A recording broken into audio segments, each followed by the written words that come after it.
Again, everyone this morning, I look forward to working with you all and, again, that unity and togetherness, and we'll get a lot of good things done for our people. At this time, I'll ask for a morning prayer. John, can you do a morning prayer?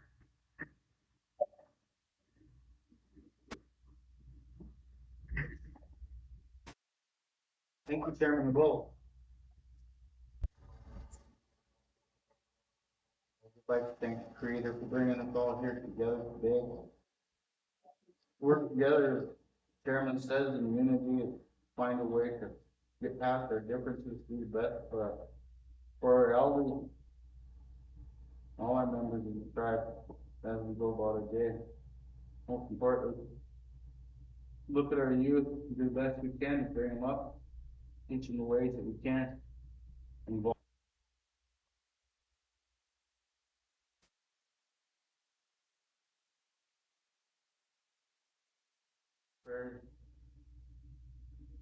To our chairman and his staff, prayers to Madam Secretary, prayers for our treasurer that's ill and under the weather today. I hope he's feeling well.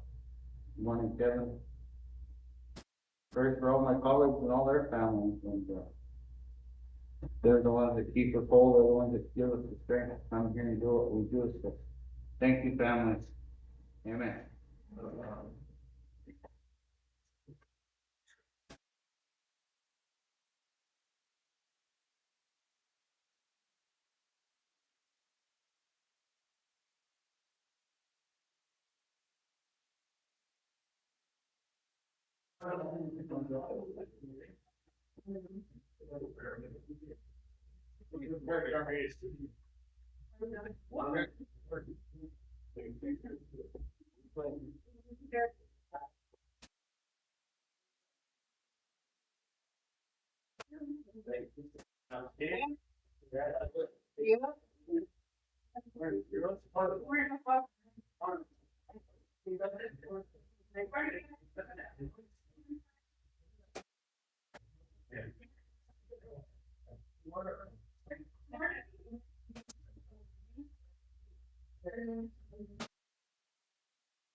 So we have come to the point where the chief of police is acting and chief of police was selected in council. And Mr. Harvey is the current acting chief of police, so we need to come together on action regarding this situation. Okay. Motion by Mr. Thompson, second by Mr. Rizzo, to advertise. And we just want to advertise to a bill.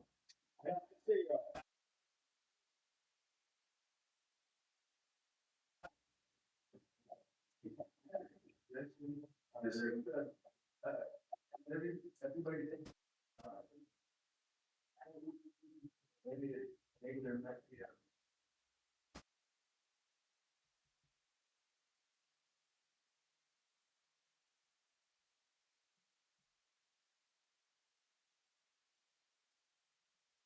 Yeah, we can, take a look at those and we can bring in the copies. Amen.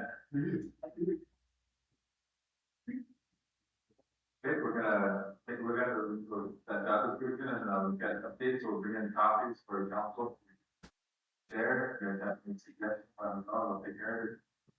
Another one about the Thompson to be advertised, to a bill, and recruit. Second by Mr. Rizzo. Okay. We added that. Second still there, added the update for the job description. Comments and discussion. Call for the vote, Madam Secretary.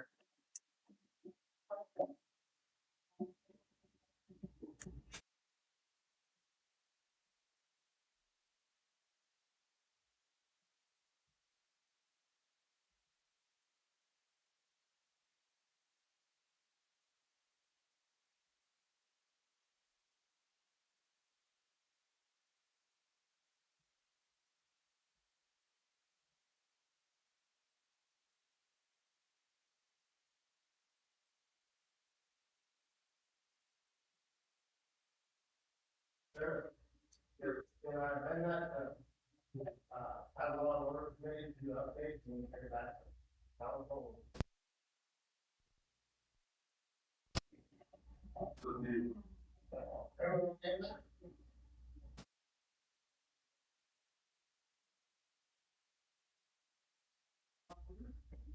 Do the update on. Page.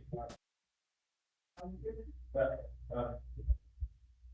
the joint together, the council hired chief of police, so the candidates that are, applying, so we'll bring them all come here, all the applications, do interviews, like, it's all important. Oh, sorry. I don't want.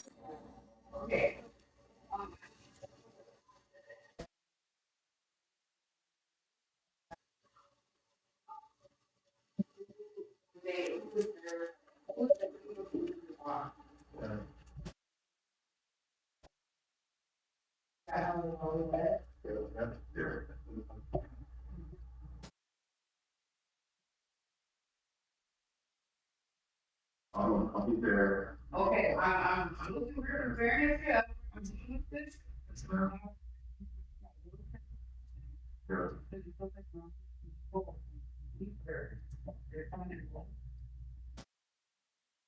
We got, Mr. Walters, and Mr. Ringplan.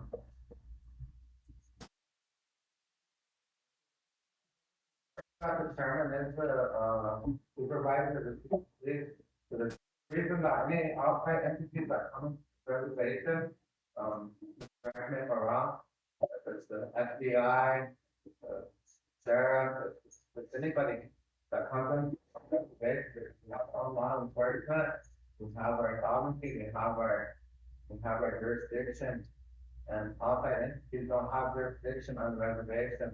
They have to be asked to come in, right? They have to be asked to come in, and anytime that happens, that has to go through the chairman of the tribe to allow the outside to come in because we are a tribe, because we have our sovereignty.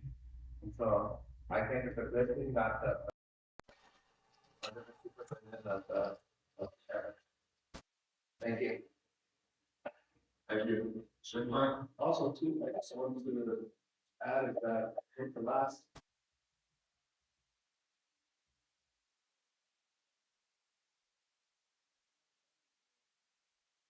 Actually had that attached to it.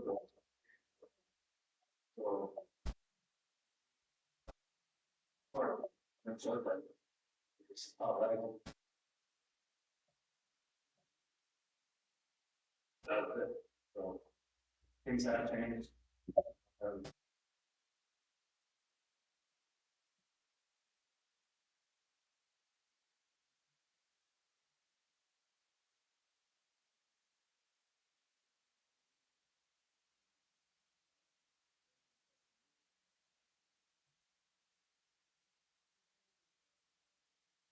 Well, I mean, it's, that's far beyond variance before.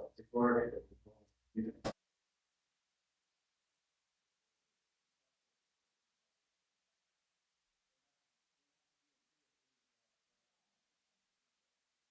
you agree with that? On the, you can agree. Yeah. So things like that were taken out of the ordinance, and that's why I was discussing that. And I know we'll bring it up at Law and Order during the minutes, but just to add to that is that the current employees, Ms. Haskell, they go through the tribe's grievance process, but in the previous years or past years, there was an ordinance 50 way back where there was actually a grievance process in there for law enforcement employees. So, and like I kind of explained, the 2-second bursts of mace on an individual, regular grievance board probably wouldn't know the difference. They might think that's not okay or okay, but whereas ordinance 50 consisting of previous or past law enforcement employees, detectives, SWAT team members, or sergeants, or just regular police officers would know the difference, and they'd be able to determine if that officer was in wrong. So that's the difference between the regular grievance process and then the ordinance 50 grievance process. Thank you.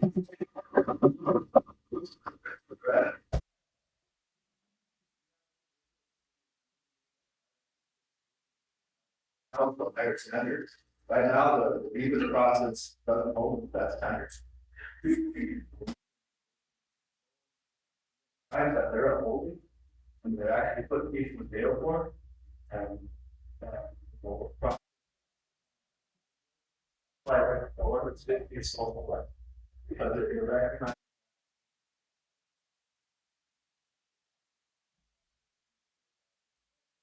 It goes far, above this. You also have individuals who are supposed to, conduct themselves public, even when it comes down to Facebook posts, stuff like that. As far as whatever issue I've had in the past, or being a law enforcement officer, I never went out and aired it out on Facebook. And talked about it. But the police department.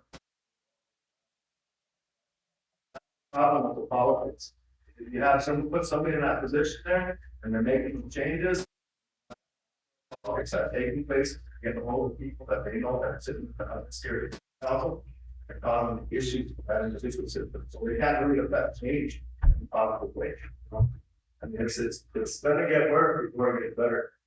It's taking a long time for the to get trapped where it's at. Any other comments? No, others? Okay, we'll call for a vote, Madam Secretary. Right?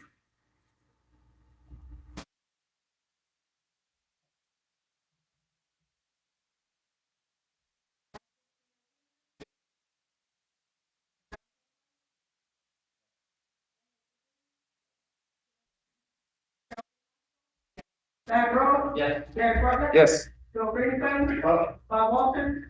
Ronald Woodstock? Yeah. Yes.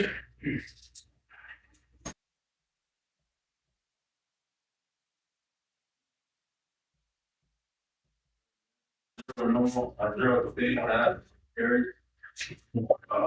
Council this letter.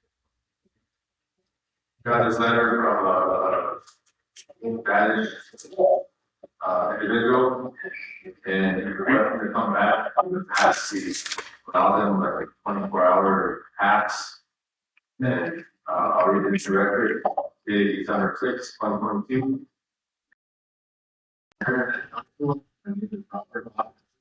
Frustrated, and then in 2017, considered my sentence, was released from prison on July 8, 2021. At that time, I was being and seen a job after farms, quickly, I have since the vehicle of my own and I have a stable home and this is my North Dakota. I have been drug and alcohol free since 2016. My daughter, Erin Jane Lofton, currently lives in South Dakota with her mother, Donna Freeweasel. I have kept in contact with my daughter through telephone over the years. She has requested to stay with me over her Christmas vacation, in which her mother and I have agreed as we are trying to build our father-daughter relationship. Her mother is transport her to the border or here's my residence. I have the availability and needs to pick her up, return her. 7.3 feet, but my daughter contact at this number, respectfully signed, here. I'm putting together any comments, suggestions, this matter. Past, we did the 24-hour pass for these individuals. Operation thing, they helped them get it in and out of here. Sleep. Thank you, Chairman LeBeau. I was just going to ask, is he requesting a 24-hour pass then to come and get his daughter, or just to come and get his daughter and go back to Bismarck? It's covered.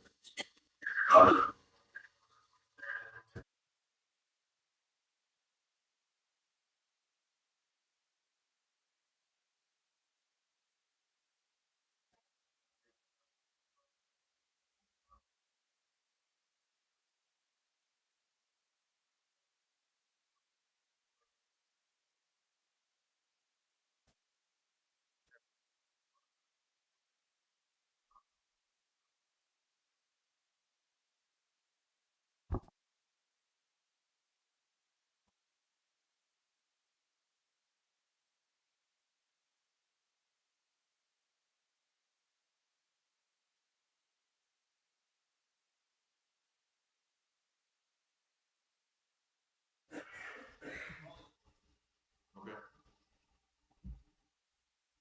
Witness brother.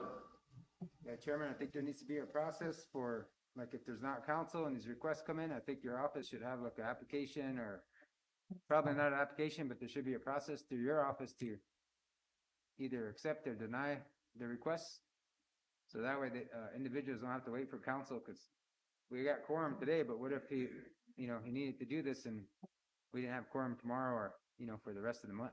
So I think there needs to be a process, however you want to do it. Thank you. Thank you, Mr. Bartlett. Mr. Walters. Chairman, there's no conflict.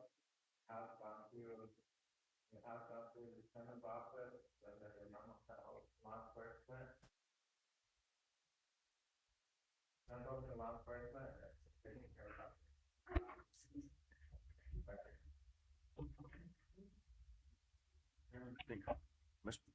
Representative Knife had a question. Chairman, did they, check in someplace, or did they just come in anytime? Could they come in like midnight? The last time I was aware, that's with, Mr. Baseline, when he was acting. And I was coming in now. If I might suggest too, is that if, when they're coming in to call dispatch, and then when they're leaving, they can call dispatch again. But all of these requests get ratified by council anyhow, right, beforehand, unless it's emergency or.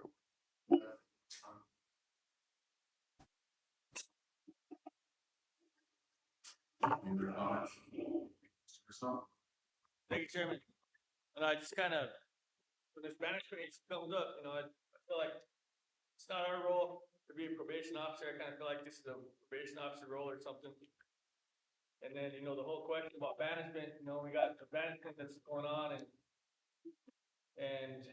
got the men still don't have a treatment center. And where is the banishment in relation to like a child molester or a murderer? And I thought we heard this law and order committee before, many times. So, at what point do we recognize, whether banishment's working or it ain't working? And I know I was for banishment when I was on the sidelines back in, when you guys passed it, 2015 or whatever. Might have been 2010, it was kind of an issue that he took to, I know you were on council, Mr. LeBeau, you, one of the people that pushed it. So maybe just do away with banishment, or it needs to be, something needs to be fixed with it. I don't think it's as effective as it needs to be. Maybe that's a discussion we can have, at law and order committee.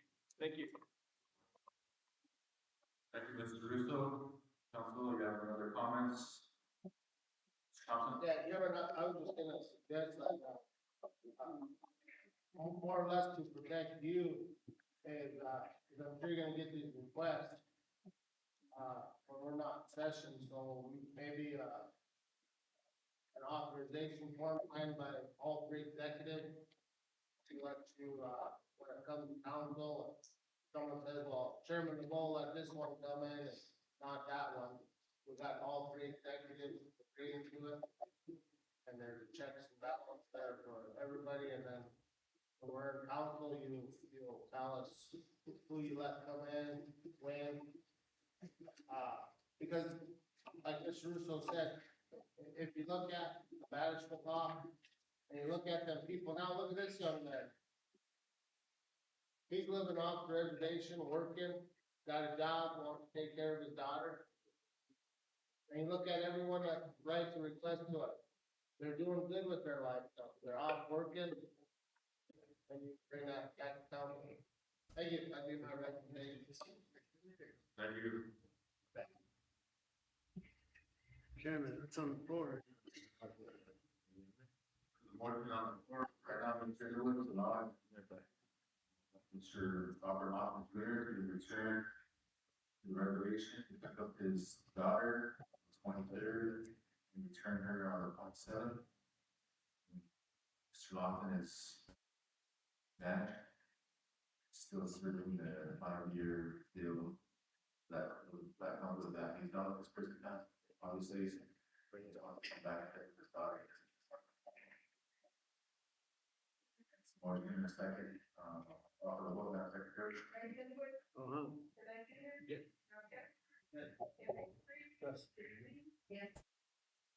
Yes. Yes. Yes. Oh. Yeah.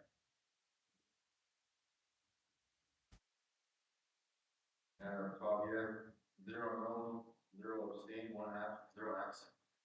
Motion carries. Chairman. Yeah. See that banishment control supposed to be for 5 years? After they get up. So if it's been 5 years, they're not banished no more. After they get out of it. We don't need, we're like, no.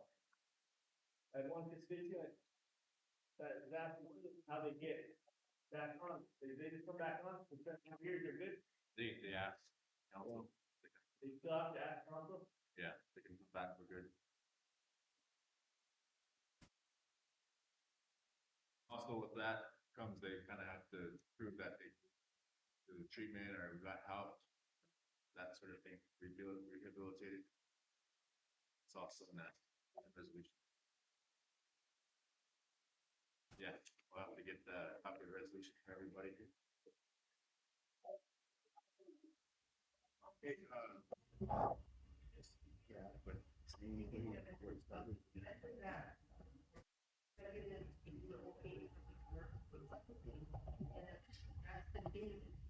Before I put my signature on anything, I want to action. I'll make that motion, Chairman.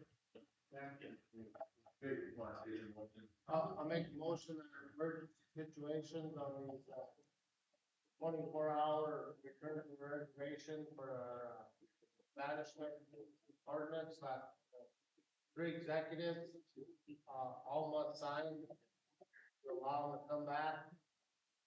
And that form be ratified in council at the next duly called session. Yeah. Motion. Okay, motion by Mr. Thompson, for a second by Mr. Kessler, discussion. Mr. Russo and Mr. Barlow. Thank you, Chairman. But kind of sounds like you already have that authority in the executive resolution. What constitutes an emergency? Are they first responders? They gonna come? I mean, death and family, a funeral. That, I wouldn't say that's an emergency. Well, we're not in session, so then they have, or, we're all in session for, Well, you said it in for an emergency. like, an emergency.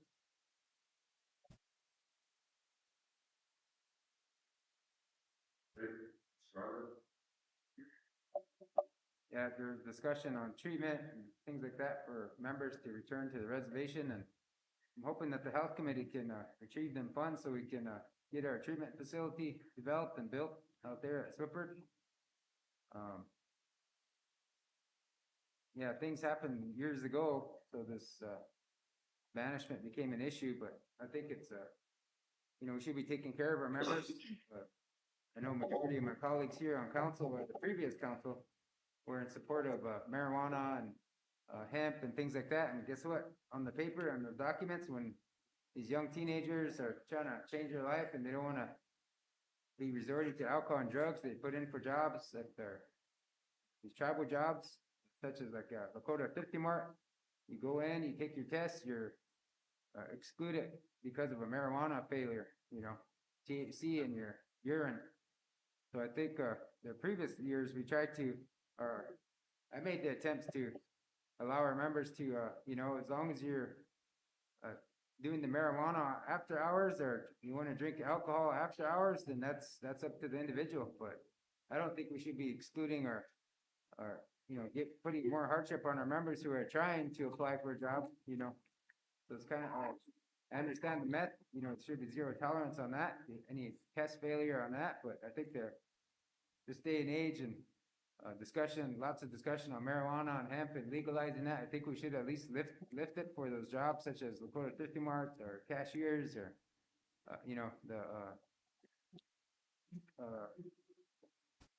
them type of jobs, Chairman. So I'm hoping that the council, maybe Law and Order Committee can look at that and bring something back to council, a policy that states that, you do the marijuana or THC business or alcohol in your own time, and you come to work with red bloodshot, watery eyes, that's an indication that you're trying to come to work under the influence.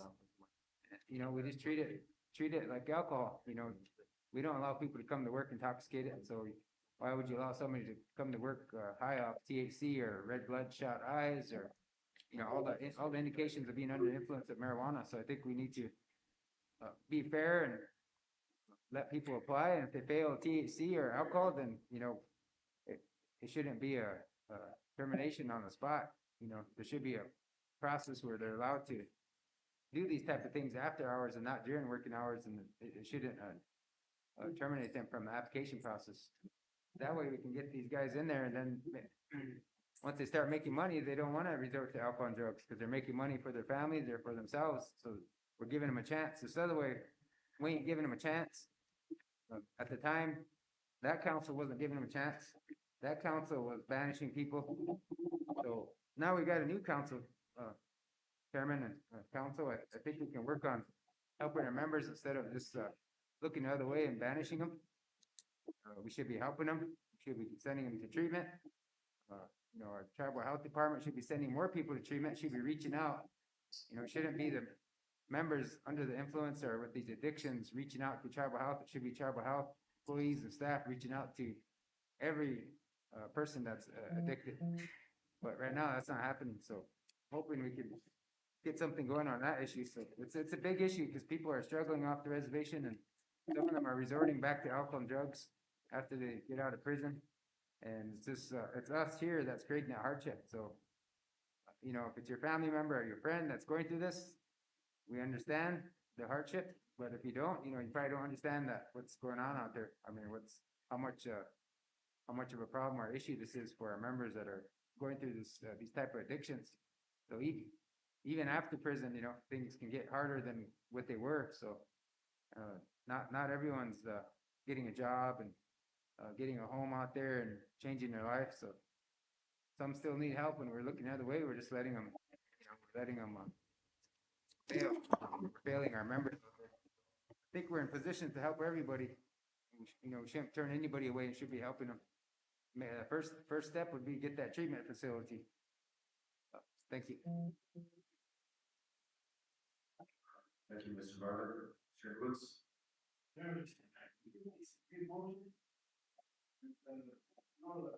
don't need to call council reps. What's going on? What is it? I'm doing. And what situation was that? See, we get some kind of. No, that, no, serious,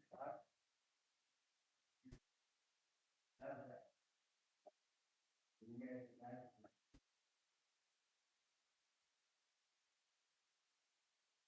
okay, you guys, I don't know. You are honored. Representatives. Of the law, Madam Secretary. Right, Senator? Senator Singer? Yes. Darrell Kessler? Henry Capri? Yes. Karen Lee? Yes. Elsie Hassel? Yes. Thad Drew? Yes. Darren Bartlett? Yes. Bill Brinkman? Bob Walter? Robert Herzog? Yes. Yes. So we have 0. Motion carries. Council, we have, I guess it's from non-order.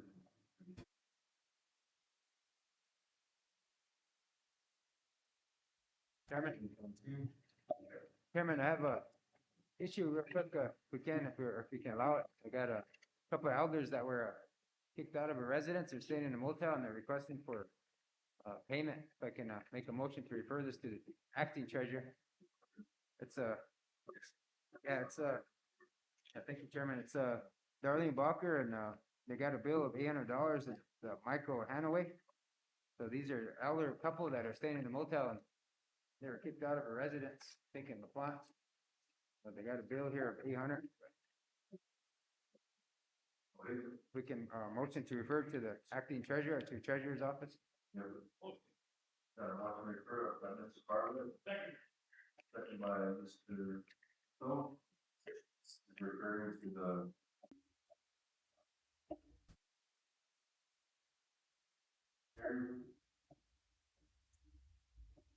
And refer Darlene Balker and Michael Hanaway. Hanaway, Hanway. Hanaway. Yeah, they're staying in a motel and they got a bill here of 800. Sounds like they're, yeah, it's a $800 bill. It's like December 1st to January 1st. They're gonna be staying here. They're requesting for assistance.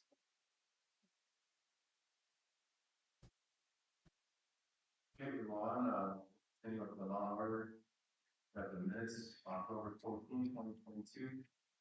Said, buddy, your advice. Present these or?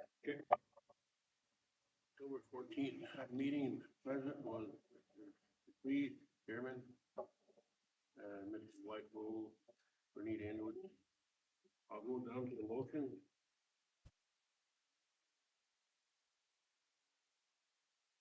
Second by Mrs. Whiteville to refer to tribal council the previous action of banning services from Ampride as we were limited of services on the station.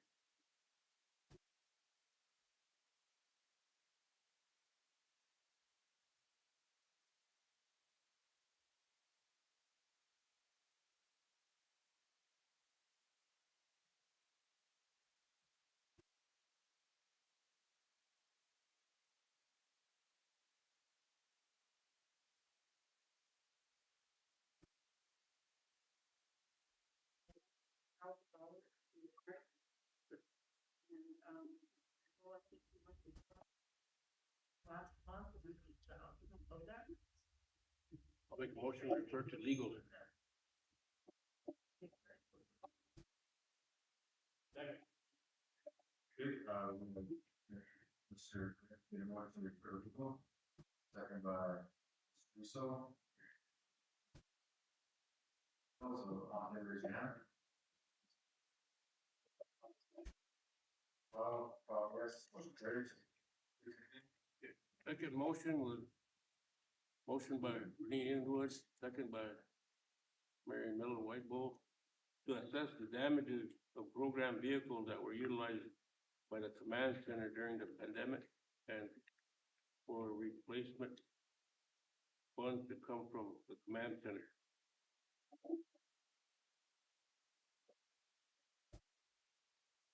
Motion approved by Thompson, second by Sweet.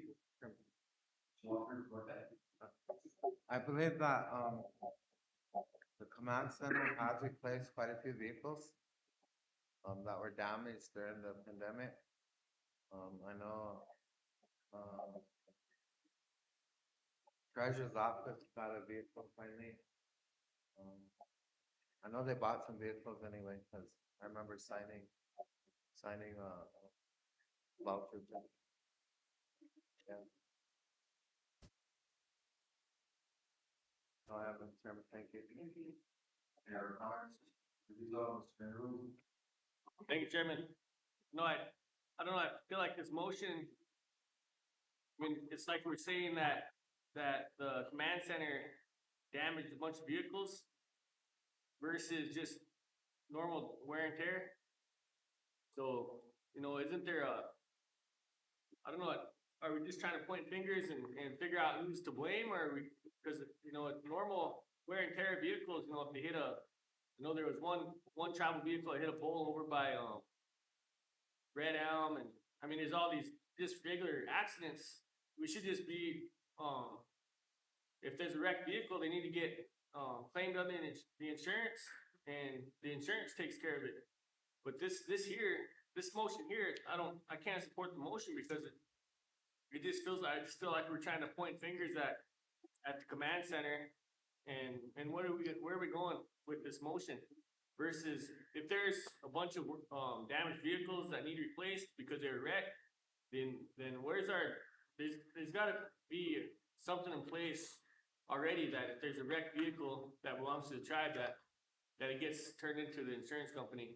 And it shouldn't even be here at council. So we're sitting here, you know, some of these motions, I just don't. Anyways, long story short, I can't support this motion. Thank you. Yeah, Chairman and Council, I think we need to get an inventory. This has always been an issue over the years. Property and supply, or GSA vehicles with the health department or tribal police. But these are specific monies that bought vehicles. Some of our programs have used their vehicles and other people used them and abused them. I use that word, abuse them, because I personally had to clean out a van, and there was some issue. We had to get a tire, you know. So I think we need to look at consolidating some of these vehicles. I know Tribal Health has a bullpen. I don't know if that's IHS's bullpen. But I think we should look at maybe GAR's program, property and supply, to establish that motor pool with the PMCS and a login book. Who drives it? All of that. They do a PMCS before they even get in the vehicle. And when they get out, any damages. That's what a PMCS is. You look for oil leaks, tires, you know, before you even start it up. Then when you start it up, and when you bring it back, that van had a dent in it.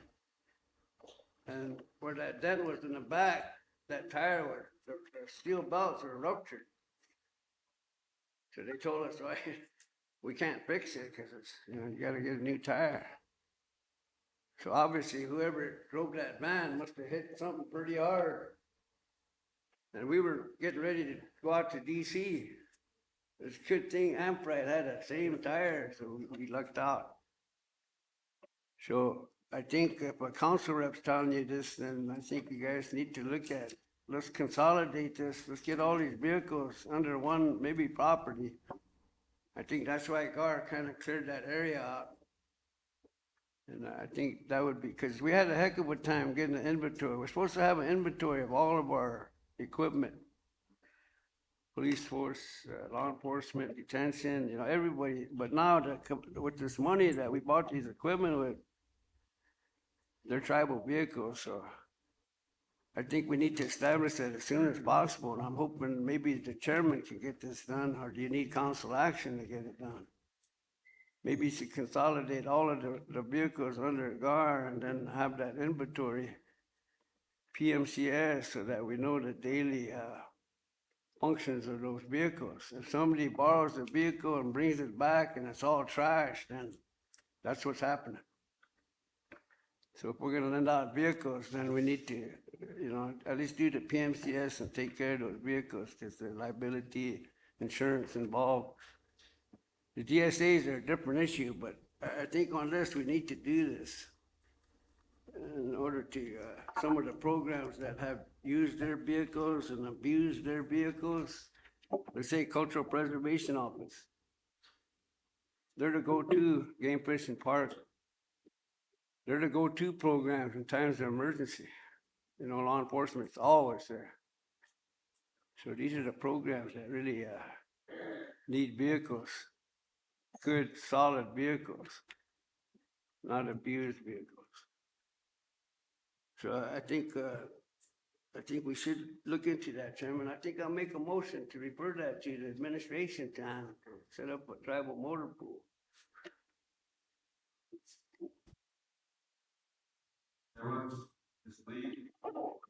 Whenever you let me allow me, my motion on the floor. Thank you, Chairman LeBeau. I was just going to say that, when I came back on council 2 years ago, we've been asking for reports on these vehicles, the command center and the other employees have been utilizing, because there were several, new pickups and other vehicles that were purchased, with the ARPA money, with tribal dollars. And I know that they've been wrecked. They've wrecked, and we've asked, why is it taking so long? They were saying insurance, we have insurance on them. But it seemed like we weren't getting reports, and why was it taking so long for the insurance to get the vehicles, the insurance process of the vehicles could be repaired. And I know they were using vehicles from other departments, like the animal control department. They took, one of their vehicles was heavily damaged, but they were able to repair it and that vehicle was turned back, because we made motions to turn it back to the animal control so they could have 2 vehicles. Because as we know, they're short-staffed and short of vehicles and everything over there. But I know that 2 of the vehicles were wrecked, and these were brand-new trucks.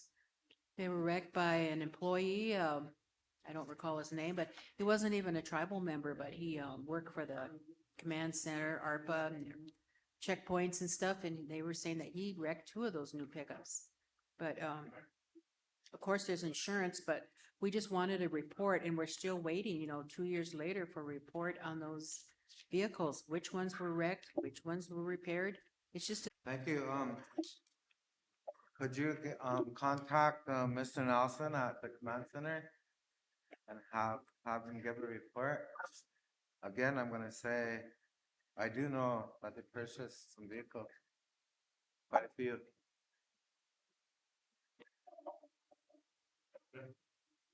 Yeah, we'll do. Thanks, Chairman. I don't think this belongs in law and order. We're not even talking about law and order, vehicles. We're talking about command center. And these tribal vehicles, maybe we just, I still don't know where the motion is going. Who's gonna do the assessment, and why is it even in law and order minutes? So to me, this motion is already out of order. We just need to make a motion. I guess, Mr. Chairman, you're new, and I'd like to see, what Mr. Inwood is talking about. Some accountability with the tribal property, and that'd be property and supply, I'd imagine, and through the Human Services Committee. So maybe just refer this to Human Services Committee, or refer to yourself, to administration, so you can get this, some kind of accountability laid out. I don't know if it's, are we trying to accuse members of damaging property or something? I don't know, to me, if there's a wrecked tribal vehicle, then we have insurance for that. You know, we shouldn't be trying to send young men and women to jail for wrecking a tribal vehicle while they were working. I don't know if that's what the purpose of this is or what. But I think that the motion's out of order but I'm with Mr. Underwoods. I think that there needs to be more accountability and who is in charge of, the command center vehicles? That's not property supply? They just got a whole bunch, cause like, you drive by that building right now, that junction, there's no parking spots, cause they got so many cars over there, so many vehicles. So maybe that's something that we need to get Gar, send them over there and bring all them vehicles and consolidate them at one parking spot. If we even have a spot. Thank you. Thank you, council. We'll, call for the vote, our secretary. Bryce Edwards. Uh-huh. Ken Arctic. Yes. John Kitzler. Yes. Cameron Pickens. Yes. Karen. Yes. Carol Castle. Yes. Ladro. Yes. Eric Carter. Yes. Rick Tony. Huh? Bob Walter. Out. Robert Stocker. No. Kathy Harmon. Yeah.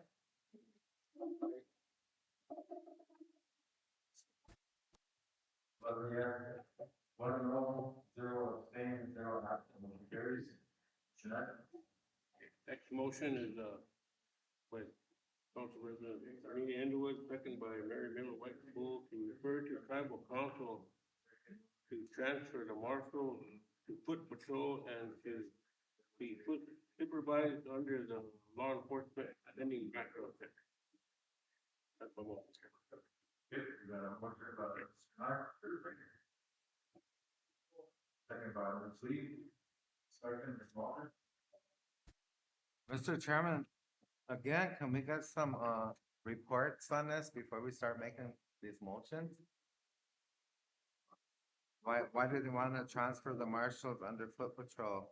You know, there ain't no backup for none of this. Can we get a report from whoever the marshals are under right now?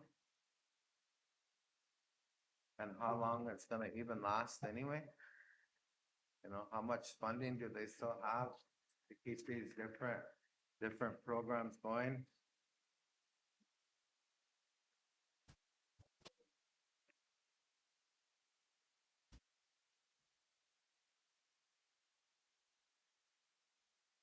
Ken Knight, second by Karen Lee, and the motion that, and then. Roll on. Mr. Bartlett, Mr. Lewis. Yeah, Chairman. Basically, their function, we all know that. The employees are so better. Other services, dog, road sites, or picking up trash, or.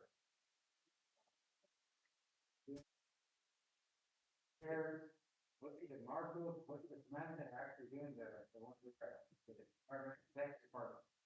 My understanding, actually, phone, marshals, get the nigger. There's a second, they're, people, but I'm wondering, what's the function now? You have a lot of employees that are out in the work programs that, you know, working on the polls, marshals.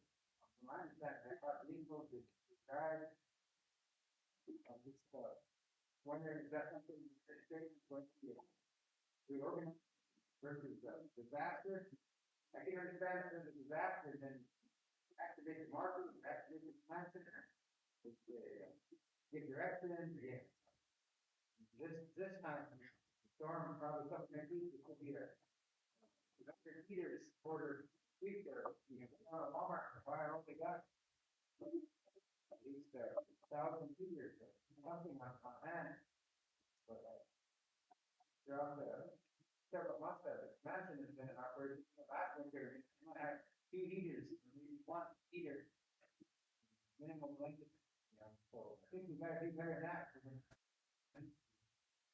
Paying them employees at that station, or marketing to have something more that is being paid. So, that's something the administration's gonna look into, or maybe keep the employees that are actually out there do something, and the ones that are standby, the market managers, and then they're on standby, but they behave in standby. Versus, we wouldn't activate, or put in front of that employee, unless they're activated. They kind of got activated, and then an activation is kind of raising that budget, wondering if that does happen. You take that one, put it back for employees, we called out. So just wondering, are you gonna organize that or advertise for these positions over there?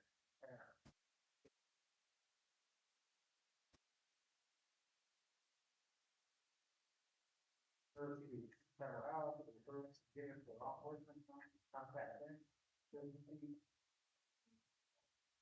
Just basic transportation, so people calling for transportation, and saying, I got a vehicle, one person, answering phones at 1 o'clock in the morning.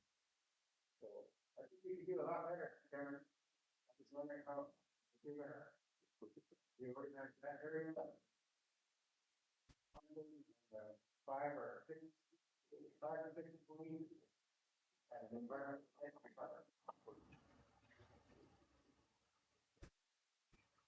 for the comment, Mr. Bartlett, for doing that, so we're always keeping it up. Yeah. Mr. Englewood?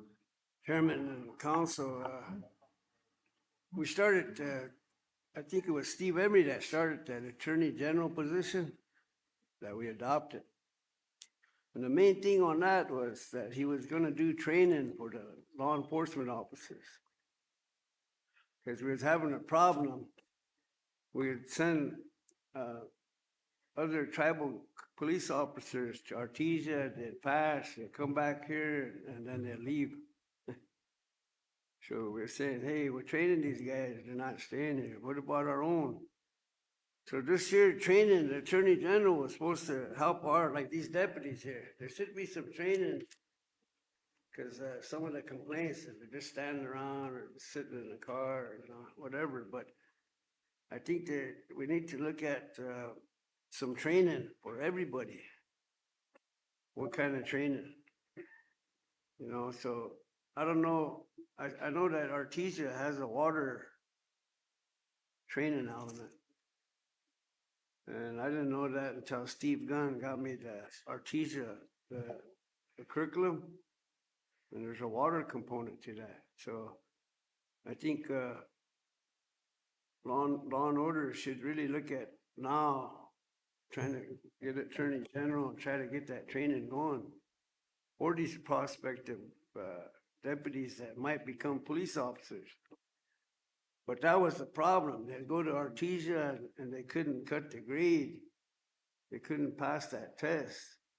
Like the military, you gotta pass 70 and all these tests you take, if you don't pass 70, then they give you 3 chances. Like that. So we gotta deal with that because we gotta train our own officers.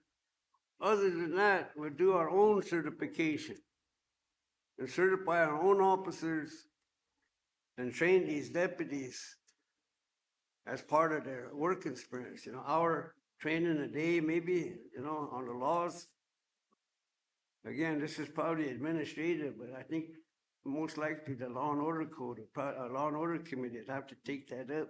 And I don't know where we're at with the Attorney General, but that was supposed to be one of the duties of the Attorney General was to help our,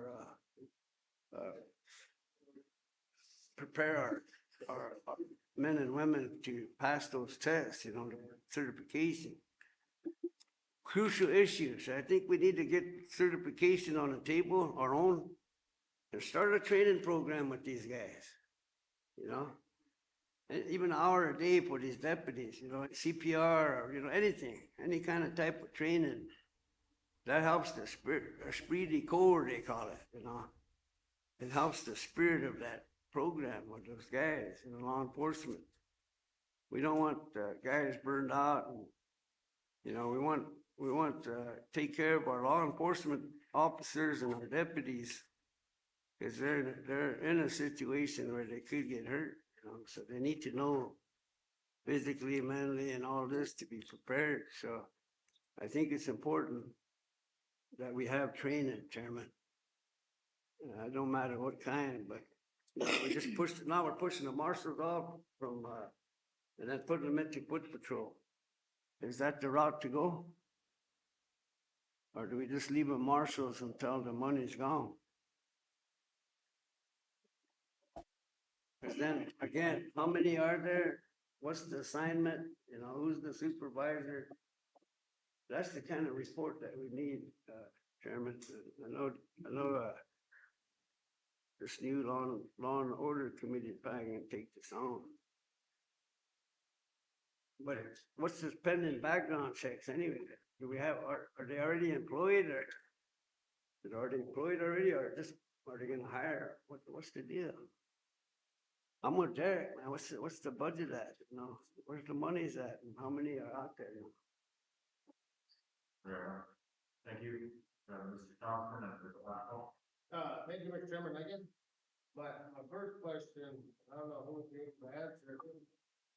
How many marshals we talking about there? Is this what's left from, we're still working under the COVID money? Yes. And how many people we talking? I think there's four There's four? marshals. Yeah, it's like 6 or 7, or it's like 4 of them. Okay, and then is there a red runner program, how many? That, Reservoirs is under the elderly support, there's around 40 of them. 40 of them? So we're at 44 anymore under that COVID money? There's deputies, isn't there? Is it under law enforcement? I think that's under the, Red runners? yeah. So we're talking about 44 employees here, or still working? They're about, Okay, here's what I would like to see, I guess. I would like to find some way to keep these people permanent employees, somewhere within our trash. That's it too.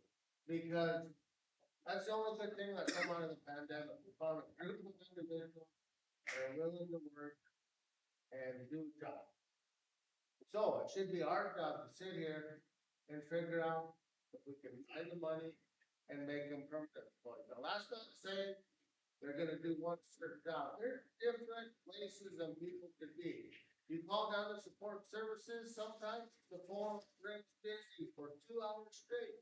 Put in a couple more lines, instead of a couple hours a day. We got elderly in the districts that we're doing. Don't enforce, send a couple. And a pickup, you get one. Pickup. Let's find a way to keep these people employed full time. And it's our job to find money, protection or something. And if we need some foot patrol out there, we'll find some there. That's it. To assign where they need to go. Our job is to find the money to keep them a paycheck coming in to let them and their families every day. So that's what the motion should give. Come up with ways to refer to this committee, but to make them permanent employees. Because they're providing a service to our membership. And that's what I'm saying. I want money and money to keep them permanent and they don't have to worry about money. I get an extra 2 minutes long.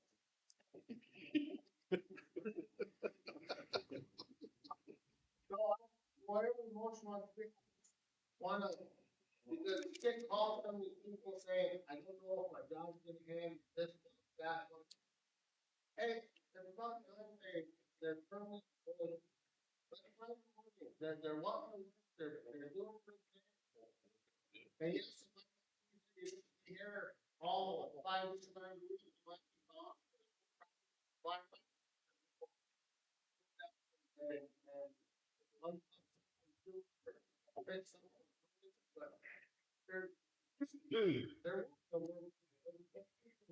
thank you. everybody's talking, sample. I would like to know if law enforcement had the funding before we started throwing, foot patrol at them, or trying, if there was any positions advertised, or if we're just trying to create positions and move them over. And then I would like to see, like Tuffy said, the Res Runners program has been a good service People comment all the time, how they use it, the elderly support they get. Even people mowing their lawns, going to get their groceries, whatever it is. I know there's some elders that were against it because of their pride, and they told me that. But some have taken advantage of it. And I think it's a good, solid program, and I don't like them hanging on every 30 days either. Wondering if they have to start filling out job applications, wondering if they're gonna have a job tomorrow. So I would like to find the funding for that to keep that a permanent position also. Thank you. Just to kind of update, I got the same question that you guys are getting about the employment. I talked to the treasurer Clark, and also, the store there. And everyone's good to Mark. And then Mark is at the time, the council's been funding this on a quarterly basis. And I guess they have money now, go to Mark. So we have to revisit their budget at some point. Yeah, everyone's good to Mark. I agree with the program, the runner, the program. So good work that they do. They do a lot. During this cold spell, they've been going around, furnaces, responding to the people that have their furnace. Yeah, they're great bunch of, workers. Yeah, and I agree, we should find a way to employ them longer, permanent. That'd be nice. Swap it with. Chairman, no, it's good to hear all the good words about the Res Runner program because I'm 100% behind that program. And I would hope that we'd be able to make it a permanent program because I too do get nothing but good calls from different elders about the Res Runners. They go out and get their medications, they go get their groceries, they go do different things for them, especially right now with it being cold out, slick out, you know, we don't want our elders out there and that aren't able to be walking around in this. Mr. Thompson's right. Again, I haven't heard nothing but good at it, and I hope that we find a way to continue to keep that Res Runner program going and make it a, you know, an ongoing program. And so that they can continue to help our elders. You know, this summer, you know, we have people, they weren't able to take a ramp off of a house for back here one day, and guess what? Called the Res Runner program. They went over there and they took care of it, you know. And I call the Runner program quite a bit for different elders. When they're out of groceries or someone's out of groceries, I'll go get them some groceries or and do different things like that. Go to the food pantry for them or do what they can do for them. And I've seen a lot of good since this program has started. And again, received a lot of calls, you know, of how happy our elders were to be able to get that help, not just here in town, but out in the districts and all over. So I'm 100% behind the Res Runner program. Yes, sir. Thank you, Chairman LeBeau. I also agree. I think the program's done wonderful things for people through the pandemic, and I agree that it should be a permanent program. I think the workforce might be want to look at a temporary type setup, so that way we can kind of use it as a workforce development to bring new people in, and as they gain skills and they become more confident in themselves and having a job and stuff, and then they'll be more likely to look for employment with a little higher pay. And so it might be something like that where we can transition people in and out, build their skills, and move them on up the line to bigger things. So that might be a consideration, because if we do it as just a permanent, you're going to place people in them jobs, and then they'll be held full time, where you could cycle them through, build their skills and move them up the workforce. So thank you, Chairman. That's all I got.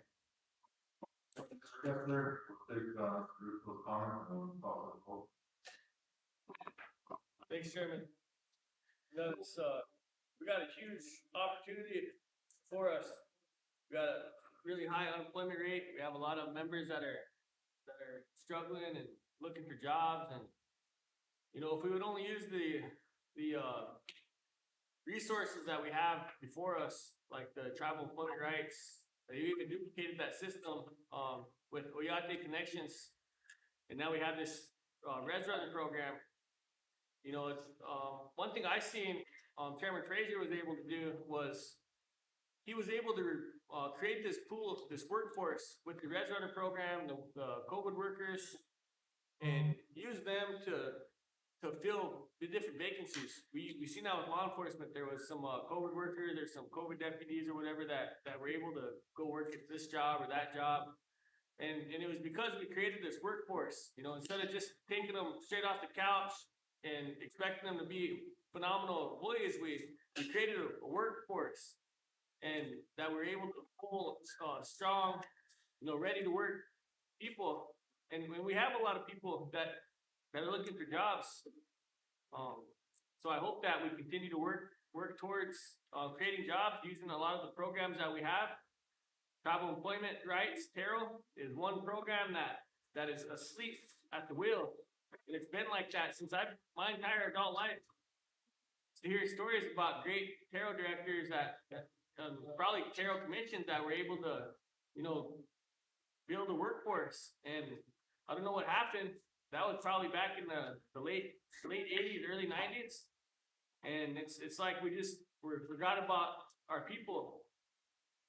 I really hope that, now looking through these law and order committee minutes, and I hope we're not stuck on this all day, because we've been talking about, not very much about law and order committee since we've been on these minutes. And there's a lot of other issues that we need to address, so. But I do support it as well. Thank you, Jim. Oh, go ahead. To say that, 1.5 million was placed there, and that's how it was reported. 19 employees, that's all we can do. Went into that, 1.5 million people are home retired. That was, I think we're gonna transition into keeping you guys employed, so.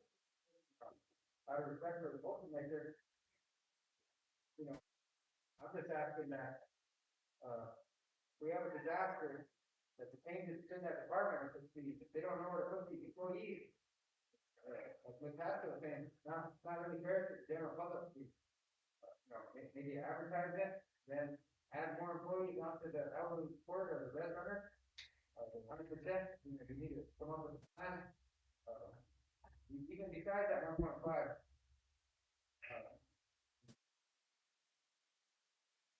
Council need to understand that there's 1.5 for home repairs. And then if they get the outside of that 1.5, that's how the guys are getting paid. To go out there and do home repairs, but one thing council needs to know is that they're contracting, daily needs in them are contracting certain. And do these home repairs because the staff, if the catches, my colleague has said that, you know, we could implement, come up with planning to, you know, move them up into positions where they're home repairs, or they're transitioning into law enforcement, career jobs. But none of that's happening right now. That's why it's important that Chairman now, gives us a report, comes up with a plan on how that's happening, part of the noise. I just want council to know that. Currently, we don't have expertise with our in-depth expertise at the base, you know, carpentry or things like that. You have carpenters doing the resident program for these bigger jobs, renovation of lighting, door and window replacement. They're actually having contractors to go out and do that. So that's something to think about. But you know, it's out of respect, and just saying that.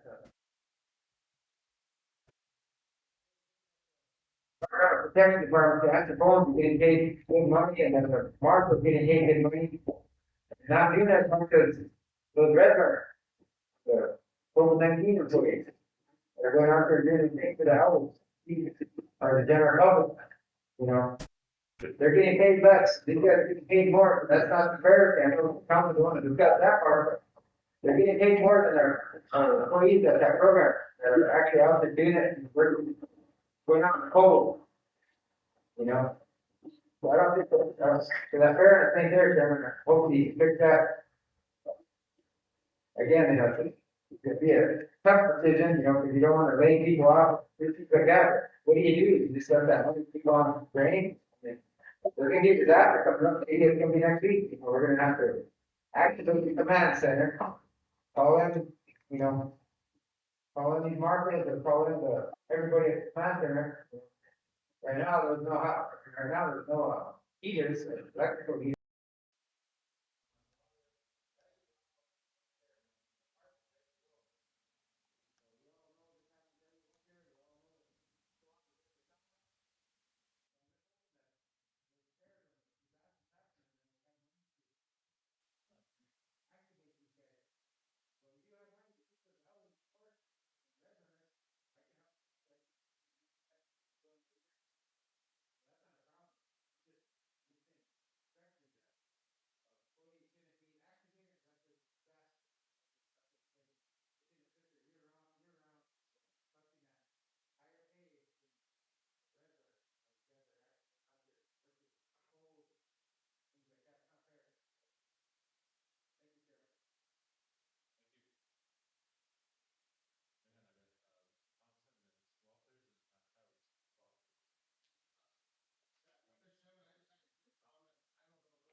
It's not the fact that it's in our meeting, it's the fact that you continue to break the law, you continue to do nothing to stand up for women. You continue to do nothing to build laws to stand up for women who are sexually assaulted on this reservation. The last law we made was of 2012, when a man can get charged for raping his wife. Yes. Well, I came on your lunch break and I want to know, am I going to have to file an injunction, or am I going to, so you guys don't have a permanent place either to sit, this is your office. There's a lot of there's a lot of relatives here, and I really object to having you talk like things against him without any kind of, you are insulting my nephew. And as a Dupree, all of us, we don't want to hear you. That's good, thank you. Thank you. So that's the problem. That's the problem that we can't admit to violating the laws. See, there's a lot that's been violated. I don't know if you guys about, and I think that 70 you guys violated the law. I want, before I leave, I want to say something more. You was never charged. Was, I will bring the papers, and when he does that, I want an apology. From you. That's it. One more thing, I want to say. You know, I have had the pleasure of standing where people like Dennis Banks, Ty Walker, and Russell Means, and they do some of the, core things of governments and governance. And when our government was not doing their job back in the 70s, they came and took their government over. And they went in there, and you'll see this picture where Dennis Banks is in the, or Russell Means is in the CIA office. We don't even have nowhere to go. So Ryan, where is your office still up there? I could be or we don't.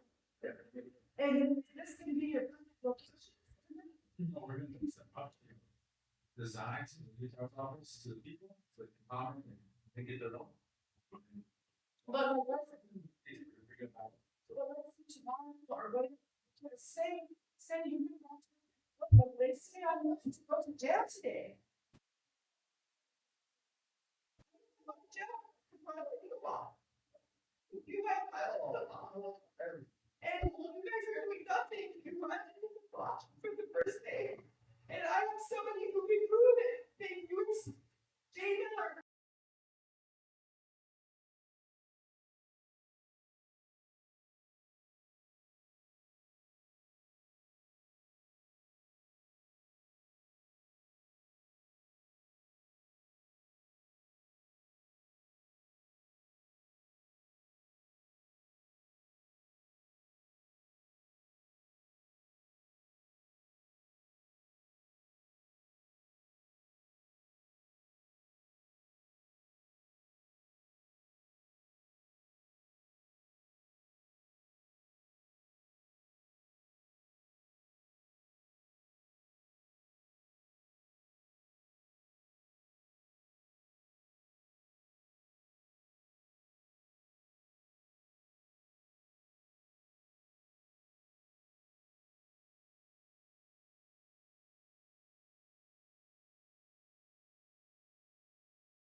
Motion. Second page, first motion was a motion by Representative Miller, second by Representative Pinderwood to approve waiving the patrol overtime cap for law enforcement for 24 hours, for 36 hours due to short staffing issues and pending documentation. My motion. Second.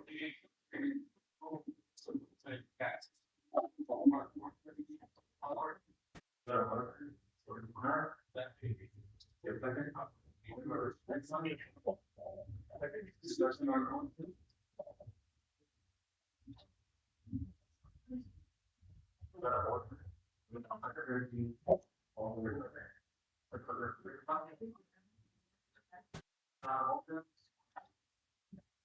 No, just started. Steve, Yes. yes, happened.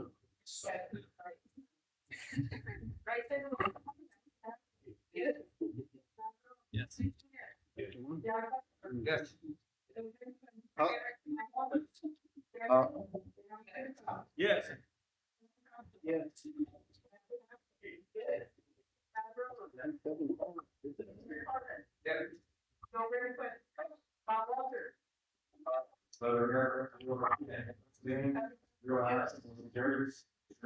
Okay, next motion. Motion by Council Representative Miller, second by Representative Underwood to allow Kim Cauliflower to assist law enforcement department, prosecutor's office, court, and the public defender's wife for a THAS grant. Second. Second.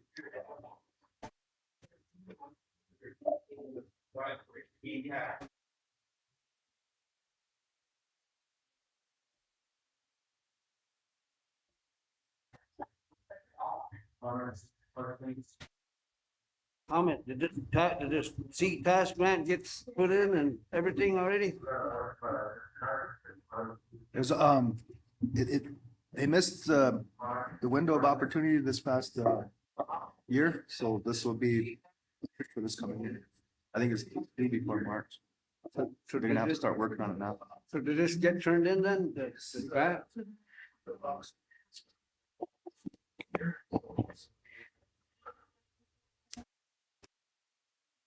Any committee members know? Did this grant get turned in? Chairman? Okay. Ready? Did it get turned in or?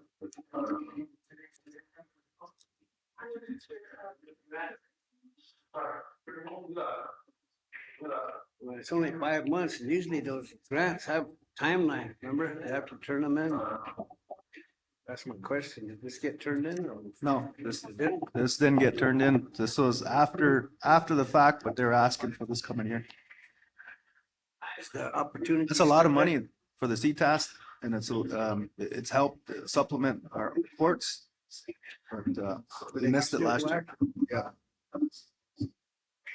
Thanks for the update. That's a lot of CTAS. Help for those over there.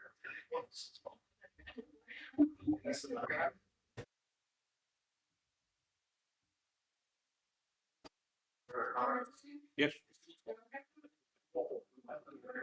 Yes.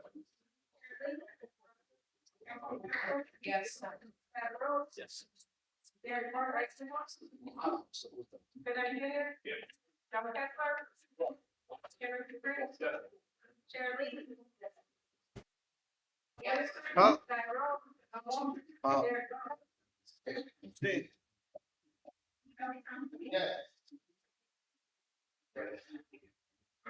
Chairman LeBeau.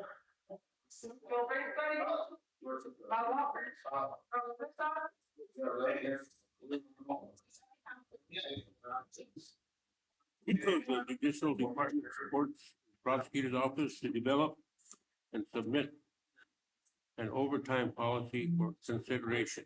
My motion.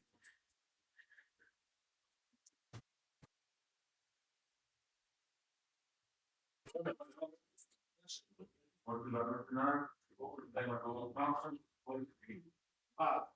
you're gonna just open up part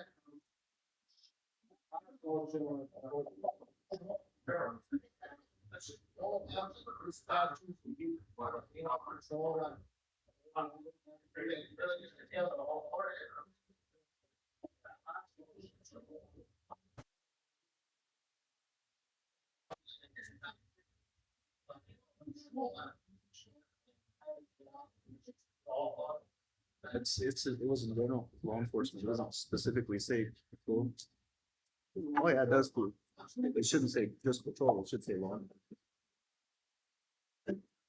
Yeah. There'll be an issue with it. Just patrol, yeah.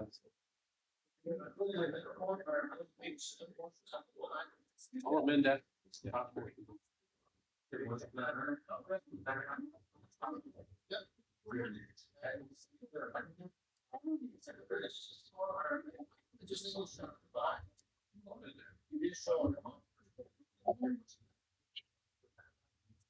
Meaning the whole thing, right? Yeah, for law enforcement.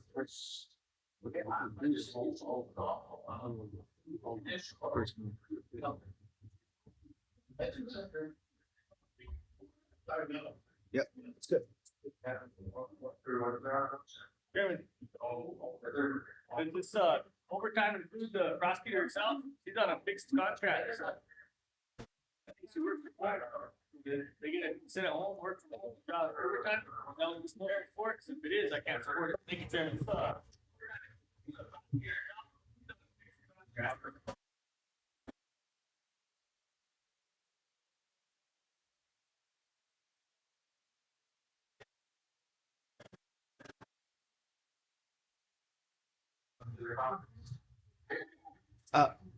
Struso, I do believe it's, what is requesting is for it to, for them to develop it, and those issues can be brought up too during development of that overtime for the contracted employees. I don't think the contracted employees are included in, but I guess that'll be discussed during that time.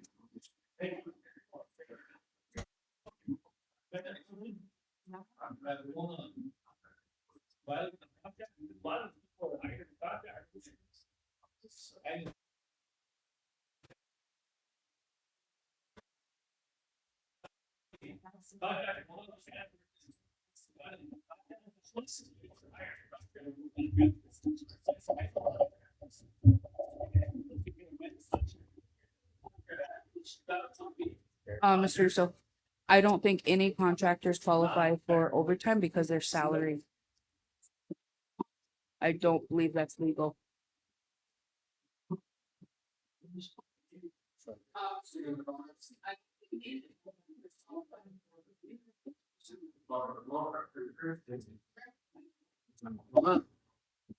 Yes.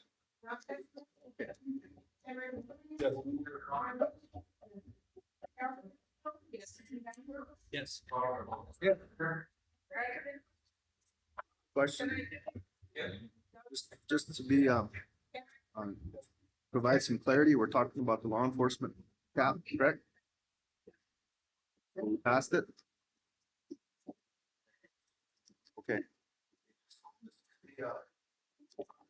That on the CTAS grant, or is it the next one?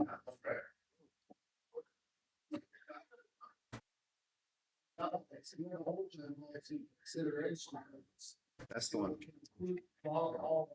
Yeah. Maybe, okay, all right. Well, then how?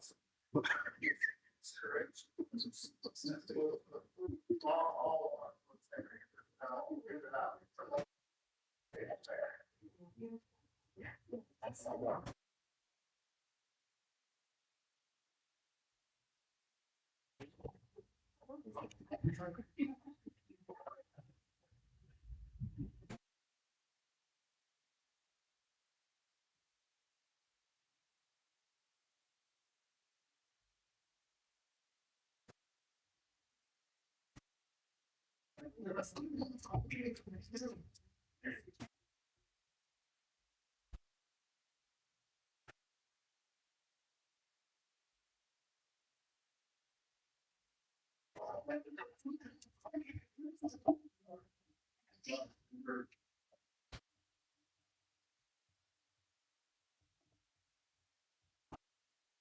just not even mine, but some representatives. Lobby, you guys lobby too. Great too. It's a great house, but okay. Just do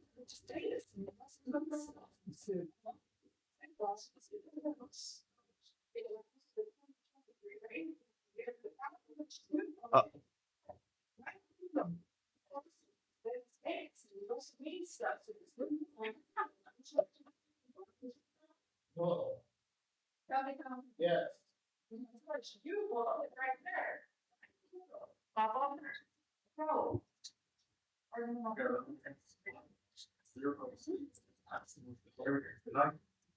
Next motion is, Mr. Underwood, second by Mr. Miller.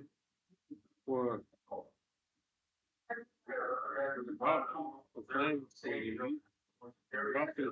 The house that is occupied by Mr. Baldwin to be designated for legal professionals.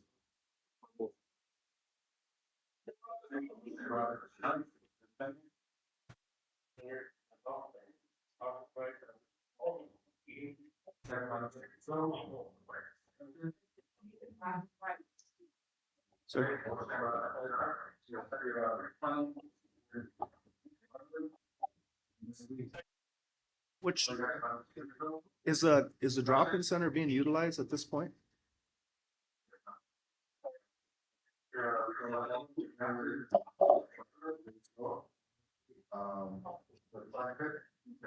They said.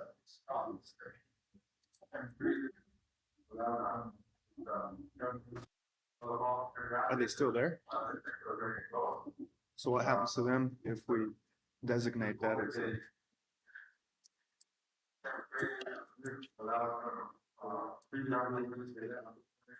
Yeah. Still there.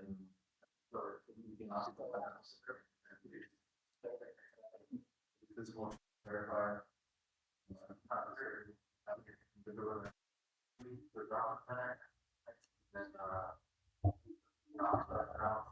I mean, we don't want to displace anybody right now at this point, especially during the cold winter months. I mean, if there's kids inside in that house, from what I understood, there was some individuals in there, the last I've known.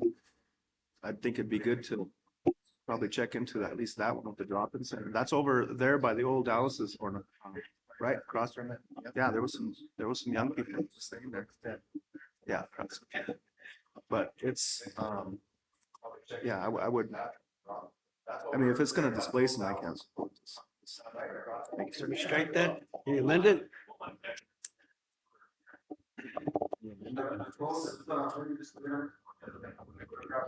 What is to refer to the look into? Okay. Second.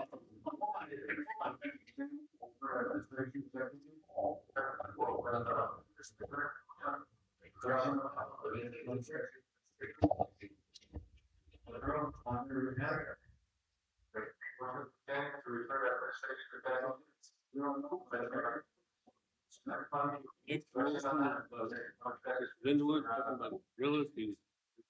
Immediately advertise the AG position under the present job description.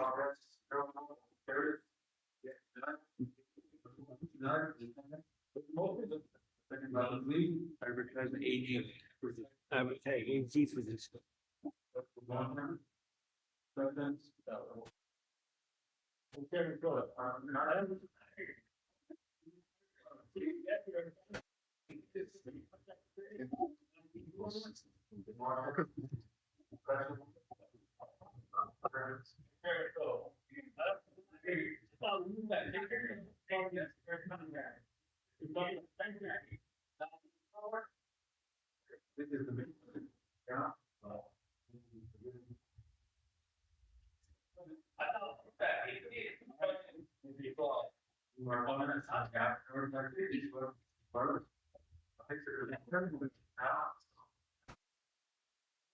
I looked when they didn't have AG and I worked when they just had signed attorneys. I think it's better that we have assigned attorneys.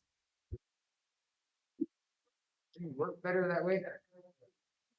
the council reps have an issue or have the attorney come in and settle it here. You have kind of two hats, you got an attorney and then you got attorney general. Kind of needs our attorney general for references or legal questions or legal information, and then at the same time, our attorney general have to manage and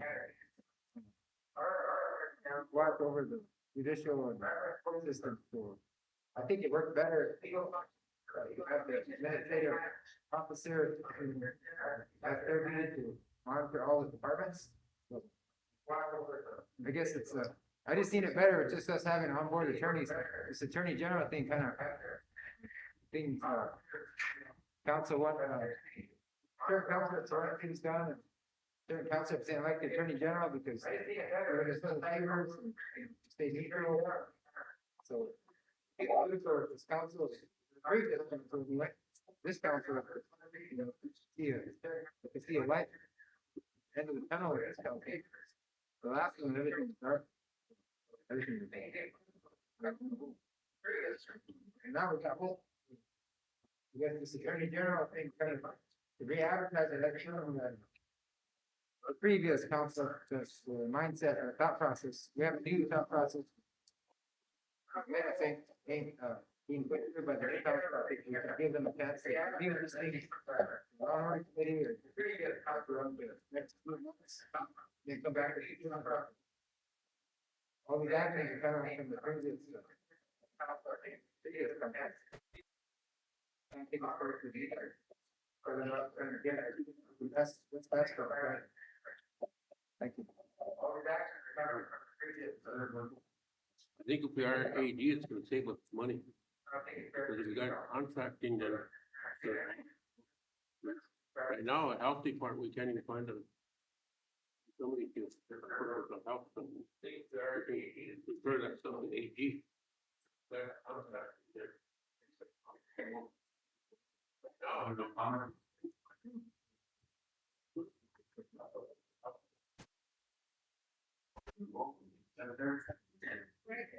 Uh-huh.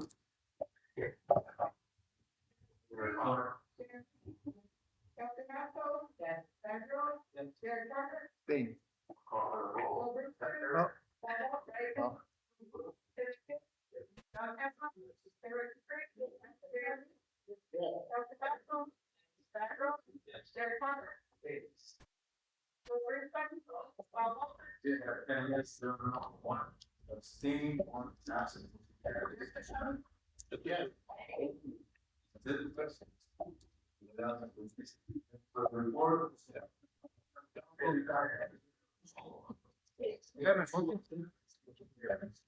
Kevin, a motion?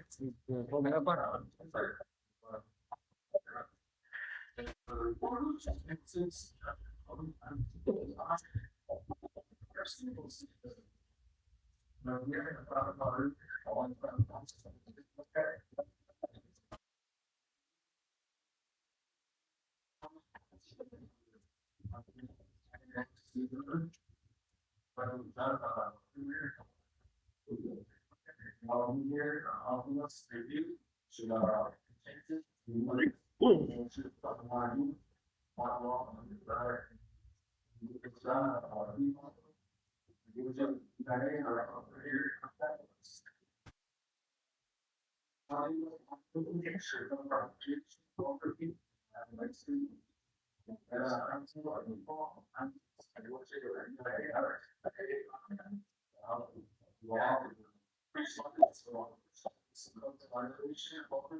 September 2027, and to maintain my reference provided for the further contract with monetary relation of sponsors, certain program or monetary worker with further of the Shire Reference Guide on 10/7 years, provide all their supplementary contract.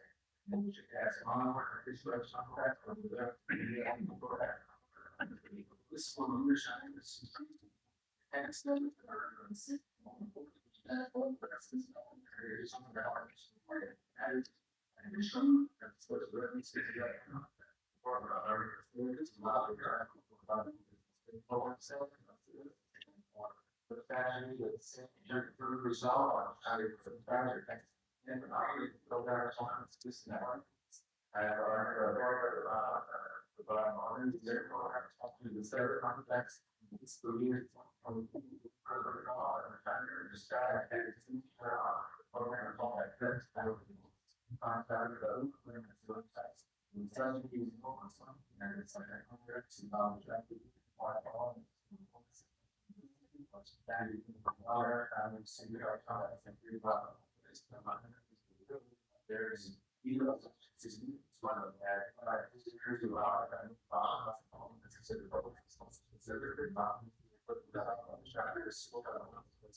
Yeah, Chairman, I think that report coming out on the budget is that IHS, BIE, BIA, they all got increases, but I'm not sure.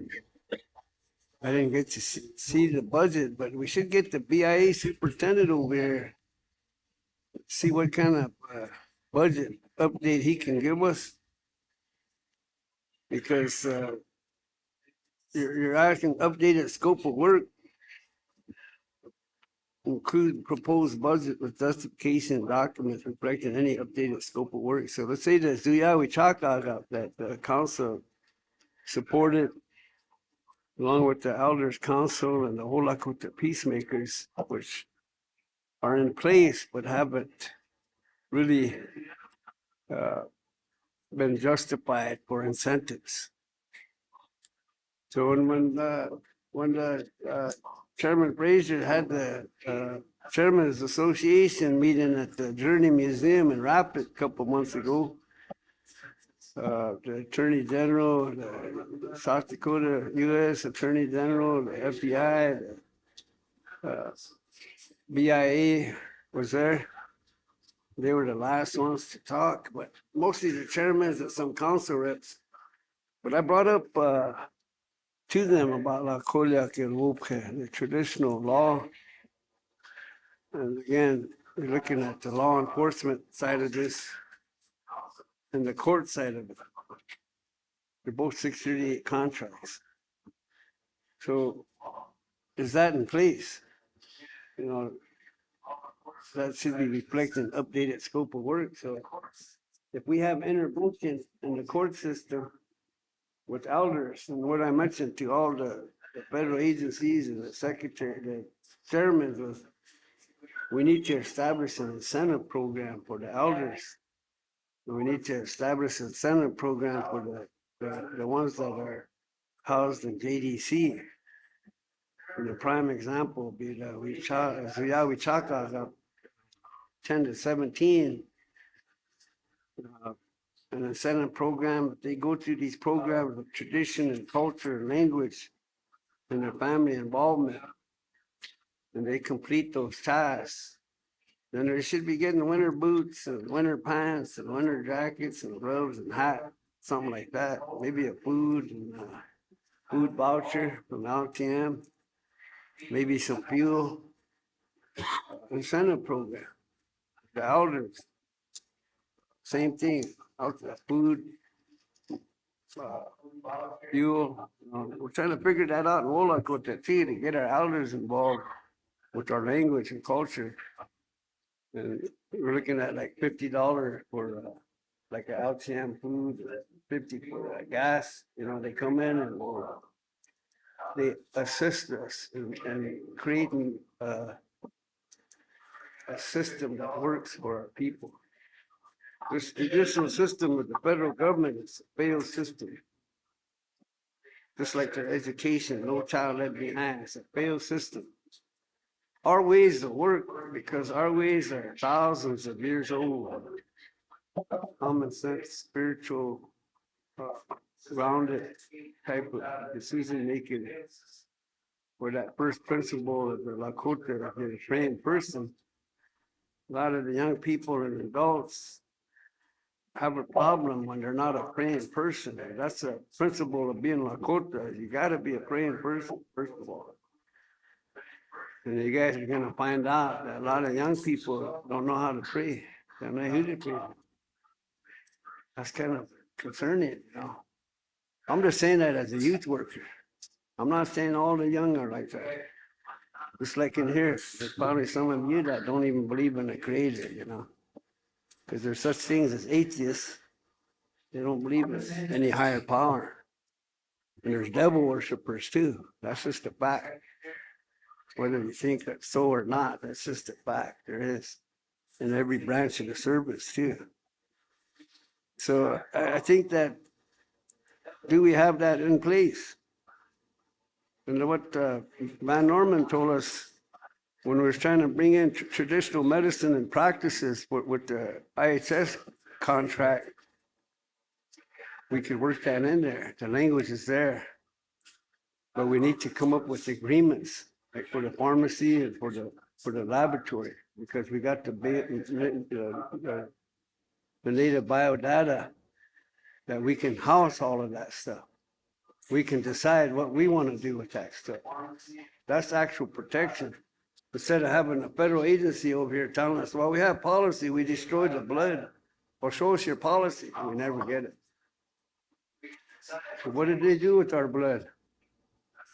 You know, just like now, this year intervention into the court. I'd like to hear what the BIA superintendent's got to say on this budget. And we could run this by him and send that be it further resolved, but it's just under these programs here.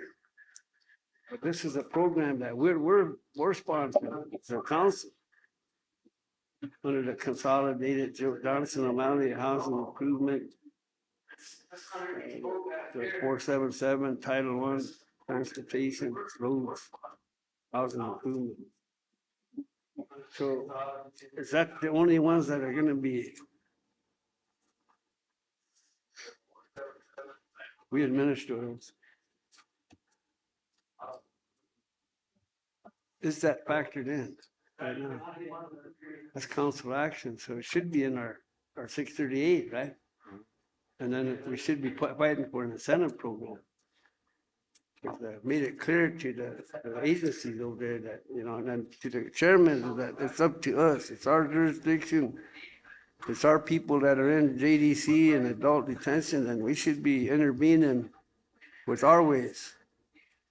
Our Lakota, Wishoka, Nenikaga, Hamblecha. And when we were told to go back to the original instructions, that's the original instruction, 7 rights with the Chanupa.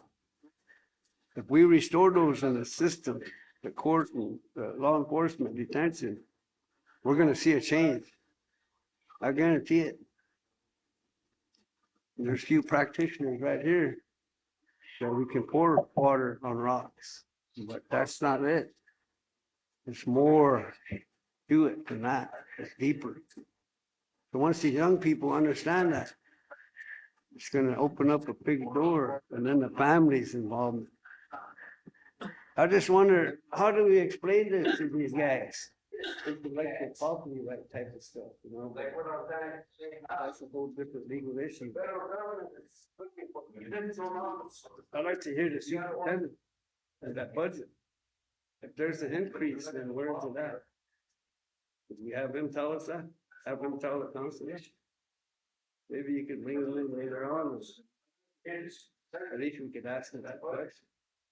I don't wanna ask him the same thing I'm saying, I wanna ask him if he can do the support. We could always amend this by resolution, you know, we could always amend our by resolution. So once we get those answers, then we can bring in the resolution to amend. I like that. I'm targeting that budget, okay, like a new line item, wherever we can put it. Thank you. Any other comments? Secretary? Okay. Yeah.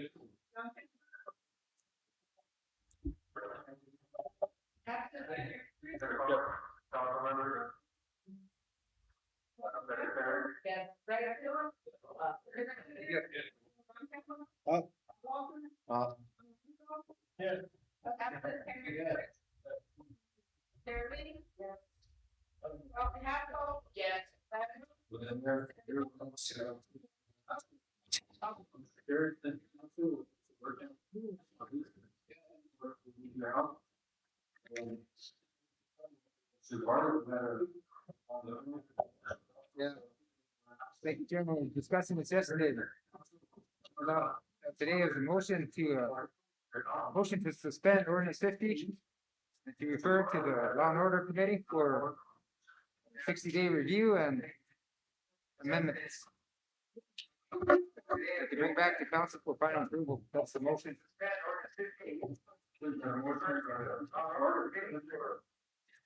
60-day review.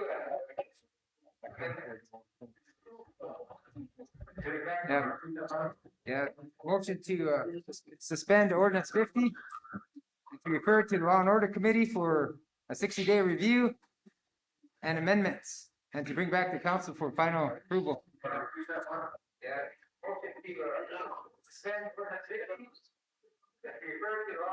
Well, second for clarification. It wasn't too long ago that we already amended ordinance 50.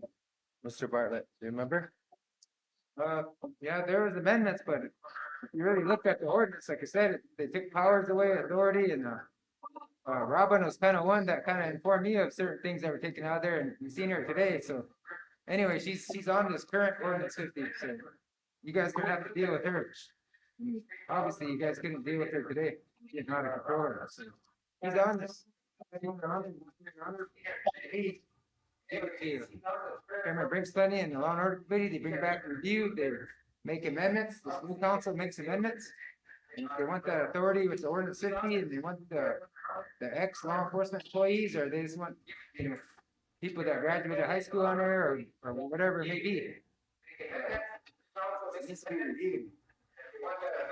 It needs to be reviewed and it needs to be amendments. Mr. Chairman? And if you remember, Mr. Walters, the last time they had an issue with, they wanted Jim Pierman in from District 4, because I was their buddy.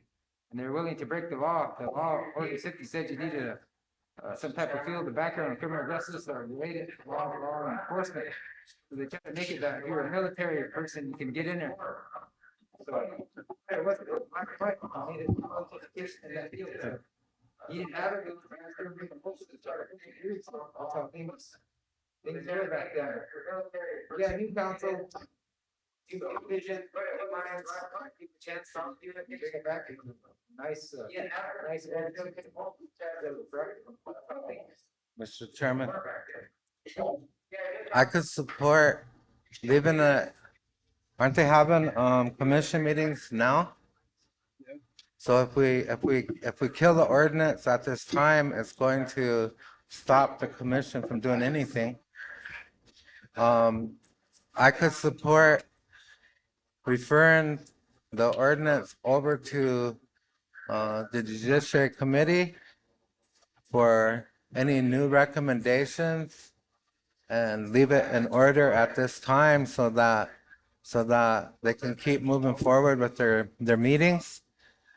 And then have the Judiciary Committee bring it back to us with any changes and go from there.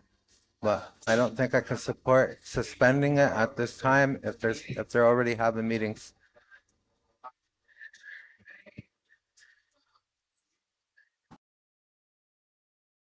Chairman LeBeau, I support amendments, but I don't see why we need to suspend it in order to do the amendments. Why can't we just keep working on them?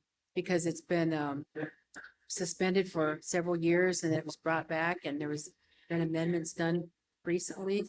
So I don't think we need to suspend the ordinance to do amendments to it, to work on improving it. We just need to keep it in place because we do have a commission. Not all members are filled, but we do have several seats filled. I'd like to see us work on it, but let's keep it in place while we're doing that. Thank you. Thank you, Chairman. In regards to ordinance 50, I do support the motion. One of the reasons I support the motion is because we already have a law and order committee. And now we have a commission, and a lot of things that I see, within our tribal government, we have too much redundancy.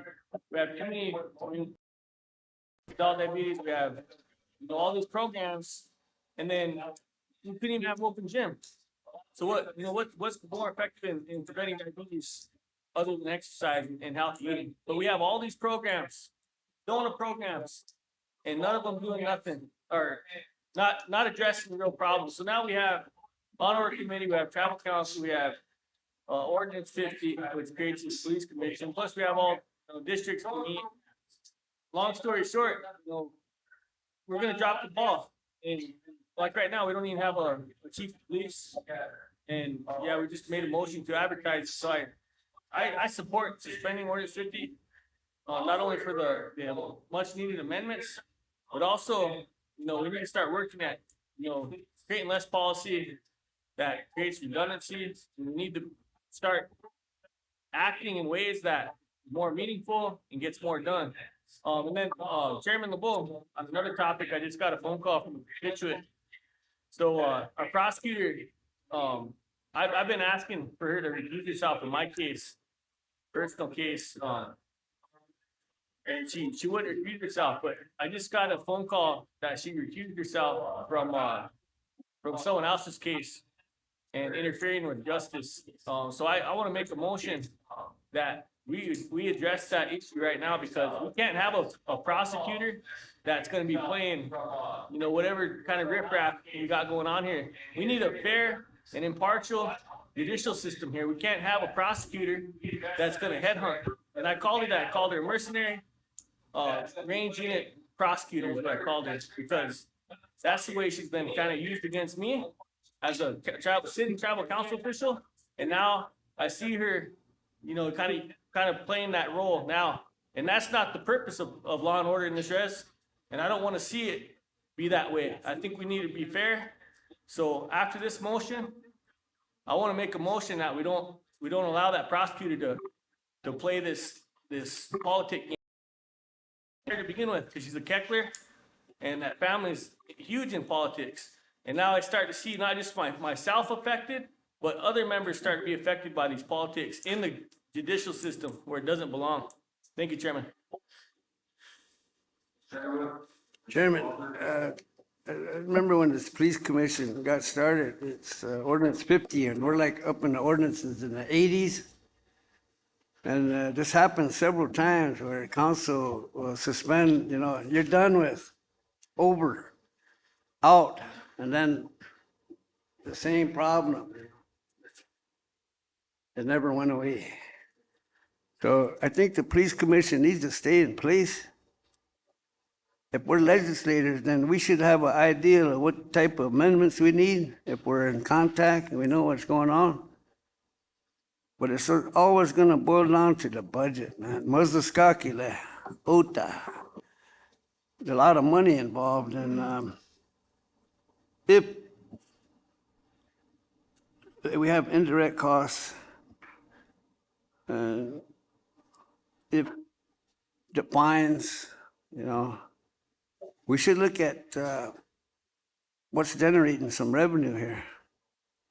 And we're talking about doing other things with law enforcement, like with the heavy hauls and all this, and, you know, different types of stuff. We put up border guards, house deputies. This pandemic kind of ran things down, but we got a report from the police commission after, I don't know how long. So if we're legislators, let's do legislative work.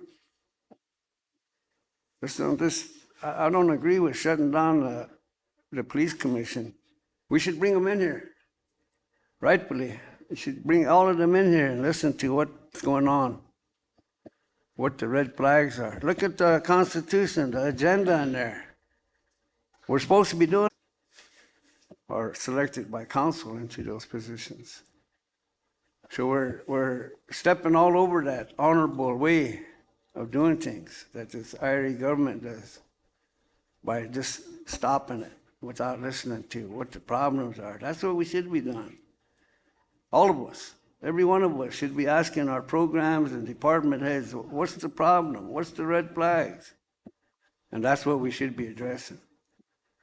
We always want to hear good news, but I don't agree with doing away with them. If we're going to try to do this, then let's bring in the police commission. Let's hear what's going on there. I only heard one report. I think you guys all heard it too, except for the new ones, but we finally got something going against it, you know. I think we need more reporting during this time for council. And not just to put people up there and be the guy that puts that mask on and then hits that guillotine and chops that head right off, you know. That's what this is doing. And it's bad government when you do that. You're disrespecting the whole process. So let's be more communication. Let's look at what the problem is and try to address it, because that's what they're doing. They're doing the same thing as you guys are doing, making decisions that come before them, you know. So let's respect that decision making, you know, because I don't see no complaint. Where's the complaint on the police committee? I don't see none. That's how we deal with it. Just because I don't like you as the chief of police, I want you fired, you know. Well, then I'm officially abusing my position here, you know. Official misconduct, official abuse, because I don't like Joe, you know. Even though he's probably doing a good job, I don't know. So that's in place too. So I think that we need to really, instead of chopping heads off, we should be trying to consolidate and group our minds together to try to make something better if there's something wrong, which I don't think there is. The other thing is they need to, is there internal affairs in place like it used to be? Mr. Chairman?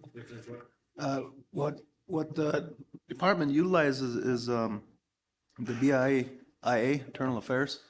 So if there's a complaint that comes in, rather than having your own department report or do the investigation, which, you know, you want to talk about good business, that isn't good business.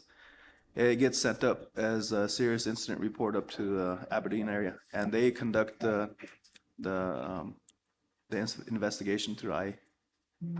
See, that was another issue. When the Attorney General, Steve Emery, got that together, we were having some problems, complaints coming in to the judiciary on the court side, and then the law and order on the law enforcement side. So then we established that internal affairs to oversee, you know, what's going on, instead of it coming to law and order and getting out of hand. Internal affairs would control it. If they couldn't control it, then it come to law and order committee, so that everything was handled over there. If it's not, then it comes to the committee. So I think we need to look at that internal affairs, because one of the chief of police had 22 complaints on him by fellow police officers. and they sat and they never heard their grievance for, I don't know how long, maybe a couple years. Maybe during this pandemic, there was police officers waiting for their grievance, which, that's kind of bad. So I think that we got to look at maybe bringing back that internal affairs, whoever that person is, and they handle all of these problems. The police commission handles it. When they can't handle it, then it comes to the committee, and then it comes to council. So I think we should try to reestablish that and try to build that esprit de corps within the department, and whoever the next chief of police is probably has to have a lot of more knowledge on what we just passed here on this contract, the Ziawi, Chakaga, everybody needs that information so that we can plug for it. But I don't, we got a lot of vacant seats in the districts, Chairman. We finally get, when Madam Secretary gives us information on these commissions and boards, sometimes they're not filled, so that's what we fill them. Same with the police commission, we fill that. That's our job. So now, let's bring them in if there's a problem. If there's not, then let's do our work as legislators and let's strengthen that ordinance if that's what it has to be. That's our job. So I can't support doing away with them, but I support looking at it, reviewing it, and looking at amendments to strengthen it. I'm all for that. Pilamalo. Thank you again, Mr. Chairman. And, again, I'll just say that I'm for having the Judiciary Committee review it, and there needs to be some changes in it, bring it back to tribal council. I'm not in support of it abolishing it right now or suspending it. Isn't the police commission a place where the complaints go on officers or the chief of police or whoever, and they take care of it there and they do the disciplinary action? Because Madam Secretary, don't we have a standing resolution that we do not do personnel issues on the floor? Is there a standing resolution? Because if we're gonna start doing personnel issues on the floor, Mr. Chairman, I get all kinds of calls on personnel issues. I listen to them. I say, follow your chain of command, go through the process. And if we're gonna start doing them, I wanna start bringing them. And so I'm gonna pull my second, Mr. Chairman, because I'm not for suspending it. I'm for it going to the Judiciary Committee, and any changes that need to be made, let them bring it back to Tribal Council for approval. So this time I'm gonna pull my second.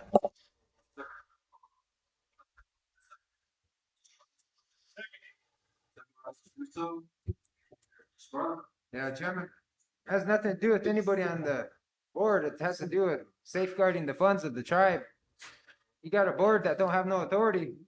Why let it operate when they can't hear grievances or they can't do these internal affair investigations or they can't? That's all I'm saying is suspend it for a couple months. Let the new guys, the Law and Order Committee, work on it.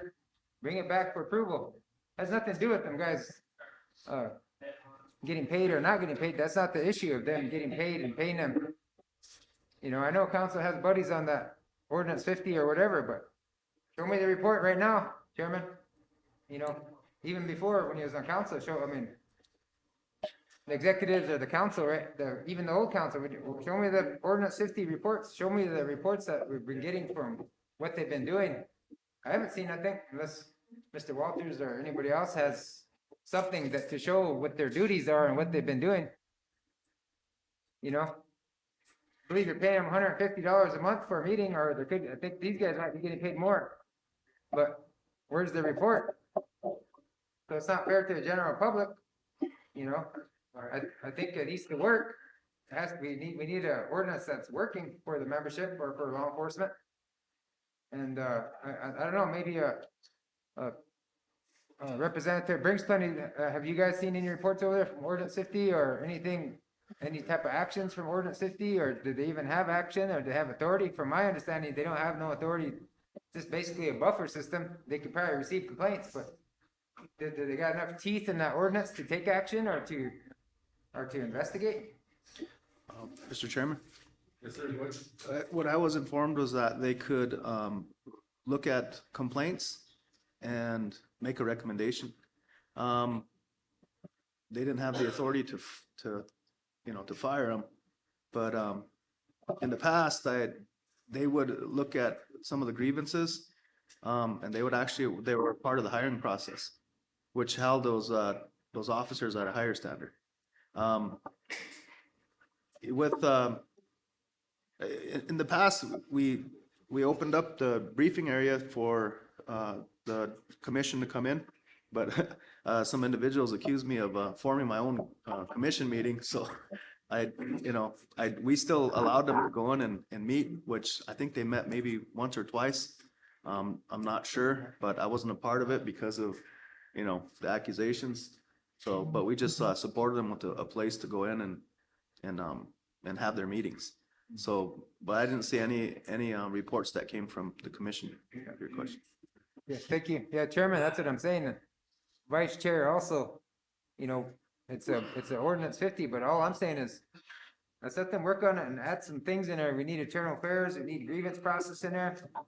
We need them to have a little bit of authority, maybe oversight, not necessarily supervision, but maybe oversight on what's going on over there so they can give a report to the chief of police or to the detectives, things like that. Maybe there's officers selling drugs. We don't know. Maybe there's, just things like that that should be kept confidential. I don't think they necessarily should come to council for those reports, but like a vague report on what they had a meeting and they're asking this amount of pay or the general fund's paying them this amount and they met at law enforcement. We don't have to go in depth on what they're looking into or the actual grievances, but how many grievances did they have? That's all I'm saying. Let's start knowing what they're doing over there and what they're actually meeting on, because the last time Ms. LeBeau visited with me is that there's not enough teeth in the ordinance, and it's basically what they want, just to hear complaints and what they don't have no authority to do anything about them. They can't necessarily suspend or fire anybody. So all those things got taken out. So all I'm saying is maybe this law and order committee will put them back in. But if you guys, council's okay with this, having somebody get paid to sit on a board, that's what you're here for, to just have somebody sit on a board and not actually have no function. I'm sure everybody here graduated high school. I'm just saying, common sense that we should send it back to law and order and let them work on it and bring it back with some teeth or no teeth. You're either going to allow them to suspend or make recommendations to the chief of police to suspend or fire, and then the grievance processes. You're going to either give them teeth to allow somebody to come back to work or not come back to work. All those things ain't in that ordinance 50. And the new council, I don't think they had a chance to even read ordinance 50. I'm just saying, I'm one of the guys that work law enforcement. I'm one of the guys with the criminal justice degree on council, so I'm just trying to help you guys out on what probably needs to be done. So you might know more about construction or, planting flowers or whatever, but this is my background. So I bring that to council and I share that with you, and out of respect, to help the system better. I think it needs to be referred to law and order to let them make any new amendments and bring it back. But some of you are okay with having that board operate. Maybe it might take 3-4 months. That board's gonna get paid for what? They don't have no authority to do anything but look at complaints and visit with the chief of police. But do they have any action like they should? They should be able to have some type of authority. So that was the complaint I got from some of the board members, is there's kind of really no authority. They picked that all up. The past councils picked that all up. So why even have an ordinance or a board if they can't do anything? That's the point. So it's not nothing to do with anybody on on the commission. Thank you. Mr. Rendell? Mr. Rendell, you guys want to share? On this, not on.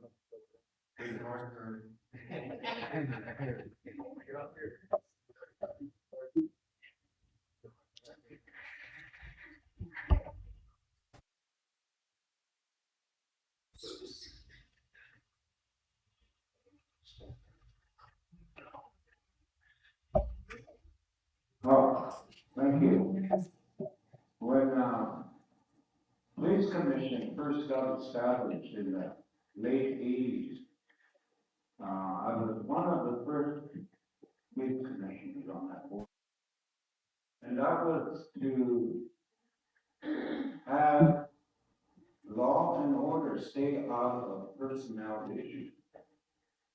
Because a lot of times, people that come to tribal council and they'll take and ask, law and order to, come in and, well, you need to fire this chief of police, or you need to fire this police officer or tailor.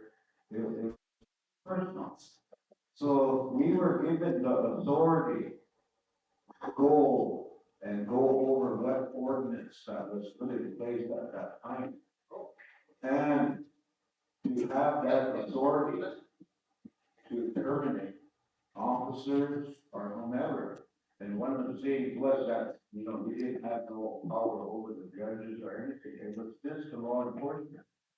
And that was not, like I said, not to have council intervene in the issues that were going on at law enforcement.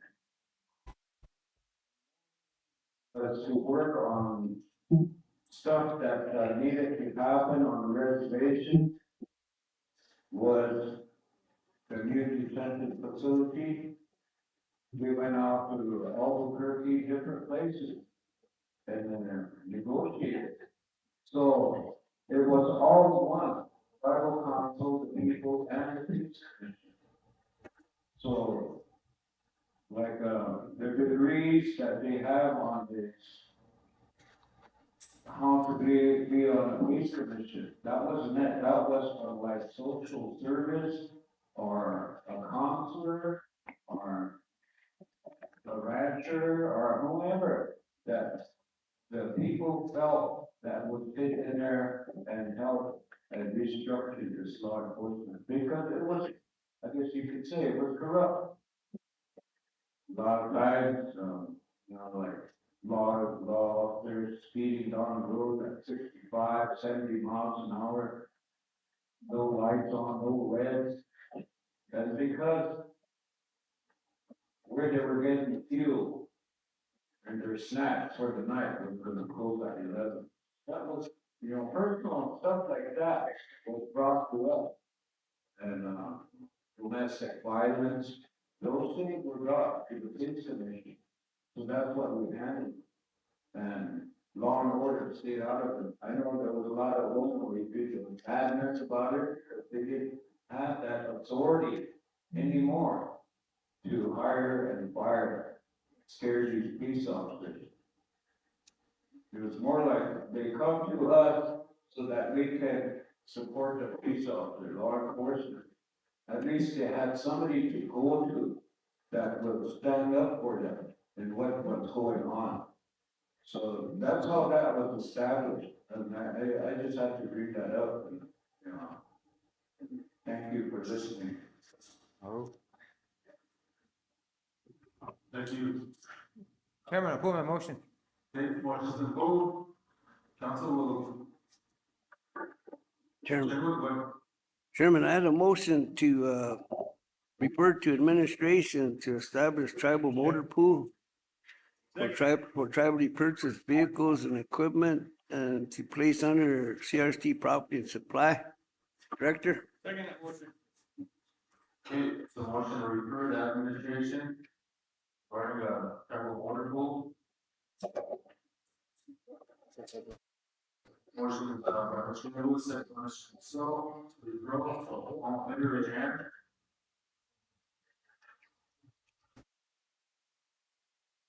Yes, zero, motion carries. One last thing. BBT. The other thing, Chairman, yesterday, because I remember being on the judiciary committee, it was a standalone committee, but we got it held up yesterday. I think we should get the judiciary committee going, because you look at the judicial department here, under the judiciary, it's a 638 contract and it's separate from law enforcement. It's, I think it's about 2.6 million. I think it's $1.5 million 1 point something million for the law enforcement and 1 million for detention. So it's like a 0.2, you could correct me, Joe, 2.6 million that runs the law enforcement and detention. 1.9. In the law and order code. Now, we went back to 1980. The Judiciary Committee was always in place. And that's where you see the report in this, it should be separate from law enforcement. Because it's dealing with the court system, you're dealing with the judge, prosecutor, public defender, and our people. But I don't know if we want to do that right now, Chairman, to put a chairperson in place for the judiciary. I think we need to do it.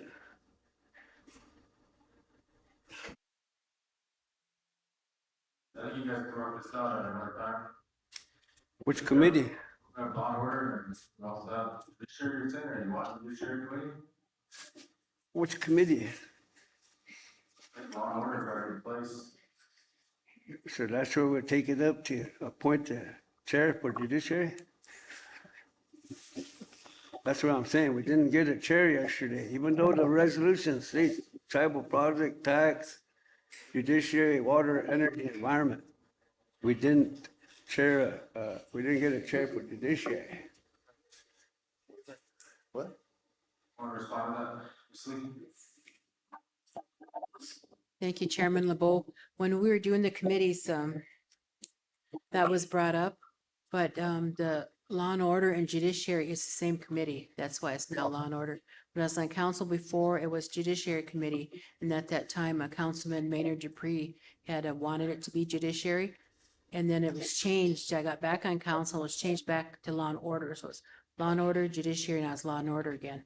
So it's the same committee, law and order and judiciary. So I don't know, Sure. why would we want to have another committee? It's just like having two law and order committees. I mean, we already have one, so I think we should discuss it at the law and order committee would be the place to do that. And then Mr. Underwoods could come and Chairman, bring his. Ms. Lee is side up wrong. and- I'll tell her right No, now, it's, she's wrong in what she's saying. That's what And- date is and that 20 years resolution ago, you're 22 reading off years of? ago, we had a judiciary committee that James Chasenhawk chaired.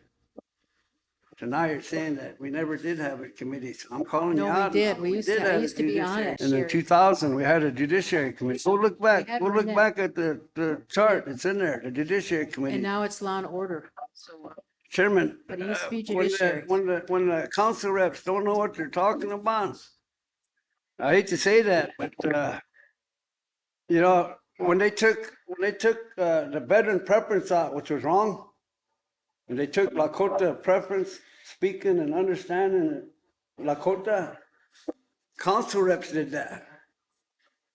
And the same guy that wanted to get on that police commission, he took out the veterans preference. And he tried to get in as veteran preference, but they're the ones that took it out. But I don't agree, they took out the language too, out of our application. That's what council reps did. So that came out, I didn't even know about it until that issue with District 4 came up. And those are the same council reps that were new council reps that are saying things that are not here now, but I think we need to put those back in, the language and the veterans preference back into the application like it was. So when council reps do things without the full body seeing it, then we have problems. We have problems at the district level. We have problems here. Right. So can you correct that then, Madam Secretary? I don't know if you were back here back then, but Colette and the Judiciary Committee was a standalone committee. I got some old minutes. And we can continue this discussion, later on, not doing it right here in council, but we had the ABC/HAC committee meeting on March 31st, 2022. There's a quorum there, from both the commission and the committee. Discussion was tribally grown hemp production utilizing Taylor's farm. That came up yesterday, and there's yes, some, and these are the minutes. They've never been submitted, but the record, and submit them now. There's no motion for these minutes. Should I have, got a copy from SWC records, secretary? Another one here is the Travel Project Committee meeting. Uh, since July 2022.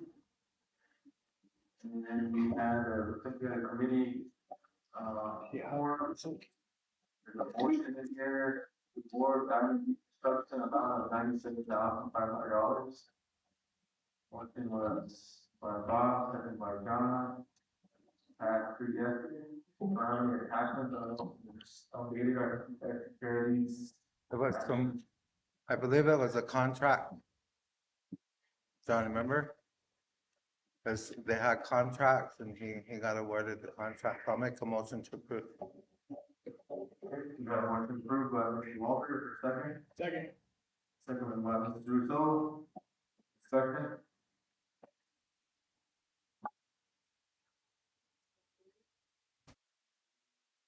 Seven point eight, 2022.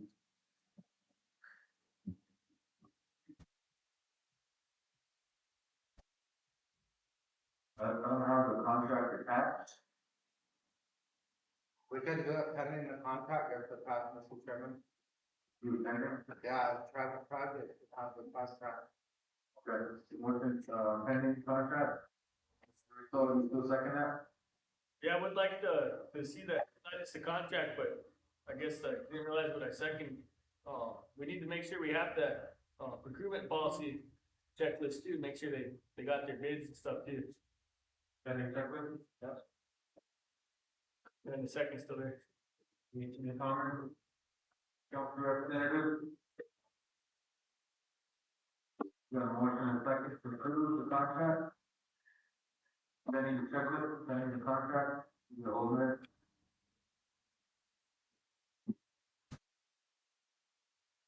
Secretary? Greg Didwin,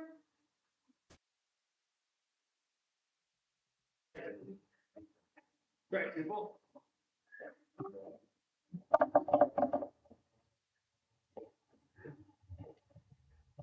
Greg Didwin,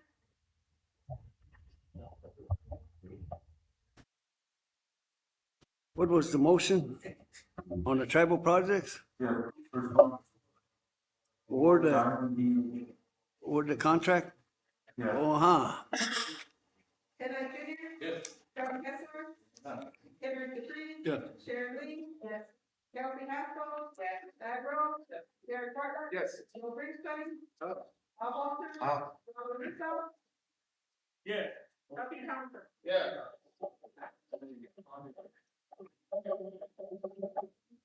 Bob, yes, 0 motion carries, thank you. Council, we're going to the next one, tribal housing project, housing designs. The discussion, the motion here is to include a design for one bedroom unit. It's by Derek Bartlett, second by Bob Walters. 4 yes, 0 no. This is to do a job with, tribal projects.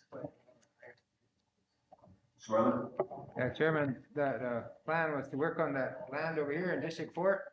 Then council came in and Vince and Bernita and Bryce, wanted those funds divided up, so that one bedroom plan is probably sitting over there, but it's also sitting with the full 15 million. So since that was divided up, I guess, one of the communities can probably go with that one bedroom design. We were working on a plan to put one bedrooms over there, but council wanted to divide up the funds, so now that's kind of a dead issue. Thank you. Any other comments, otherwise we'll move on. Say move on. Because we move on to the next one here. Agenda item, question is AE 2's master agreement, renewal agreement. And motion is to renew AE 2F master agreement for A&E services. Motion was by Mayor Lewis, second by Sharon Lee. Council, any action on this? Motion approved by Ms. Lee, second by Mr. Kepler. Discussion, Mr. Chairman. Alder. So again, Mr. Chairman, It should be pending that we get the attachments to, for this, A&E. How big? Included in the motion? Chapter, you still second that? Okay. Henry, the chapter? Yeah. Chairman, Is there, in on order, this master agreement, we don't have a copy, but what, is there a budget with it? There's some money with it? That's why I said, Mr. Chairman, we need to approve with my, getting all the attachments, the A&E, all the stuff. There was at the meeting, but, not attached to the minutes now. Chairman, remember sometimes we turn these back and we want all the documents, you know, to look at. But, I never seen this agreement. I mean, I never, you know, that's why I'm glad that it's open for all of us to be on any committee, because being separated like that, we don't know what's going on, you know, until it comes here. And it's the first time I'm seeing this agreement, and I'm just asking if there's money involved in it, and did it get a legal review and all that stuff? Remember to use the checklist that the Madam Secretary is always asking for. Is that all complete? And I think that's for the new council reps to know that checklist process, Madam Secretary. It'd be a good time you'll see this master agreement, and you'll see a legal, and then if there's a budget, that should be on here. Usually we kick it back until we get there. Chairman Bolt, and that's why I stated that all the documents were attached at the meeting, but whoever made copies of the minutes didn't attach all that back up to the minutes. Thank you.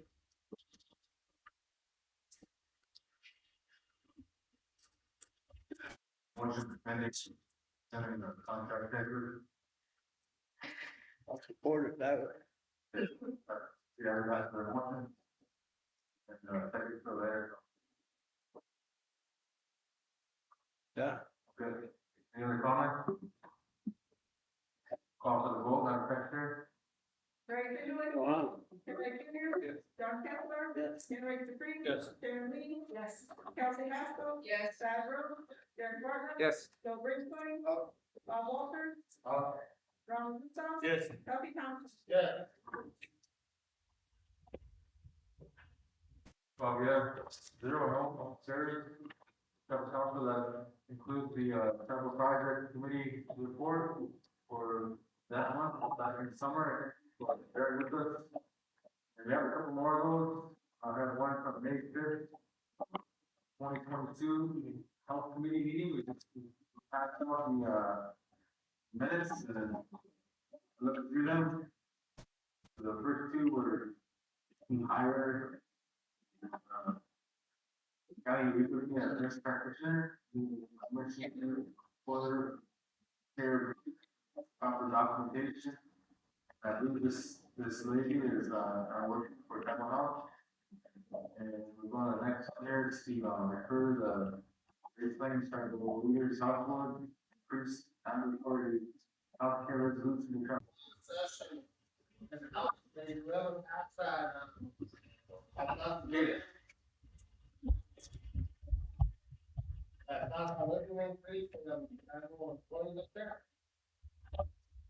That's kind of what we're getting on.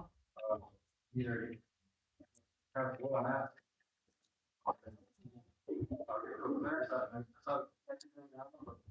don't think they have them. They get over the work. Yeah. That runner to bring those minutes up.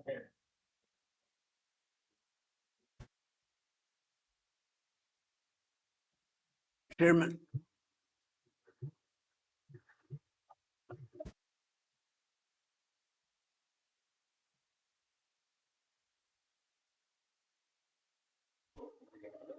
Chairman. One thing left on that, law and order, maybe Joe can answer it, but remember that air purification unit that was supposed to come on, and then, area was having a problem with us? So BIA was kind of having a situation with us, and I think the furnace or the HVAC, AC, the heating and cooling system was down, or the furnace or something was down. And then there was an air purification unit there because some of the prisoners were catching COVID. So this air purification unit was supposed to be in place. That was kind of one of my questions on that. Is that in place, that air purification unit in the detention, in the building itself? No, I don't, when was that supposed to have been taken over there? The former chairman had all that information, and we was trying to get that information because this is one of the main things I was pushing because of those guys back there, and then they started catching COVID. And the schools went into that purification unit. I'm not sure on it. Medicine Wheel has it. I was wondering, maybe we need to look at that unit and get something into the detention purification and have them guys pay for it.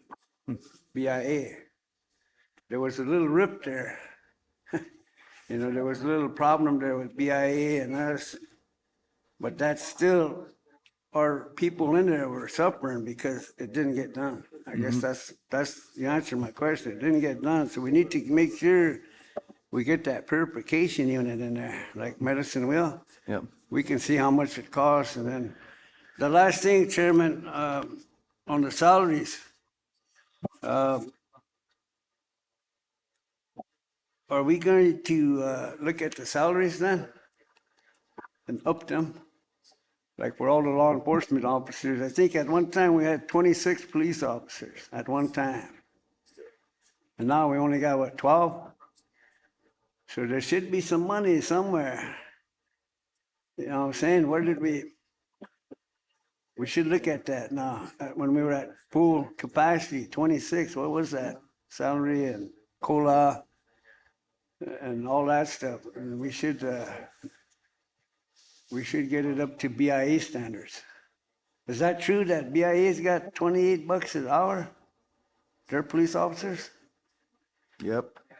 Well, it's called parity, so if we're only at 17, then that's another issue we need to push for BIA right there. Those two issues, air purification and the salary. The law enforcement officers start out at 21 an hour here, but it's still a lot less than what, the BI makes. Chairman, I'm asking if you can get Deb to see how much that unit costs for that building, Medicine Wheel, that purification unit. Remember she had that company and that they had it installed? Maybe you can get that information for us. Thank you. Sir, there should be a springtime, some kind of ACL, plates, like formal ACL, so that could be a honor, funds. Yeah. Like that. I agree. Can I do a referral to the legal and that? Yeah, motion. Motion by everybody, for legal, second by this tactical discussion. By that, I just referral on every hand. Yeah, when I was motion carries. Council, let's take a 5 minute break and then we'll go back to the.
Yeah, okay.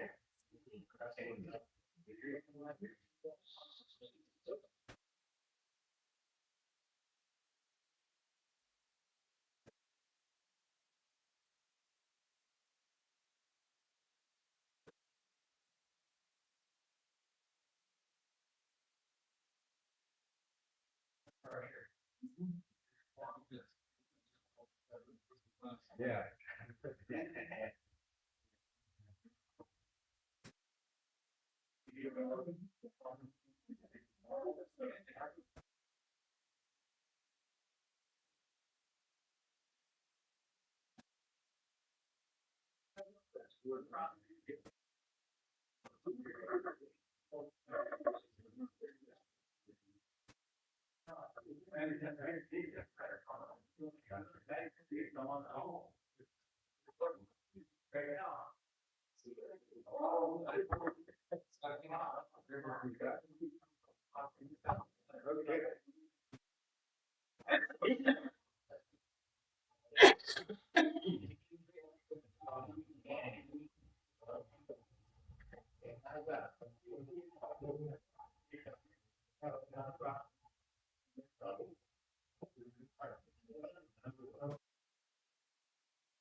CRC Education Agency for the education support of the Education, Health, Recreation, Social Welfare Fund, Fund 3, 1.1 million at area allocation to the CRP Tribal Health Department, 1 million for the use of treatment purposes, and 100,000 for environmental health and sanitation purposes for one call animal shelter for the health and component of the Education, Health, Recreation, Social Welfare Fund.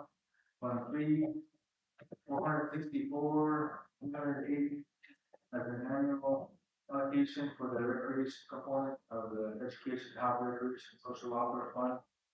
$364,280 to the CRST Youth Affairs Office, $100,000 to the CRST Parks Department, $900,000 as an annual allocation for social welfare component of Education, Health, Recreation, Social Welfare Fund, Fund 3, and in the amount of $900,000, $700,000 to the CRST Support Services Office, and $200,000 to EP Solution, $600,000 reinvestment to the Kentucky Power Fund. 5404 to abstain, motion carried. Agenda item, percent, we got, so it's, looks like we can go to the resolution. That's that. Then we're gonna, 2012, and after order 34, Federal Equitable Compensation Act, which provides a process for administering the settlement funds received by the tribe in accordance with public law 106, 511, the China Lucy Tribe Equitable Compensation Act, whereas the pursuant to the CRST Tribal Equitable Compensation Act, where 74 section 104, the tribal council funds the three obligations of the ordinance, the ongoing operation of Texas Board, and the administrative expenses of the Texas office, and pursuant to where 74 401, the annual allocated program that all fund, housing, social welfare, and whereas the annual operating budget of the Texas office was approved by the Texas Ethics Committee on April 4, 2022, in the amount of $905,692, and whereas the annual operating budget of the Texas Board was approved by the Texas Ethics Committee April 4, 2022, in the amount of $30,000.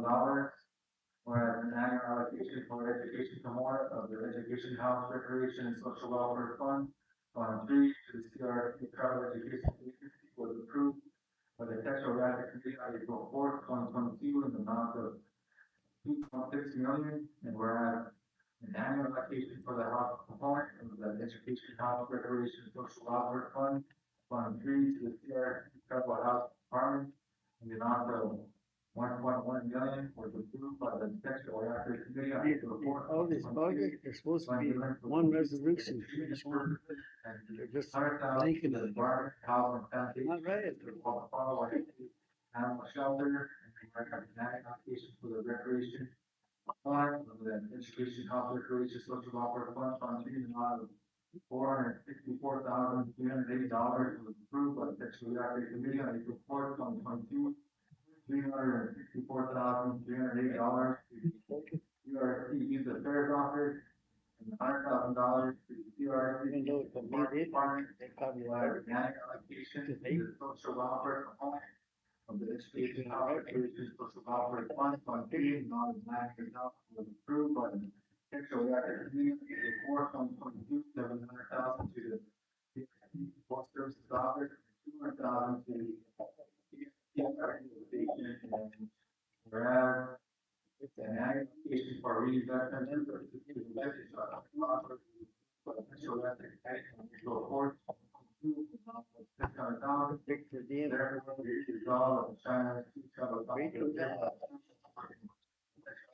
very much in the created allocation for Fund 3 education. There should be a Recreation social welfare component, and an annual application for the reinvestment amount not to exceed $6,600,000, and the drawdown of said funds for the office of special trustee be $100 later.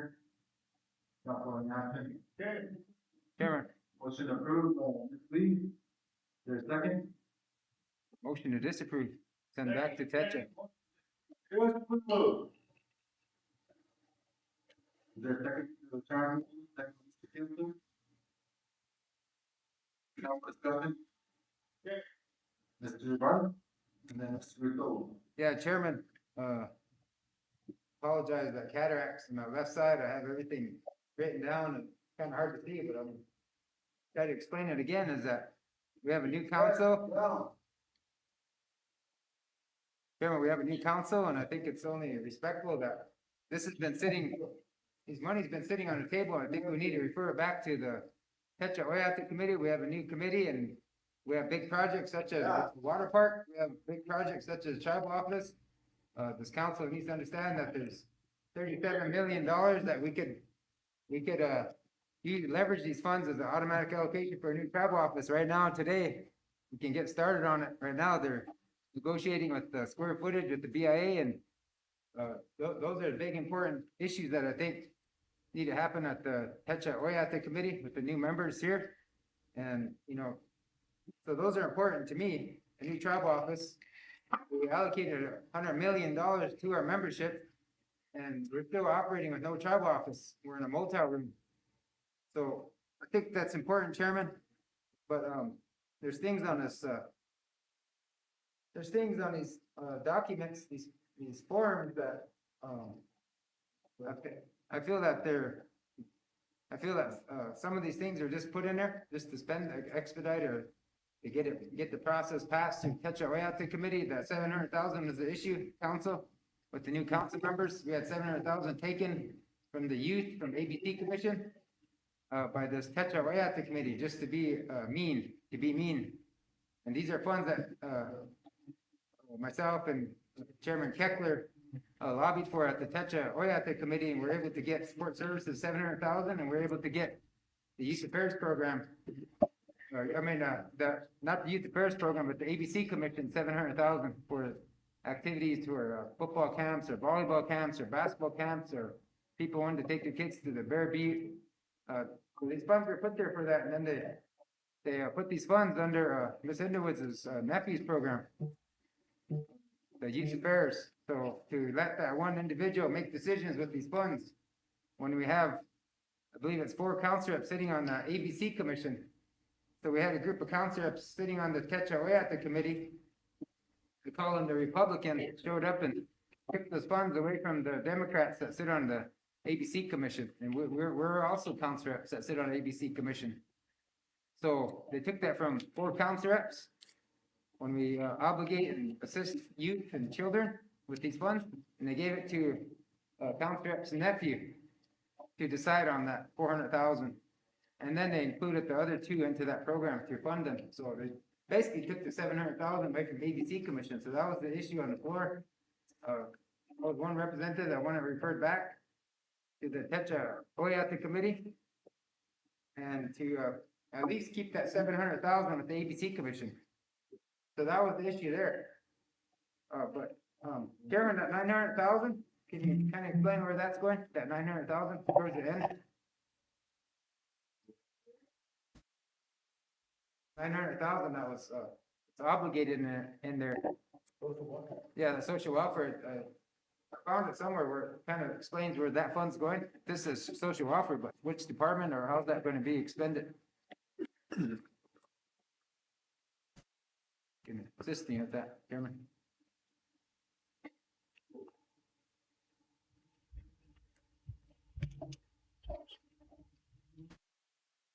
I think the 900 was for the office, wasn't it? Number 8, individual resolution. Okay.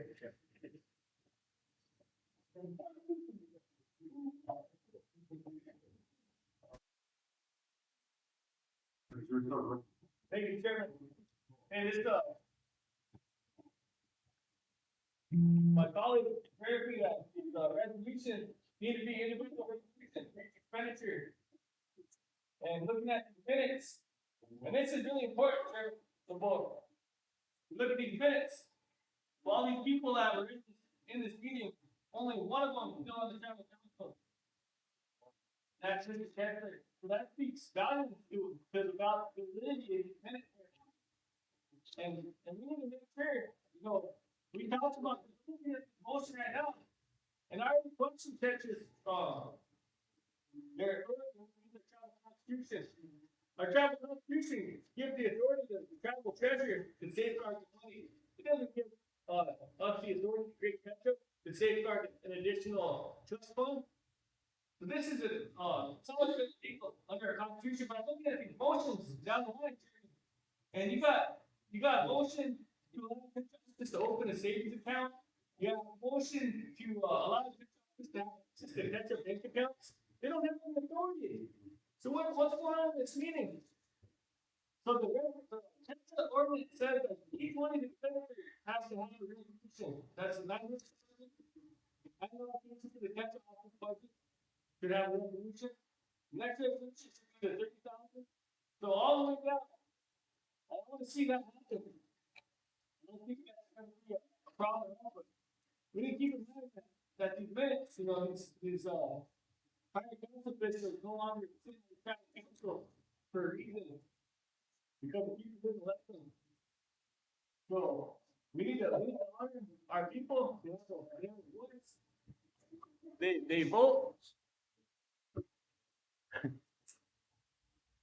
That's why I can't support the motion. And actually I said Chairman, I rose my hand before you allowed Representative Lee to make her motion. So I think we should, if we're not gonna raise our hands and just blur motions, then I'll just start blurring motions next time. Thank you. Thank you. Mr. Chairman, our department. Yeah, Chairman, for the new council reps and for our listening membership out there, if we're still live broadcasting, hopefully, we got the technology and now our people can listen in and look at you guys. It's a smile once in a while.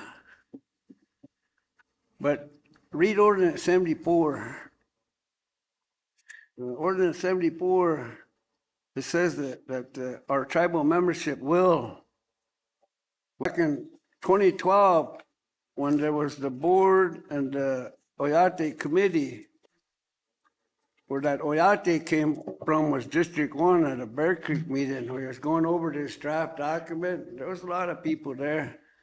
Some of the elders said, well, Oyate, if it's for the people, and it is. And then it was supposed to be for one from each community. That means 21 jobs per diem and mileage. But at that time in 2012, some of the council reps said, well, we'll save money if we're the committee. That's not council reps, but that's how it went. A council rep said, we'll save money. So they adopted Oyate, but they didn't adopt one from each community. Now, if you look at the Oyate committee, the board, the duties, make monthly reports to the district. It hasn't happened in District 1.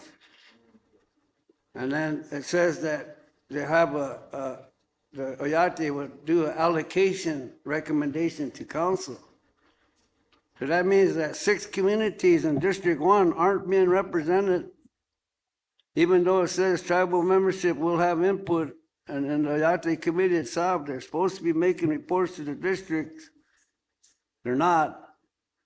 And then the appropriation part of it, and then it goes back again to the ordinance. These proposals are supposed to be by resolution. And we oppose this.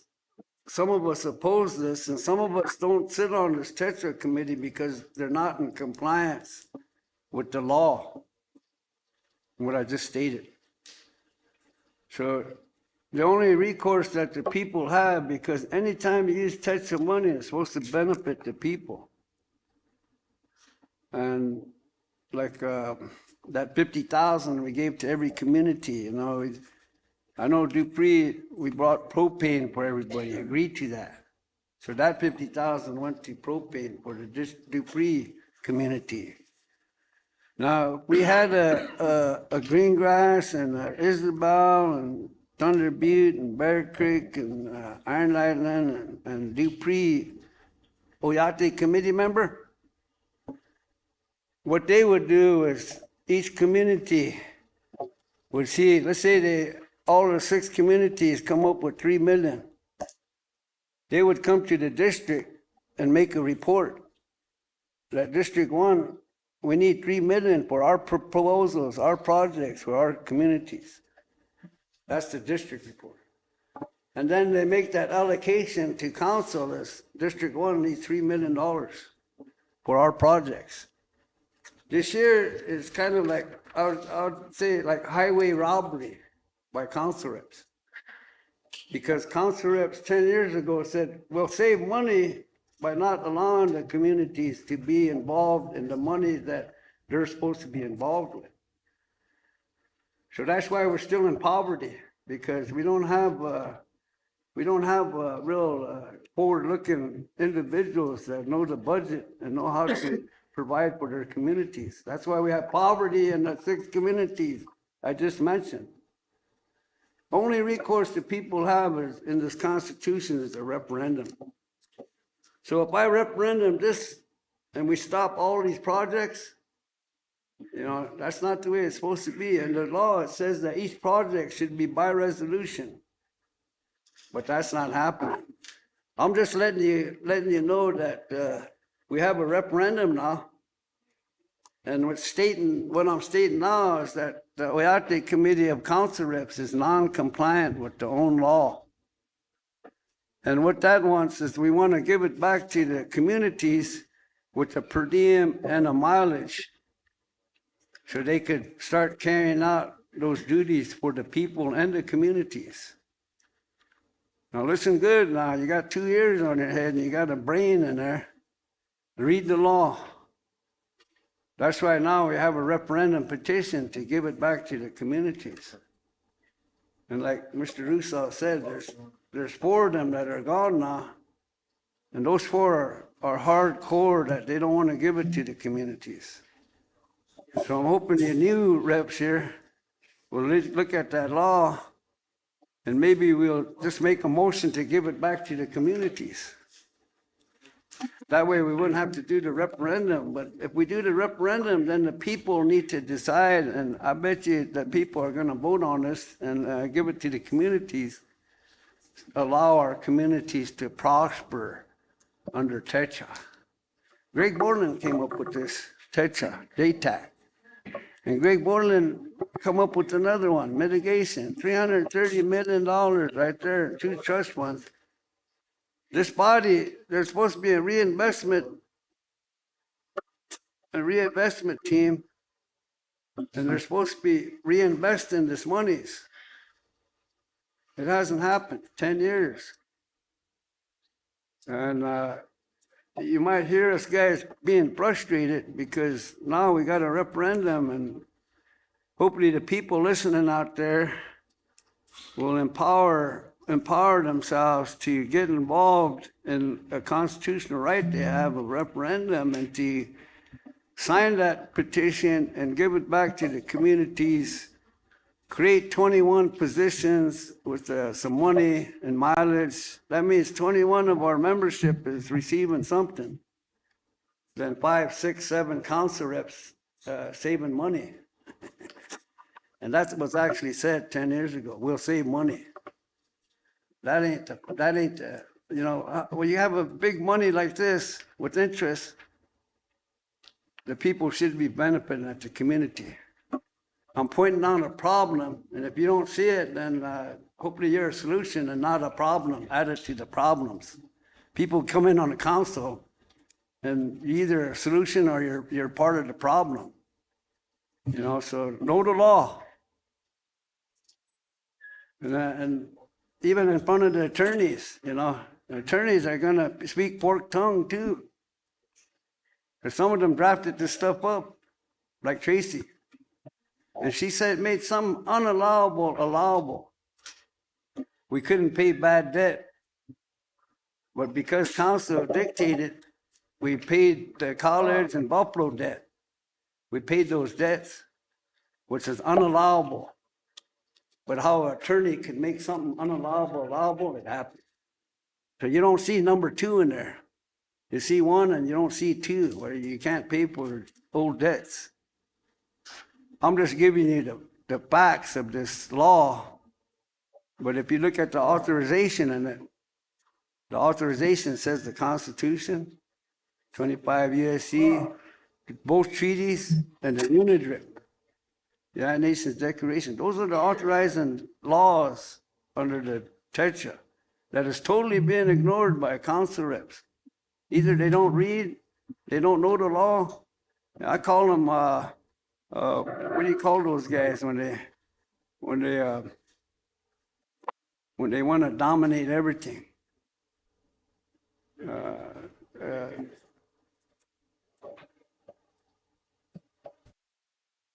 Anyway, there's a word for it, but I'm hoping that we'll look at that law. You new reps, look at ordinance 74. It's not that hard to read. Look at the things that we're pointing out, and then look at why it's continuing. Why is there still poverty? Why is our people suffering, man? Why? Because of this body being dictators, I guess, and not allowing the people, empowering the communities and the districts, which actually the law is behind our membership in this. So I hope I explained it simple enough. Read the law, and then there's a referendum coming in, so hopefully we can make a motion to, let's give this Oyate committee back to the communities where it belongs. And that way, we might see some progress down in Cherry Creek and Blackfoot and Bridger and Isabel and Iron Island, where they need that. We need monies, man, in the community. You guys represent a district, but you vote for everybody. That's kind of troubling sometimes for me, you know, how we vote for everybody and we don't have all the facts, everything here, but we do it anyway. I don't know what you call that. Maybe a U.S. Congress type of, you know, doing things, but it's simple. Go by the compliance of the law. Right here, just one last thing, Chairman, because I'm probably abstain to this, but in the Constitution, I'm going to bring out another compliance issue because this is a compliance issue. We're out of compliance with the law by the council reps being the Oyate committee. They don't want to give that up. Maybe this good year here, our communities will prosper and will empower Article 3 district or precinct organization, elections and certifications. We need to empower our districts. So each voting precinct established under this Constitution as provided in Article 3, Section 4, shall elect at the first general election and biannually thereafter a president, a secretary, and a treasurer. You guys just took an oath to this. And we're not in compliance with this, with the vacant chairman and secretary districts. We're not in compliance with this. I'm just pointing out another non-compliant issue. We need to be in compliance, Council Chairman. You're the constitutional authority now. You got to keep the Constitution and keep this body in line with the Constitution, which we're not. Pointed out on the record, and we need to address this compliance issue. Thank you. Mr. Woods, Mr. Bartlett, Ms. Lee, Ms. Haskell. Chairman, were you able to assist me with that second 900? That first 900 plus goes to the administration of the Tetra office, but that second one, it just says kind of vague. It doesn't really spell out a department. Where's that going?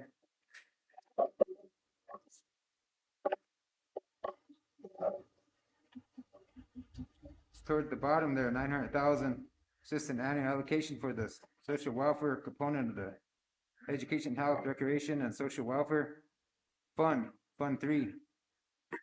An amount of 900,000. That's all it says. I'm assuming that the education. Education? I'm assuming that I'll find out. Because we got that looks like 2.7 or 2 point somewhere in there. That's going for those grants for the college students. So I kind of want to know what this 900 is going towards. Is that same thing, or I guess chairman and executives, council, there's things in here such as that 600 reinvestment to the Ochete Shakoi Power Authority. From my understanding, we got that email from Apex pulled out, and there was $800,000 that tribal council we're going to forward that, and then the administration caught that 800,000 and Apex pulling it out. They got the email and they were able to stop that 800,000 from going out. So to me, that's a dead issue, and I just don't see us allocating 600,000 to this power authority when Apex pulled out, and that was a big component of that windmill project. So that's part of the reason we got to send it back. Another big problem is 700,000 being taken away from ABC Commission and to the new council representatives. You look in the ordinance, and we gotta split these up individual resolutions so we can make a decision. But what they're doing is kind of like strong arming you guys, and you know there might be some things in there you don't like, but you gotta approve it by one resolution. They're saying, but you look at the law, we gotta divide it up. So I don't, Chairman, we haven't even gave this new council representatives a chance to even see the Pecha ordinance. I don't know if they read it or if they've seen it, but I think we refer the issue back to the Pecha Oyate committee. We have new members on that committee, and then they can discuss whether we obligate funds for a new tribal office with these funds, or water park, or new housing projects. But we ain't affording the opportunity. We're just gonna go off of what the previous council wanted, and you know half of them ain't here. So I think it's a new light. We send it back. These new concepts would be part of a new tribal office, you know, within a couple months or a month. You know, we can take that action today. We can take the action right now, but out of respect for the new council, I'm not gonna make that motion. I think we need to allow them to read the papers, the documents, and the people put them here to make those decisions. Right now, we have before us a decision of a group of councilors that got ousted out of here. You guys are gonna approve of this. You might as well put them councilors right back in here, because you're supporting something that they try to hurt the membership by doing things like this. So just think of that. If you can't, this council's not giving you time to review the paperwork. The motion maker doesn't want to pull the motion and offer that, then at least know right now, if you approve of this, you're taking 700,000 away from the ABC Commission. Those are children. So on the record, you know, you heard it from Representative Derek Carla, District 5, you know, you passed this, you're taking 700,000 away from kids. So I would say, Chairman, you know, even the executives have the authority to hold up on us and refer it back and come back with clarification, you know, because nobody's saying nothing about that 600,000. You're gonna approve that and pay them guys, or you know, that replenishment fund? That's a dead issue. You're gonna approve of something that's already dead, and 600,000 could be used for something. So those are important issues. If not, at least have the respect to divide these up into individual resolutions so the council can make a decision. By law, they should be separated into individual resolutions. Thank you, Chairman.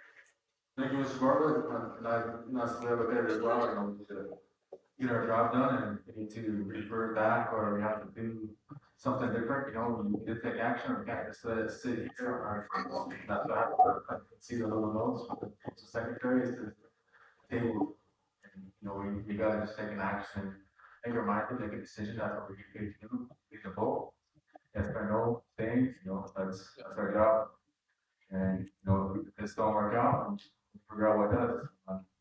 So that's what I look at it, you know. I'll make a decision. As far as energy goes, APEC was just part of the situation, the tribe and Apple, we still have that partnership. So we just need the developer part of it, and APEC dropped out of the energy project because of the Inflation Reduction Act, authorized tribes to be the investor in their own projects. So that was never there before, and that affords the tribe to be a bigger owner of the project. So that's really a good thing for tribes, at least hard for tribes. Anyways, I skipped over Mr. Walters and then, Ms. Lee and Ms. Apple. Sorry. Let's go ahead, Mr. Walter. Thank you, Mr. Chairman.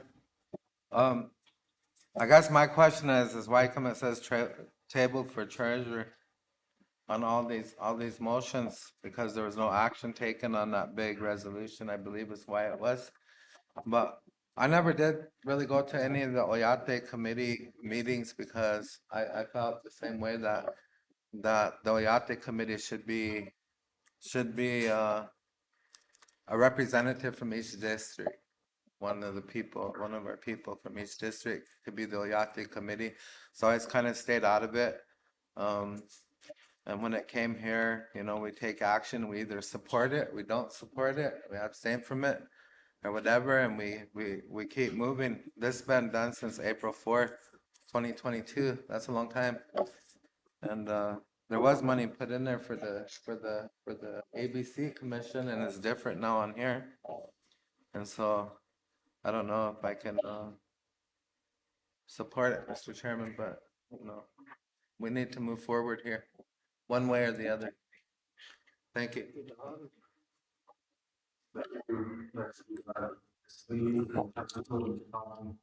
Thank you, Chairman LeBeau. I am on the Techa Oyate Committee. If you notice on the resolution, the 30,000 is for the Techa board. And I was on the Techa board previously before I was back on council. The Techa board is one person from each of the 6 districts. And these individuals are qualified and they are bonded and they are checked, they're vetted to be sure that they are able to be on the board. And this 30,000 in here is to pay them. And we would meet once or twice a year, but with the pandemic, it was getting to be like we'd meet once a year. I know these windows are way backed up and it's just taken so long to get these grants to people that have applied. And one of the things that since I've been back on this council and that we've been hearing is this money for the Wackpah Day Animal Shelter. We've had people come up here and say how they've been bitten, and Ethel Morgan's been up here telling us about her funding disparities where they're barely open. And there's, I think it's gotten better, but it's still an issue out there. The dogs that are roaming around, the stray dogs, the stray cats, and a lot of our people have gotten bitten. And my own niece was attacked by about 5 dogs and she really got hurt. And another individual, a young man, got attacked too. There's been a lot anyway. But so they need this money, the animal shelter, everyone, support services, that 700,000. I know there's a need with school clothes, elderly, they do a lot for the elderly. And they need money to do that, and they just can't just stop in the middle of everything. This is from April of 2022, so it's been months that this, I know that the previous, it never was a moneymaker, we know that, but I believe that it's a much needed business program here, and it's they're doing the best they can to bring in revenue, but they do need funding, and this 200,000 will help them stay on the air and help them pay their employees, which don't get much money anyway, but that would really help them.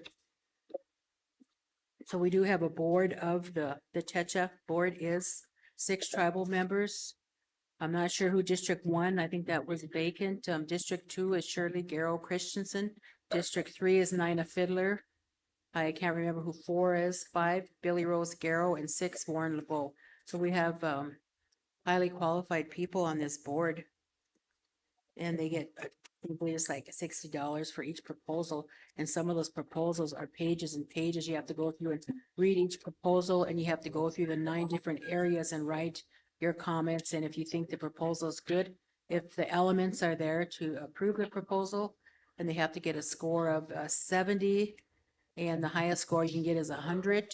I mean, there's it's very time consuming to do those grants, but people are dedicated and they're getting them done.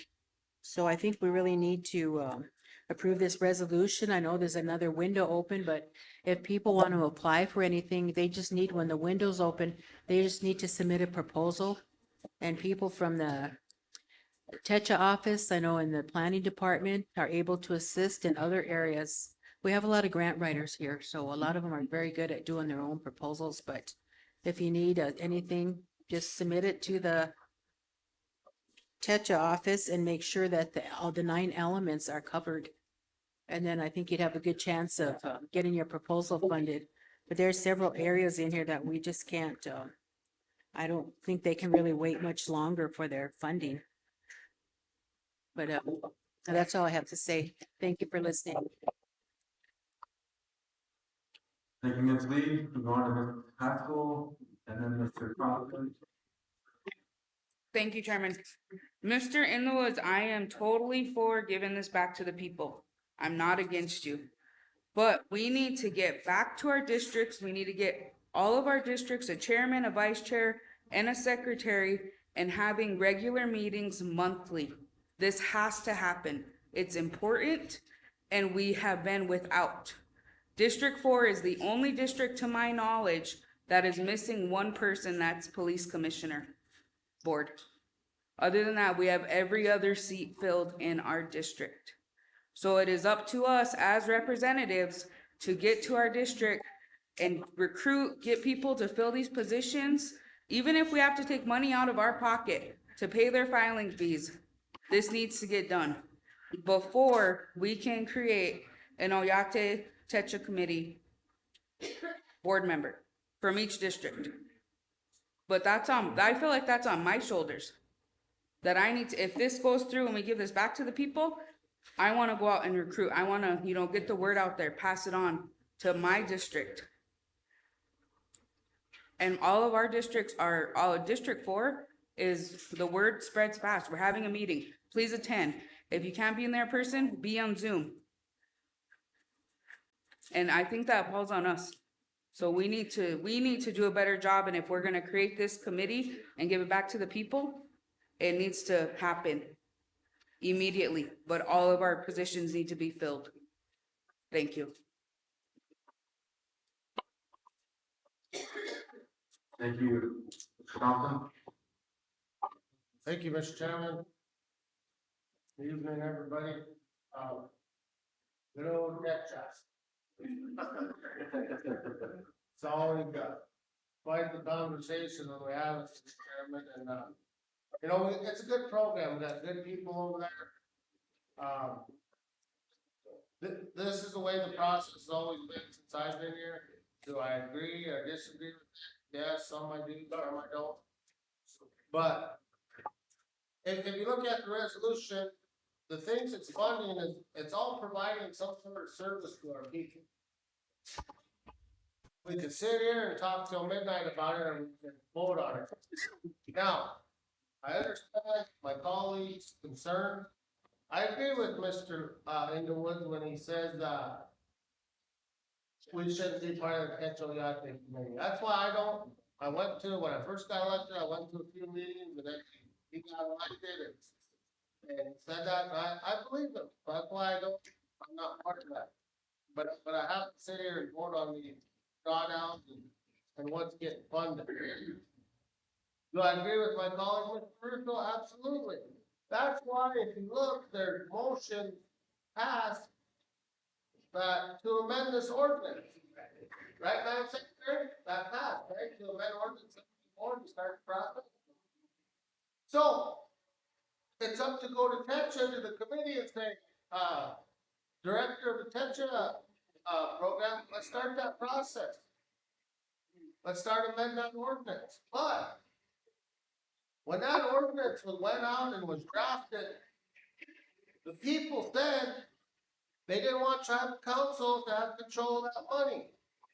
So they developed a process. That's the process for following, ladies and gentlemen. If you want that change, amend the ordinance. But Mr. Chairman, we can sit here and talk till midnight, or we can vote because this is the process. Do I agree with it? Some I do, some I don't. I believe there should be a, resolution for each deal, but that's not the way we've been doing it. So, and you're right, we're telling you to vote yes or no. So, I believe we vote on it. If it passes, programs are gonna get funded, services are gonna be there. If we don't, the funding ain't there, job are lost, start over. That's what it comes down to. Do you care about your programs or your people, or do you not? Then go to the start the process of amending the ordinance. Thank you.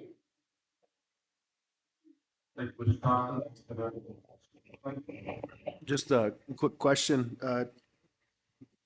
Mr. Bartlett brought up 600,000 for Ocheti Shakoi Power, correct? Um, is that a corporation that we're working with? Okay, so it is 600,000 is going to them? And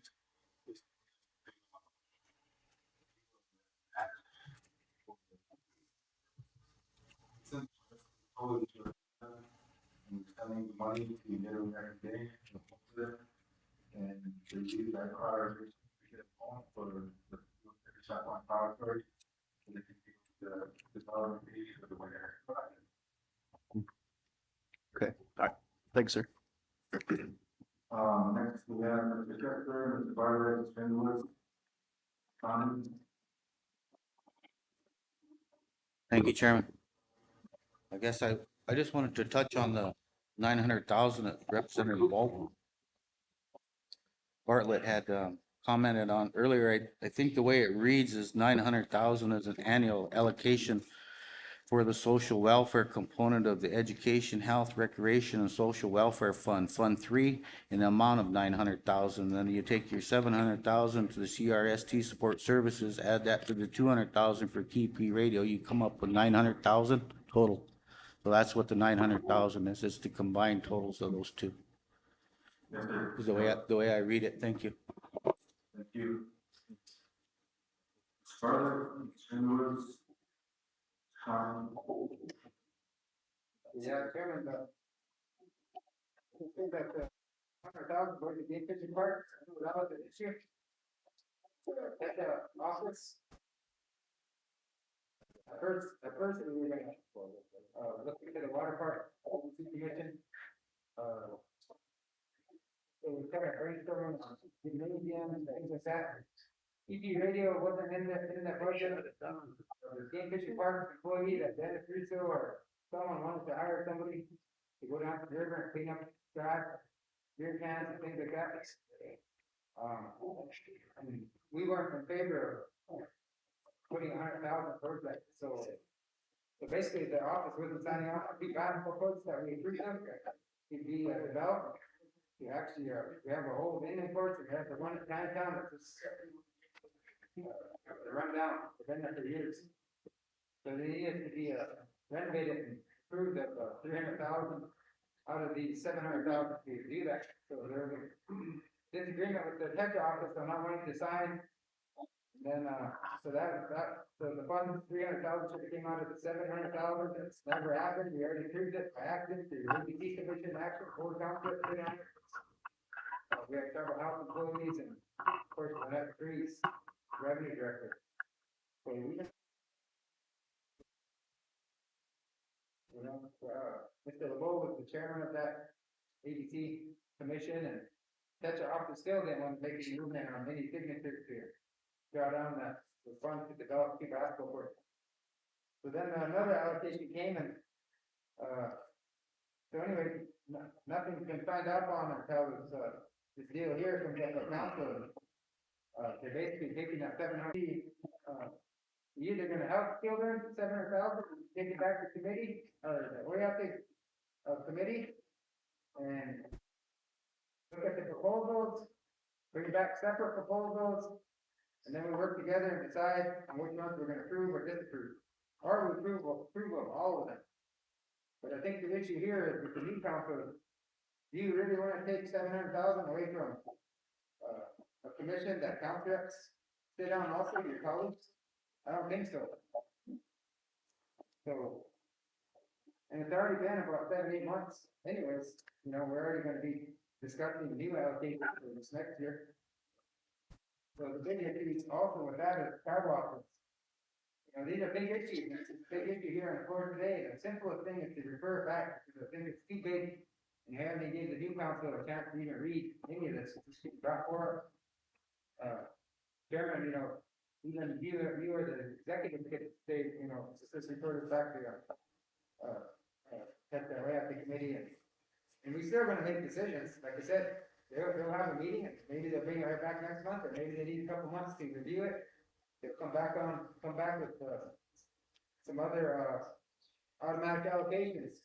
Summertime's gonna be coming up, some of you guys campaigned on swimming pool skits that haven't nothing the past 2 summers. That year we had the swimming pool open, and it's open for about 3 days. So other than that, if your family has enough funds to get those children to Pier or Rapid or Canyon Lake or things like that, then, that's, good for you, and, poverty and things like that. So I'm just saying, let's just slow things down, send this back to the ethics committee, and, let the new council review things, and maybe you might come back in with this whole same thing. But at least we're giving it a chance, giving you guys a chance to read the document, or now, we're gonna be approving of, what is this, 9,000, 10,000, 10 million, or 6 million, so this is $6 million decision you're gonna make, and you haven't ever a chance to read the paperwork, or what's best. There's about 3 things in here I don't care for. One employee, 100,000, or whatever, I don't know if that's a year or 3 years. Let's go down and clean up track, I don't think that, that's just creating one job, that's under, like, in the park. I wonder who's after that job, Wonder who's after that, or who they trying to give 100,000. So that's one of the biggest issues, reason why we get forced to report everything out, but that, they decommissioned it, and then they wouldn't sign off on anything, so. Kind of back and forth, and of course, well, hopefully, it's Chairman Bull can, take action on some of those things that get people to come back to work, so we can conduct business. Cause that, Mr. Bull, that was an issue for us to have that individual come in and meet with us and try to get some results. Didn't happen. Now you're in a position where, they don't answer that phone, then they fire, termination, things like that can happen, and that's the position you sit in. The directors feel like they don't have to come to work. So I think that's also another big decision on the executive. But I'm standing up for these kids, at 700,000. I sat on our ABC commission, hopefully, it's done it again. Mr. LeBeau knows where my heart is, and hopefully we have some counselors that are new, that like children, and like youth, and remember those days riding on that bus, it was football games, there was basketball games, there was volleyball games. Better remember those times, those days. And then if the decisions are easy. Refer back, kids, they're gonna lose their 700,000. We can leverage funds, we can develop water parks, indoor, gymnasium, with, indoor track, things like that, So another thing too is, we can develop a swimming pool, outdoor swimming pool with a lifeguard and salary for West and East End, Cherry Creek, Stripper, or Quant. Those are the avenues or the options that you have for these funds back to catch up. We already waited past 3 months. These councilors didn't want to argue because the election time coming up. And when you argue, it doesn't look good on you.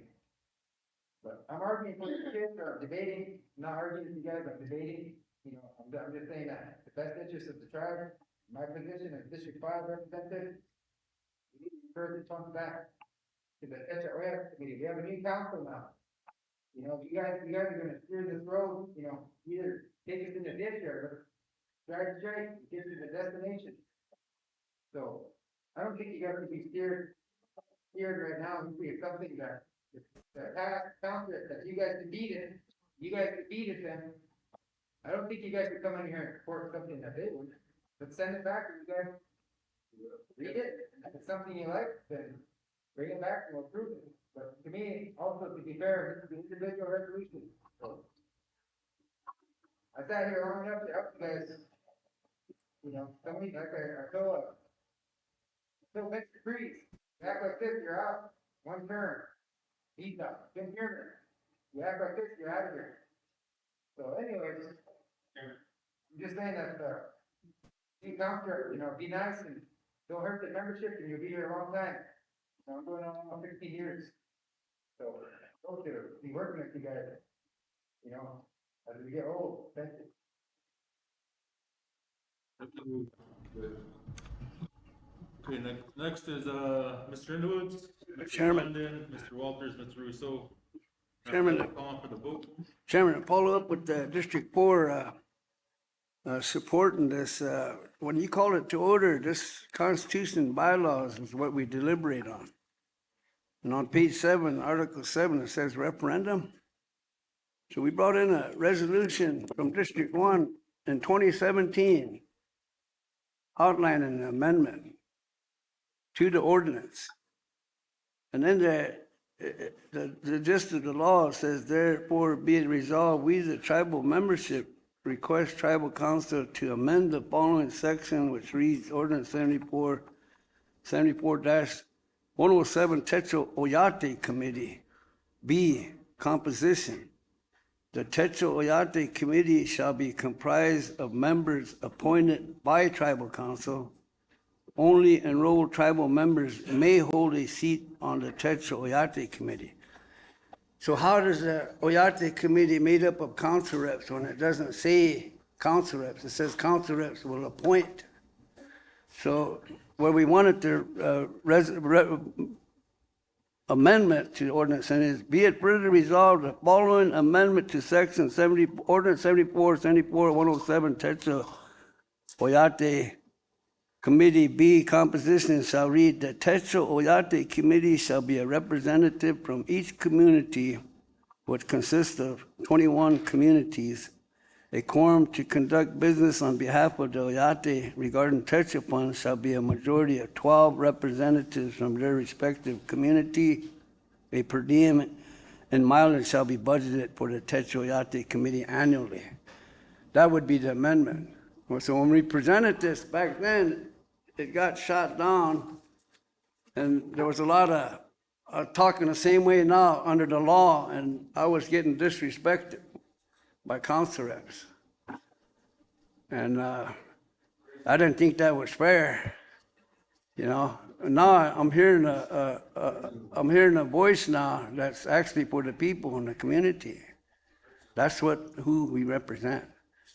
So we got this referendum that we started last year, but I was wondering, because we have a new council, instead of getting all this, the referendum, which is the people's only recourse, to change ordinances and resolutions, that maybe we reintroduce this resolution to see if it'll pass with the new council. And that language there covers it. So this actually came out of the District 1. It should have come out of all the districts, but some of the district reps, they didn't want to bring this to the districts. They left the people in the dark on this, which isn't right. So that's the update on where we're at with this, and we need to really look at empowering our people now, and that way this council here could conduct more into the committee than being the committee, and empower our people, Chairman, because right now, maybe I could bring this back tomorrow. I just wanted to inform you that everything we're doing is by this year. It says Constitution and bylaws, and we're non-compliant. So we got to get back in compliance on behalf of our membership. One last thing, Chairman. On the audit here, what is the audit? Because we have a in-house counsel and internal auditor. 6 years ago, when I got back in, the number one thing from the District One was, where's all the TETRA monies? What's going on with the TETRA? We don't know anything. Where's the audit? So that's why we brought that question in, and we got against, from District One, we got wrong. I just wanted to share that because, I'm not gonna be disrespected no more when I'm sticking up for the law. That's on your shoulders. You know, it's on our shoulders. So I'm hoping that we can get this maybe reintroduced and put it to a vote again. Maybe, see where that goes. And if it passes, then power to the people, power to the communities. Let's empower our people, man. Because I've heard comments from this body about our people. And if the people knew that that's how the rep feels about them, they ain't gonna be sitting here no more. They realize we work for the people by the numbers. That's where I'm coming from, and I hope every one of you do that too. You should be on your own person and understanding this. You know, because a lot of the scratching my back stuff hurts the people. 6 years ago, the only thing I seen in Greengrass is a community building. 6 years ago, the poverty and joblessness, everything in the communities with those young guys is still there. Nothing's changed 6 years. That's where I get frustrated at. And I say, it gets you angry. You know, you get angry at this stuff because what do? You know, you got to go by the numbers. That's where we're at, Chairman. And I'd like to see the audit, and I'd like to see where we're at with that audit. Because there were some red lines there that I don't know if the committee resolved those red lines. And last time we had the Oyate office here, when we was gonna talk to the in-house counsel on a couple of questions, I think Derek had the floor and then I had the floor second. But she ended up crying and walking out on us, and we never got to get those questions answered to date. So I'd like to see an audit and where we're at. Just like the Oyate committee should be rattling it off. The Buffalo board too, they need to make a report to us. They haven't done it yet. And they're always on the agenda. We never heard a Buffalo report yet, or a Terrell report. So I'm hoping we can get these reports up, and you know, I'm gonna let the new council reps know, I opposed this Buffalo board with council reps on it. It was called Techaka Incorporated. They disgraced that name. They took it away from the 6 districts that had it. And let's dissolve the Buffalo board with council reps and give it back to the district where it was at. That way the council reps could work on more important issues, you know? And we definitely need those reports, because we haven't heard them. We haven't heard them for years. I'm hoping what I'm telling you concerns you, because who do you represent? You know, District 4 is pretty big, you know, but we vote for everybody.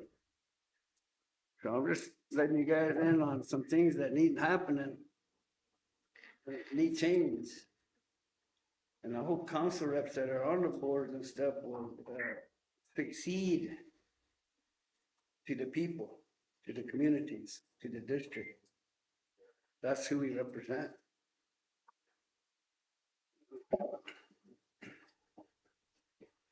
Maybe I need to introduce that resolution again, take a vote on it.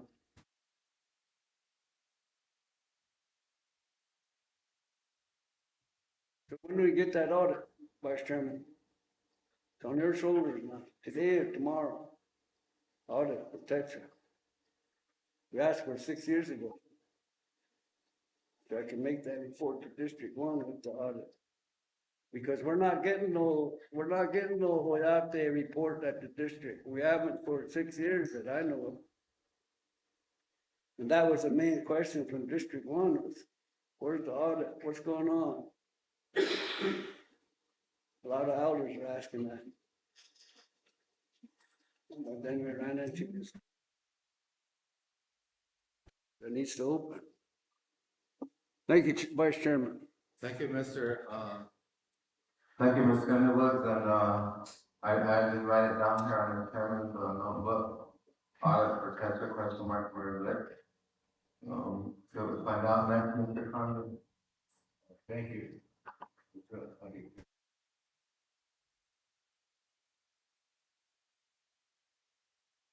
Thank you. The chair. Good afternoon, council, secretary. You know, when I walked back in, Bryce mentioned mitigation. Back in those days, mitigation had 4 bands on it.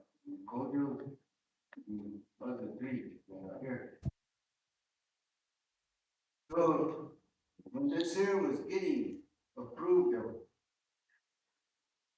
a few mini closings that were in Cherry Creek, they want their share. So in the process of how to be able to do some Sioux Nation things, I helped a member divide the letter. And our share of that night of $292 million was 72,800 plus thousand 25%. Now we had plans for that 72 million. That was vision. We want to contribute to the district, which is always interested in the district officers, Cherry Creek Road, to other pay in order to kind of bucks. But when Maynard was sitting in here back in those mitigation days, Rick Ford was superintendent. This letter that I helped to put together, one of those full-blooded coaches here. Years ago, we called Greg. They remember that letter and we let you handle for us.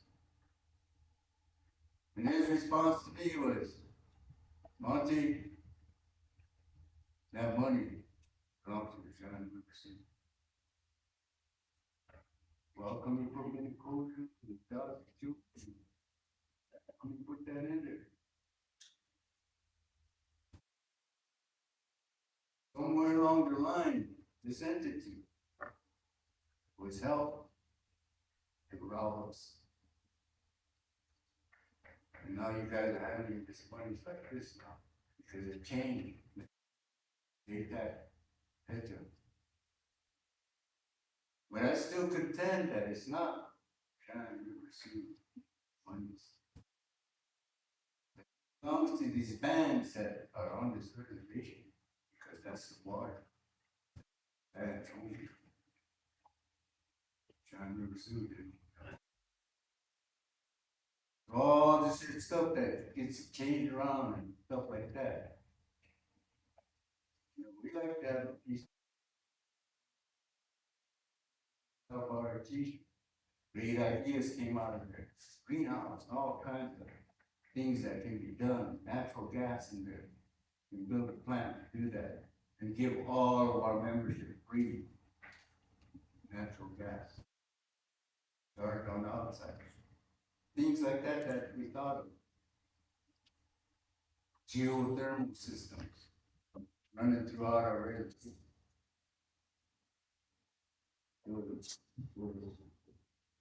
Self-sustaining types of things that we thought of. Yeah, that's great for that. I'm guessing you put it better. But that person put his name to that. It's still there.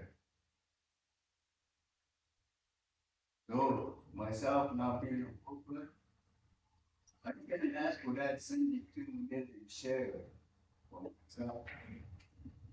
But I can ask it on their behalf. He's booklet.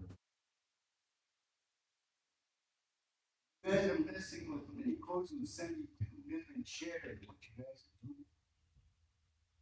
Whatever band you're from, maybe you should dip into that 72 million and share the rest of your band.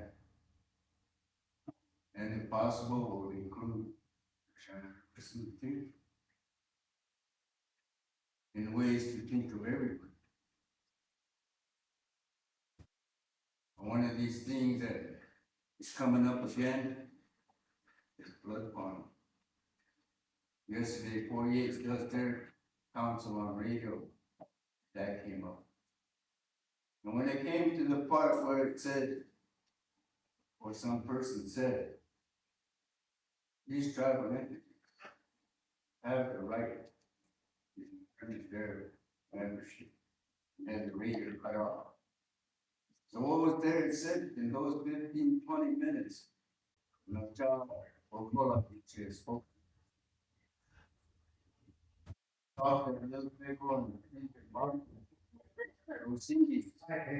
on behalf of these many coaches that are speaking. I don't speak for all the many coaches. And they speak for themselves. But in this sense here, bring up things that belong to the Sioux Nation, the treaties that you mentioned.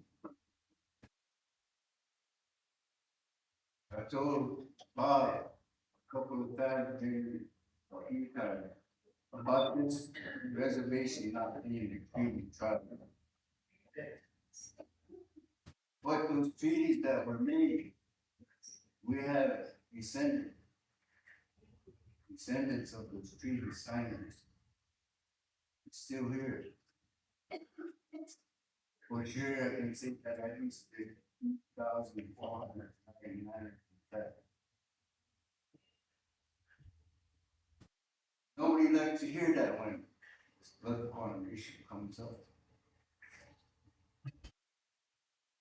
But when the government, John Thune announced at a meeting attended by one of our tribal members, shooting for the termination of reservations, in 1934, 100-year span.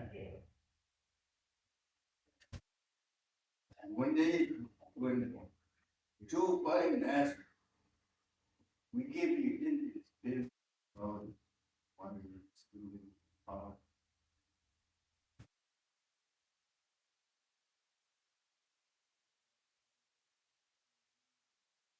federal guy donate to this reservation to do away with the power. 10 million gone, we're still living in power. So those of us in my area, we're gonna pursue that ownership of that 72 million since John River Sioux sold our water.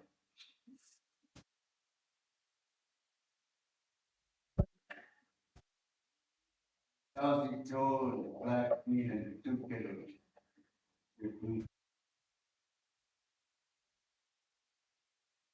Yeah, $72 million interest in this money that I've been talking about.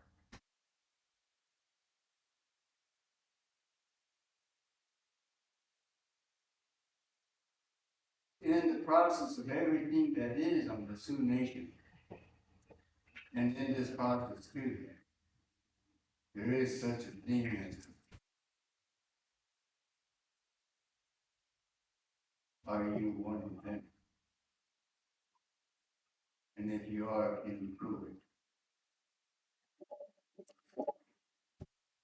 That's where the breakdown of how the whole thing is pointing.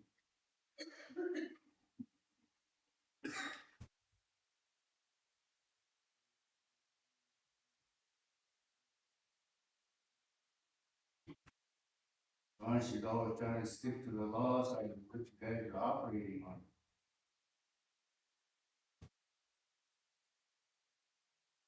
It takes honest people to run the government.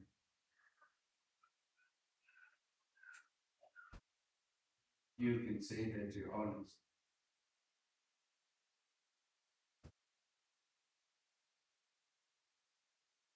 is this dishonesty. What I mentioned to you earlier about the commandments of the Lakota. Ye shall not lie. Ye shall not cheat. Two commandments, very, very hard to live by today. These things that I speak of, I stick to what's written down. Because I'm not smart enough to write these things up myself. But I learned enough to be able to help this tribal member to turn in a letter to claim some money that belongs to him. Not only him, but the rest of the many folks. You guys really need to think about how you're spending this money. And remember, the many folks who are still coming after their $73 million share. Part of the history to this bedtime. Back in when there was medication, grade was getting the grade together. And it was good. It was really all the grade members went. And got a hold of it. Everything changed. Started to mess up. Seeing that grade had put together.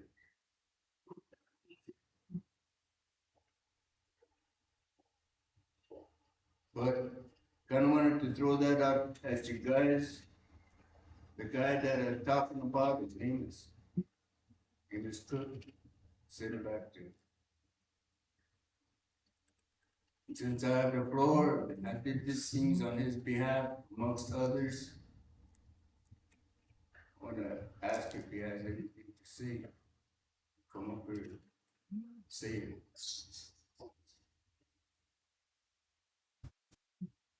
All right. So I can't give you the dates, the year that we wrote that letter, but Amos might know that information.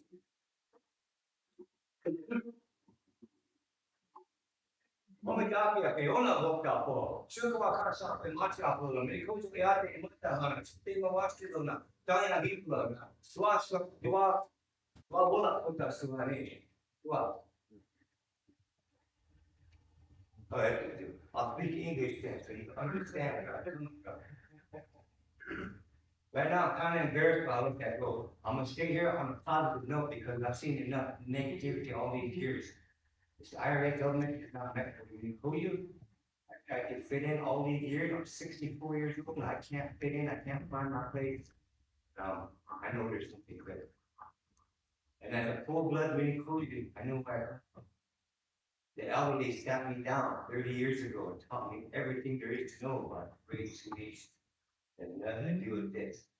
We were taught to move forward, not stay in one place and argue, fuss, fight, and the people get hurt. That's not us. So because of that, I've seen a lot of remedies that we've exhausted. And it has nothing to do with this. I'm sorry, maybe you guys tried your hardest, but it ain't working for us. So that is why I got together with Monty and I wrote this letter. Because we, as full-bloods, we know how to take care of our people. And I know that somewhere in this IRA government, I read that between the federal government and the IRA government, the relationship is, as a tribal member, you are incompetent. That's a sad thing to hear. Me, I'm not incompetent. So therefore, I withdrew myself from this system. And I was able to survive as a Lakota because I can hunt, I can cook, I can clean, I can build. But I've seen my people suffer a long time. And I know you guys mean good, a lot of money there. But I see nothing for the people, especially the West End. You guys, if you've ever been there, you know how our roads are. They're terrible. For me and our people, we're here to change that. We're here to make it better for you guys also. We need to go into the future together, not separately. We need to think about the little ones. those get unborn. As people, as many closure, as the great nation, you think 7 generations. Not years, next month's meeting. So in my heart is a hole I couldn't. I know I've been taught, I live it, and I can't live it in this IRA government. So I apologize, me, for being here, being in your face, honest. But the truth is, things are gonna change for the better. If you cannot do it, we'll step in and do it for you. Yeah, the youth are the ones that are hurt. We've never even heard one word from them. You know what? They're our future. Imagine you open up your arms. Imagine. And I got one more thing to say. Karen, you came to my house, and he was between me. He said, Amos, I want what the people want. I said, you know what they want? Okay. So here's what we want. It's not gonna cost you a few thousand, but we want to see a youth. We want to see a bike, pedal, a mile track. You know what you can do? You're gonna take thousands of kids out of that main thing. You're gonna open up their minds, their hearts, their spirit, their limbs. And you're gonna get rid of that. It's gonna work. As far as the 18 on above, Bill, it's not gonna cost you more than 3,000 either. Build a studio, because a lot of these kids have music in here that they want to get the message out to us. And we need to be here to listen. If not to listen, we've been listening. If you ain't gonna do nothing. So, I'm here as someone that cares for you, loves you, but I love my people too. I'm sorry, Green. Thank you very much. Appreciate it. Thank you for your doctor, you guys.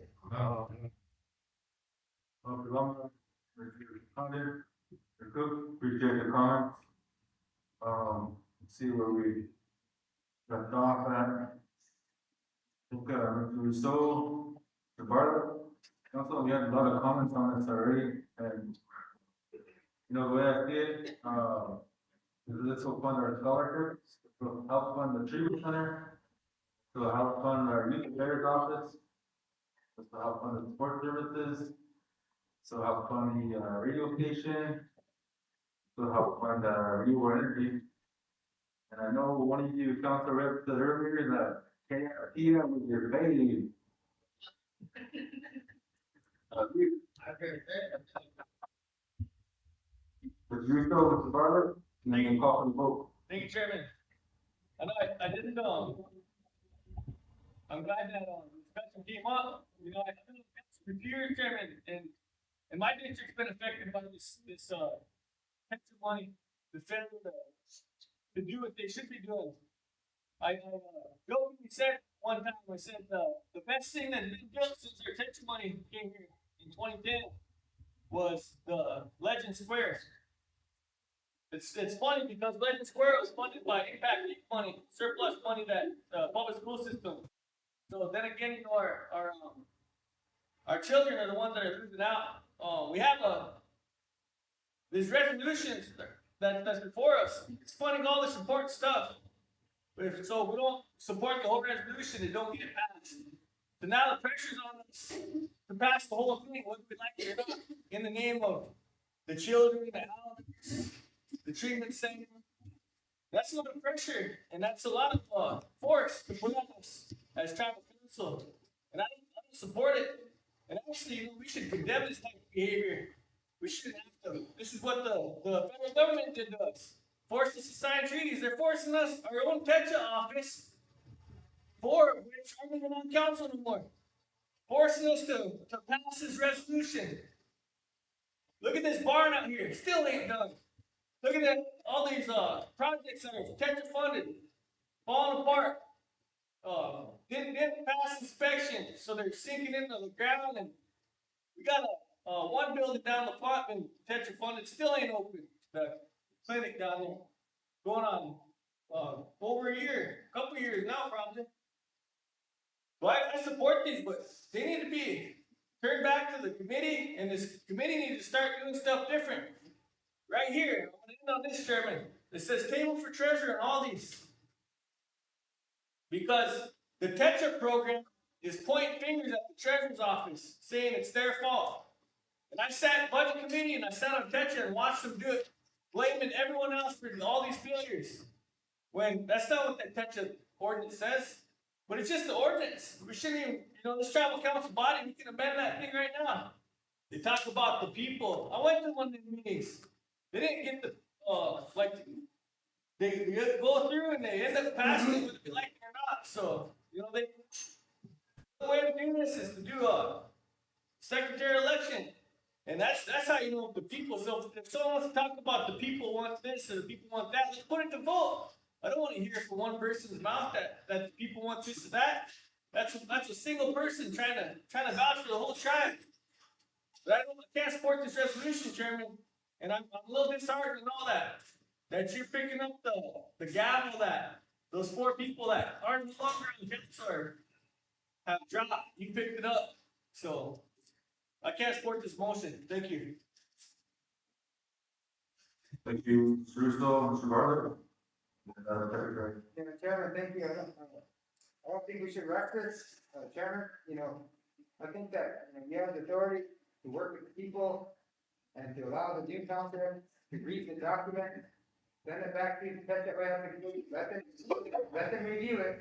Turn off your phone, you don't need to listen to Mary and Vince anymore, You guys are the council, the people put you here, so, block them if you have to, but you guys need to make your own decisions here. You got good guys and bad guys on this council, and consider myself one of the good guys. Several other colleagues that are good. You want to do things for the youth. Amos said it best. The youth, he's upset. We can't do the job, then, he's asking for bikes or things like that for the kids. There's 700,000. There's some kids just right here a little bit ago. Imagine giving that 700,000 to those kids. What do you think they'll do with it? The doors are open. The options are there. You pass this action today, you're that mean group. We can do this for 4 years, it's like I told Jim German. He's out of here, Vince is out of here, those guys are mean guys. Everything that we try to develop for the youth, the people, they're always there to shut it down. You look on our, see what they created, there's a couple things they did, honestly, a couple, few. Jim German did one, and Vince did one, So, but I'm not gonna badmouth them too much, but I'm just saying that kind of get the feeling here that some of them are colleagues here that just got into office are still taking phone calls from these evil group of politicians. And the people put you here. The people wanted that change. There's a big change. We didn't see that happen. It was kind of weird that the evil kind of went away. Almost seemed like. And I speak for my colleagues because my colleagues say. Probably don't disrespect anybody. I don't feel I'm disrespecting. I'm just being honest because we need the new council reps to give us a chance. Because you, council reps, one thing to develop. You came here on the campaign. Now, if that was just lies, then it's going to show. But this is your chance to work with the council that's already sitting here. Refer back to Teta. You guys review the paperwork. At least read one of the allocations. Right now, there's a motion on the floor, a second, to get this put through. But I'm just asking that we work together, we can move mountains, like I said, if it's sneak up, we can make that water park happen this summer. We can build a few swimming pools in this summer. But if we intend on taking actions that are previous four representatives that you guys ran against, if you want to support their actions, that's basically what this is. Look at the 5. Ryman's the only one that's the fifth person. He's the only different one. But you have those 4 that you guys defeated in that race. You guys defeated them. Congratulations for that. But now you're a leader. And you gotta use your own mind and make decisions. You got to jump into something where there's already been debates and arguments over this fund. But Amos says the best. You guys, there's no corruption here with me. I'm just fighting for kids. ABC commission, whether I'm on there, whether we're on there again or not, some of you are going to be on it. You're going to be making decisions with no money because this council's going to want to take this money right now today. That power authority backed out. There's another 600,000. That 100,000 for that game fish and parks employee to go down to the river and clean up trash. They have workers that can go down there and clean that up. So why would you give them 100,000? You know, you gotta think now, you guys are in council, who's gonna get that job? Who are they trying to create a job for? So, those are all the red flags that you can probably see, but the main thing is, bird back, you know, involving children, money being taken, that's why I'm speaking the right, it's speaking, that's why it's been held up for 8 months, because of me. They didn't want to spend out for the back, for the kids. They're taking 700,000 from the ABC Commission, Alcohol Beverage Control Commission, from the kids. There's gonna be 40 representatives that are gonna be put on there, if they take that much, you know, you guys are limited to about 250,000. So, that's it. You guys campaign, you guys come into office, you know, it seems to me you guys are, paperwork, you guys are for the youth, and this is your chance. This is your chance, and I'm an honest guy, you know, I'll tell you to your face, you know, bad or good to me, it's good, it's better, send it back.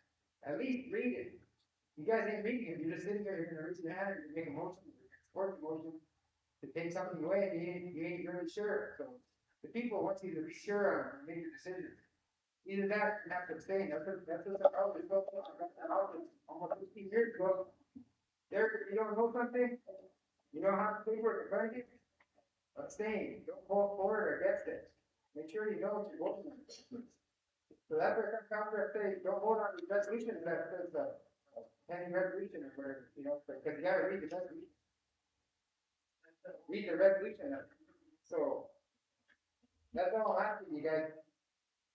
Calling leaders in the districts, I'm asking that you send it back, don't support this motion, send it back, you guys are gonna review the document.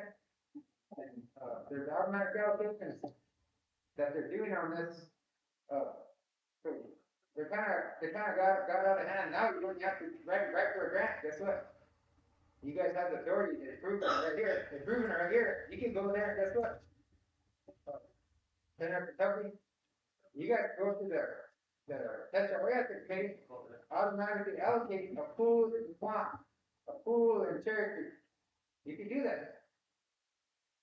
You guys have the authority to do it now. You know, you guys can probably wait a year or two, hold on, I'm talking. Have respect, Rhonda. Where's the sergeant arms at? You know, I'm talking. I know. Big eagle scratches, eh? Yeah. Freedom statute. So Chairman. Yeah, I know that, but hey, you're gonna have one of my enemies sitting behind you like that, I'm telling you now, you don't care for me. So that's what I'm saying, I'm starting to arm to catch those things, and I'm not gonna be attacked. I'm not aware, I think it's, we're all the same people, we're this. That's it. She's not aware of it. You look on your Facebook, you guys look on that Facebook, you know, she said that thing about me. Regardless, of whether or not. Yeah, That's not really that. Chairman, let's get back to what the motion is. We had a discussion. Yeah, the chairman, out of respect for the new council rep, I say that you have the authority to give them the chance to review this, table it, give them at least a night to read it. Maybe Vince and Mary can call these guys and try to persuade them to, but at least give them a chance to read it. Bring it back tomorrow. You know, if passing this through, you sitting on that order, you guys that try to push this through, it doesn't look good. You're saying for the people and planning with the people, you ain't planning with the council. So send it back, table it. You know, this is a lot of money, 600,000. That's a lot of things you can develop. A lot of leverage there. Pass this through. That windmill thing, you know, you worked on that, Chairman. The Apex pulled out.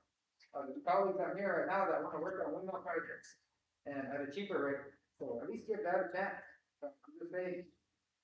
Yeah, it's for the kids, you guys. But the issue with the kids, that's why it's held up. So I'm glad I was able to hold it up for this long. So I'm hoping that the new council can at least refer it back and then get it. Thank you. Thank you. Not cool, then we're gonna go to this. Thank you, Mr. Chairman. I think I've proven that I do have a mind of my own. Thank you for that, Mr. Bartlett. I do have questions on this, and I do want to know, if the way this is wrote, like Mr. Underwood said, is legal or if it is illegally written. That is one of my main questions. Is it okay to pass these Mr. Chairman, the way it is written in this resolution, or does it need to be all passed individually? Yes, We- so, sorry. it's legal, I'm sorry, just to answer your question, the ordinance does say a resolution. So it's singular, and that's why it's all in one. That's my understanding of it. And then we do have, there is stuff in here for the youth, including our kids' scholarships. And there's stuff in here for our support services, so I feel like that's important. Regardless of whose nephew this program is going under or whose niece this is going under here, there's stuff in here that's important that is pressing. It's Christmas, it's December. Thank you. Secretary? Abstain. John Kessler, Yes. Karen Dupree, Abstain. Karen Reed. Yes. Shelby Hartford. Yes. Zach Rose. Gary Porter. No. Bill Bixby. Abstain. Bob Walter. No. Ronald Russo. No. Kathy Thompson. Yes.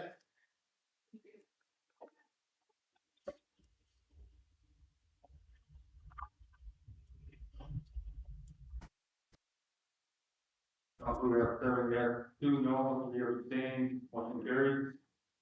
Council, I have some fellow citizens that need the floor. I get the 4, 5, but. Yeah. Look it up. Iron and K. Who's, more elderly by K.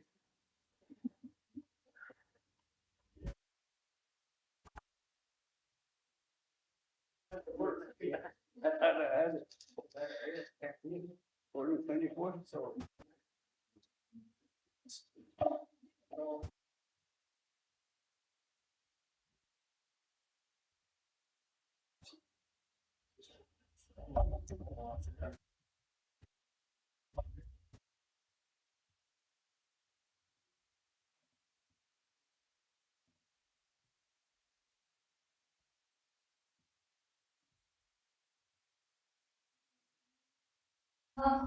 Mr. Chairman, congratulations, Madam Secretary.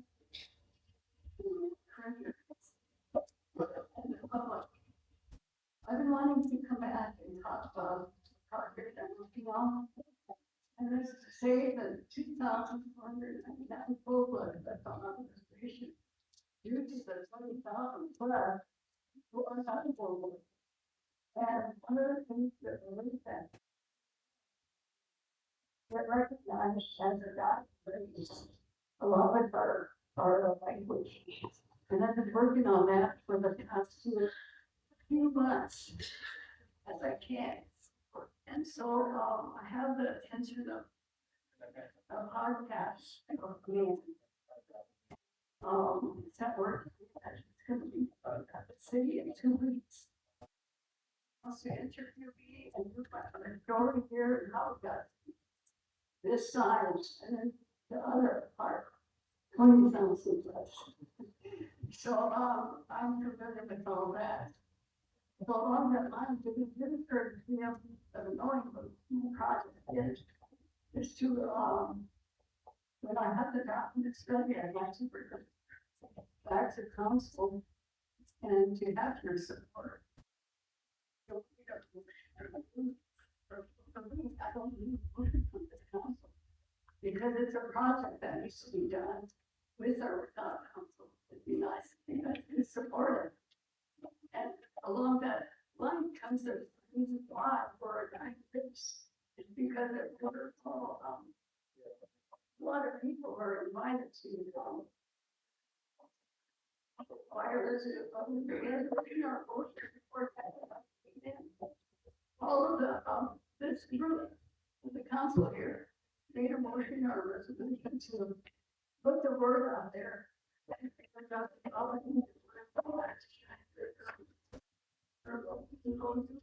All this money is coming in, so there you have it. And that's how it got to be the, I think, Madam Treasurer, Secretary, from Mr. 28,000 now. And out of that, there's only 2,199 full floats left. So I think it's critical that we get.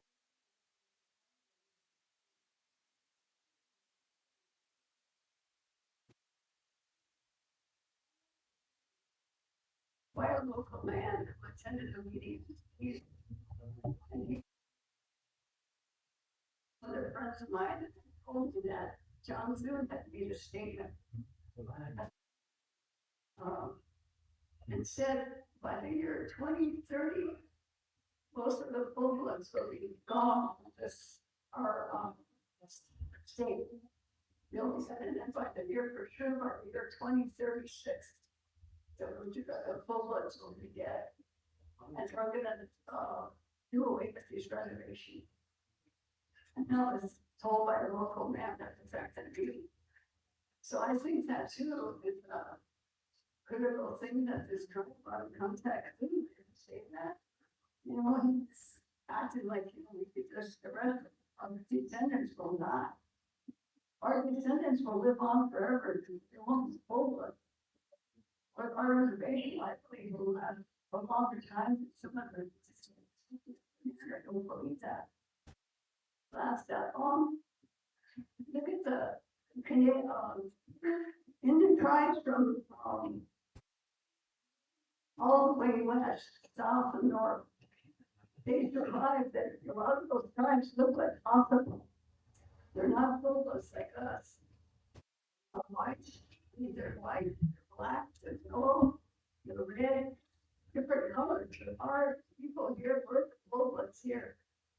This tribe, the reservation was made with the, for us, our ancestors, to civilize us so we could dress like them, get educated, eat like them, and for us to be civilized. So, this tribe, there was a resolution to be made, and make sure that they take it back to the district.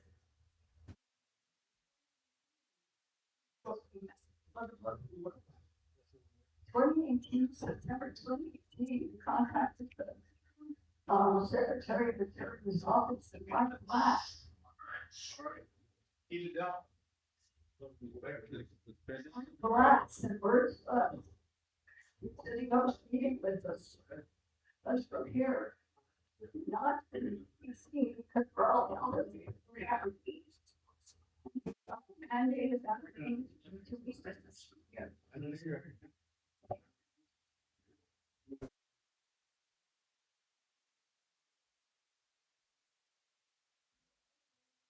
We did, every meeting, with that group, just three of us,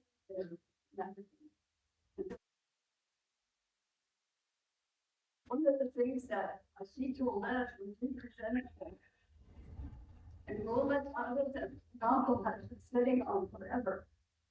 And that should be done. She said you could do it through ways. Everything we had. Poverty, the Buffalo program, the trust responsibility, education. There's a couple more issues. And she said you could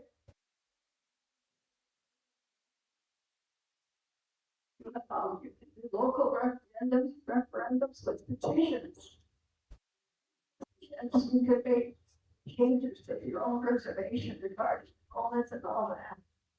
And she said you could go to make a resolution, take it to the tribal council.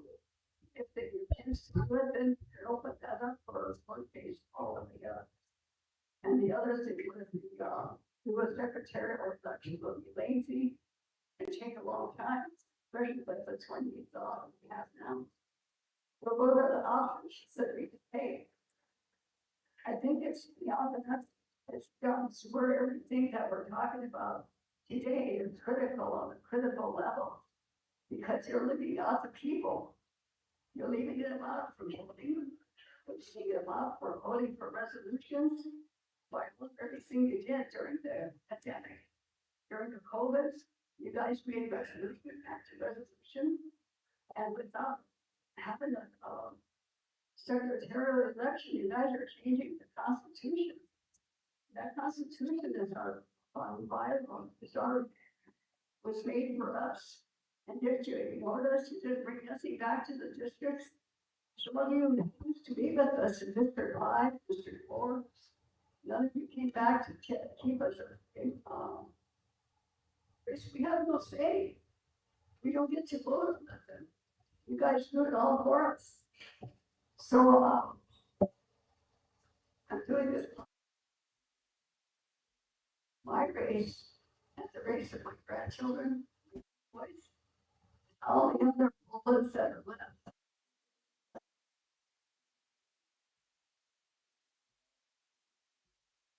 We're not even white. So, it's a critical issue for us in this tribe to recognize that we are the dying race. That should look at us and say, yeah, we'll serve it. Because we're also a Sweden that some of us, what's that? It's not prejudice. This is the issue that has to be dealt with. We just critically, continue on with my podcast, and we have the attention of lawyers. I have the attention of a couple of law firms and 3 investigative journalists who are willing to come here, walk through this reservation and check it out, talk to the local people.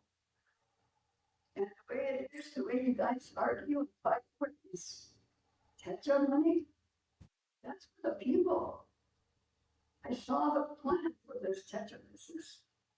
They said every district, bring in your wish list, bring in your economy you want in your district. And the Constitution and Bible says precincts. It does not mention districts. It mentions precincts. Take these back to your precinct. That's the way the resident of the Constitution and bylaws is written, Mr. Chairman. And if we argue over district this and district that, Constitution says precincts. So with all that being said, you look at it, in the bigger picture, the attention money is used by very few people. And we've locally had grant writers in office for it. All they did was get money from Tetra and call it grant. That's not grant. You have all the way to the top and be proud of it. Because here's our vortex of money being used. Programs after program. And we need to change one word in it. Give them a one-time grants, not go back every time that Tetra opens up. These programs have never go. Grants. Based on all that, to say these things pertaining to our local people, and we are getting started, so there are several groups that I'm aware of that are doing similar things, but mine is just to get recognized people as a dying race, or language, or way of life. There's a lot of things that are being done. Like, some of the things that are going on with the West and all that in our religion, that was a way of life. And we still have that way of life. We try to be humble, we try to be humble, we try to help each other. We're not just talking for ourselves, but we make sure my kids and my grandkids have more than that before I leave this world. And so I wanted to bring that here. I'm afraid of answering questions. I'm not afraid to let you know that there's other women working with me, and they're all grandmothers, they're full blood grandmothers. And boy, they know how to talk. And I'm really proud of them. And so I told them I'm going to go to council and let them know what they started working on. And they can either have support us or get our document ready here pretty soon. And then or else they'll support us. We'll still continue. So as a courtesy, it's for the full ones. And not anybody else that will be recognized to be that race.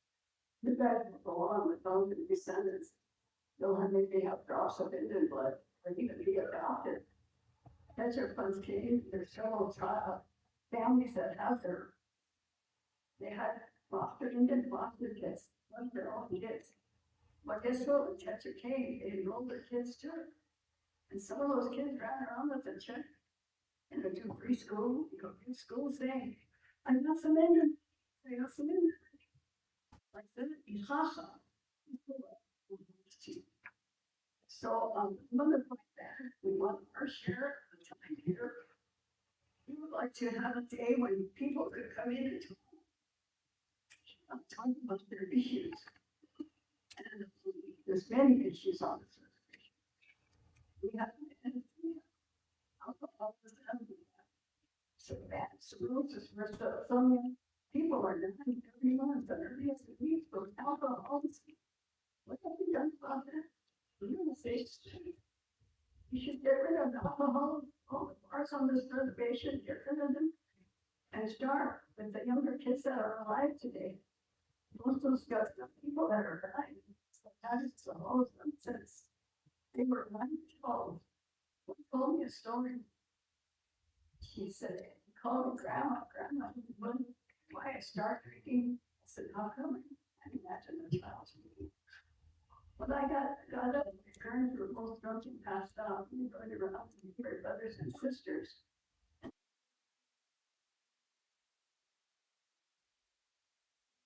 Oh, so we go to school, and then we got meals over there. He said, that was all we got. And unfortunately, two of his brothers died, and he's still alive. So all those things are happening today. And what hurts so serious if I see these things, but our lives are just, I won't bring on what's us back. And why this presentation was made. So that being said, I want to thank you, Mr. Chairman. You have questions or anything? Happy to answer. Thank you, Kay. Appreciate you, and thank you for sharing the information. You have a link or to the information you mentioned. Email to us or message it to me. I'm interested in looking more into it. But that, If you have like more information on yeah, some of the. I'm sure documents like that, you could go release this week. And copies, like your copies and your whatever. That's what it is. Thank you.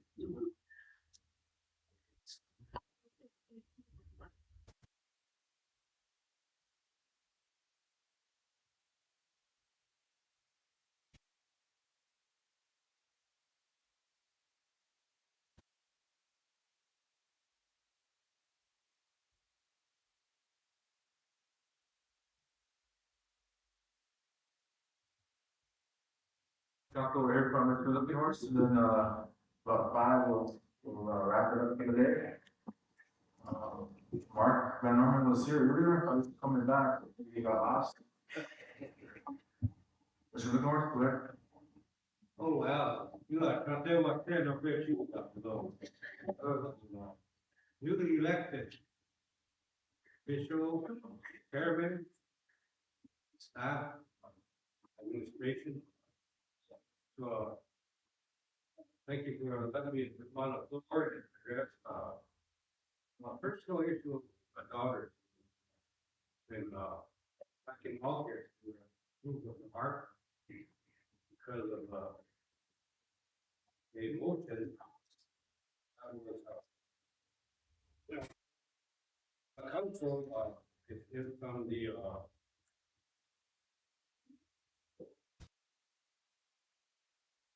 Hurricane Rescue Plan Act, Pandemic Relief Payment, Program Policy and Rules, moved by Tribal Council January 24, 2022.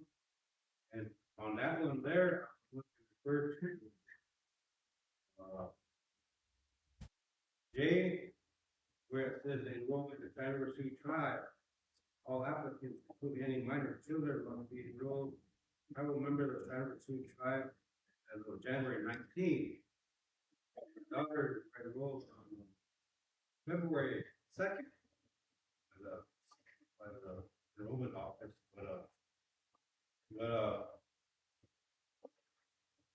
this year, saying of enrollment, I started about 2 years prior to getting them to be enrolled, because of the pandemic, the offices in Rosebud and Sand River, they're pretty slack from getting the, paperwork done. That's, I have to do a lot of paperwork.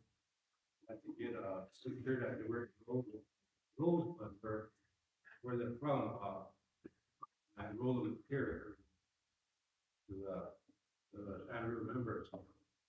So anyway, because of the paperwork not being able to be taken care of on time because of the pandemic, they're fortunately not being able to be rolled February second. And because, I feel that they can be able to get this here $1,000 part of the second round. You know, if the council would ask them if they were able to see that, and the council approved that in August, second, 1822. 2022 approved motion to approve Raylene and to ARPA payment. But they still never received their check. Then why I'm coming is that up here because it's winter now. When I approached council back then to have them get an ARPA check, you know, they okayed it because I told them that they needed a home. March, winter. And now they're in a trailer, RV trailer. And because of the RV trailer, they, carbon monoxide poisoning a couple weeks back. I need to get them in a home and I need to at least get some funds. I help them out.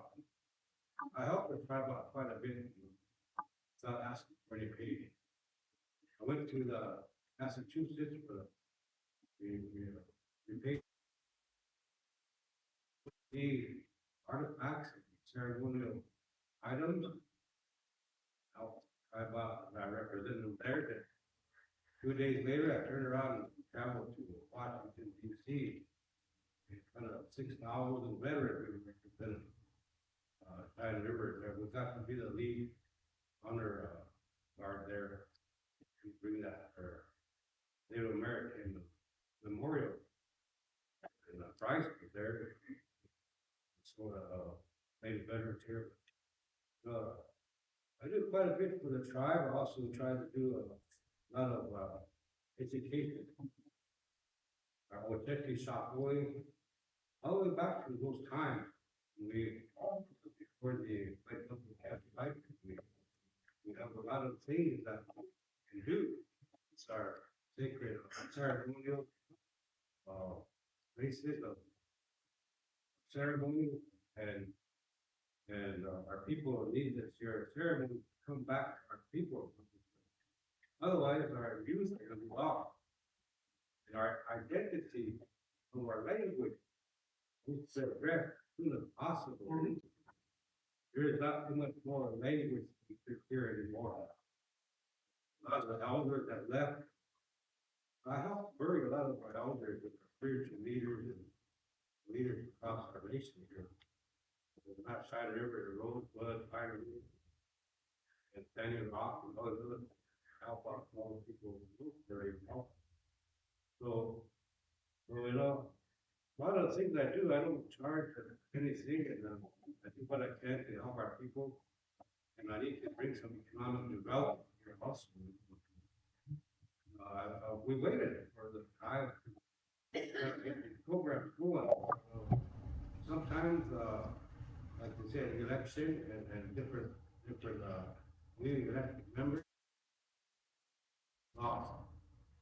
So we as a spiritual leader, I'm not opposing the people, but you know, I live a life that help our people, and it's not that's their job. It's something that I grew up with.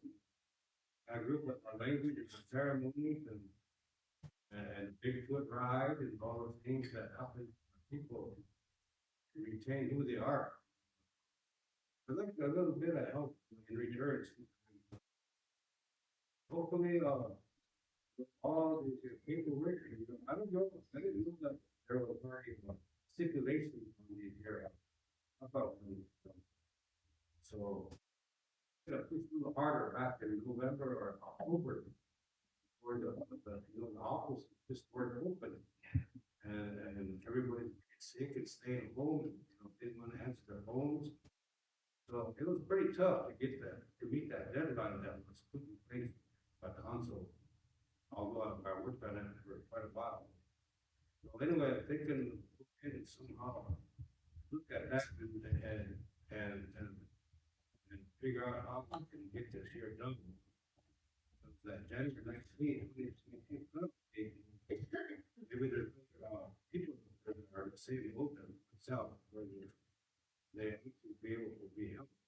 A lot of our people with limited income are low down.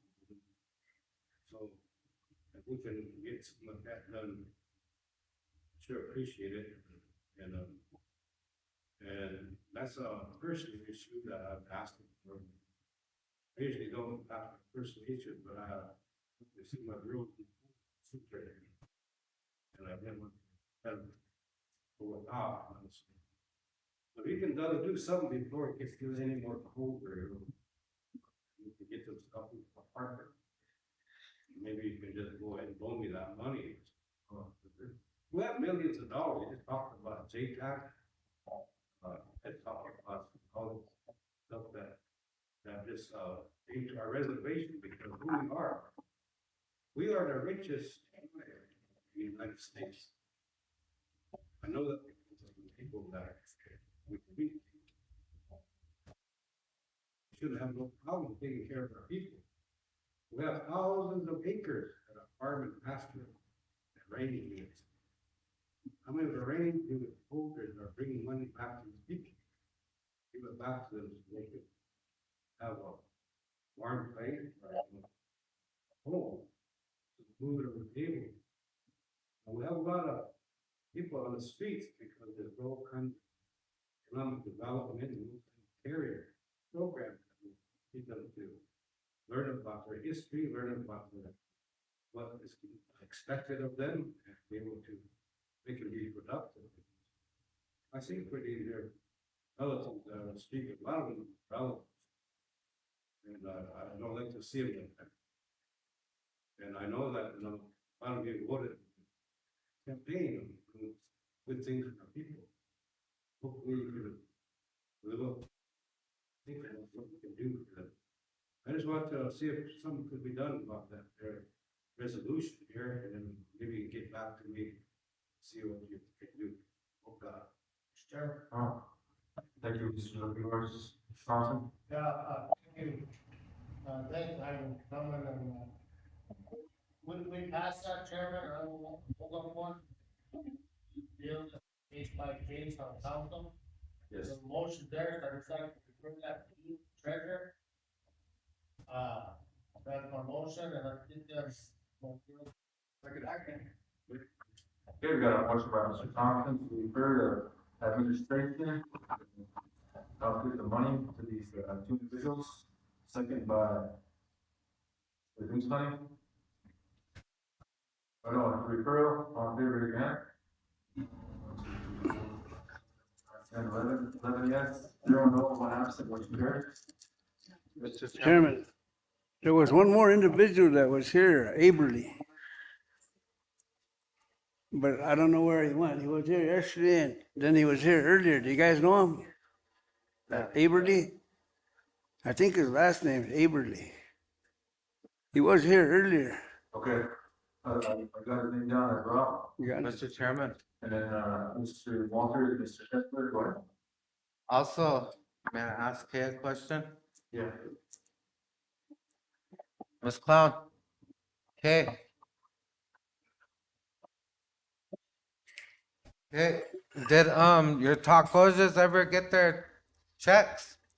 Okay, Mr. Chairman, and that's the other ones on the North Tacos. And I was told it was referred to the attorneys so that we can make a change on the the policy or whatever it was, and it was supposed to come back to tribal council. It did not happen. So somewheres with, I don't know what attorneys, maybe Tracy, I don't know who would have it, but that's where it went. Cause Miss Clown came in here too, and we put them through, and nothing happened. Because it's with the attorneys to do a change in the policy. That's where it's at. Same with your daughters. But we never did hear back on it. Thank you.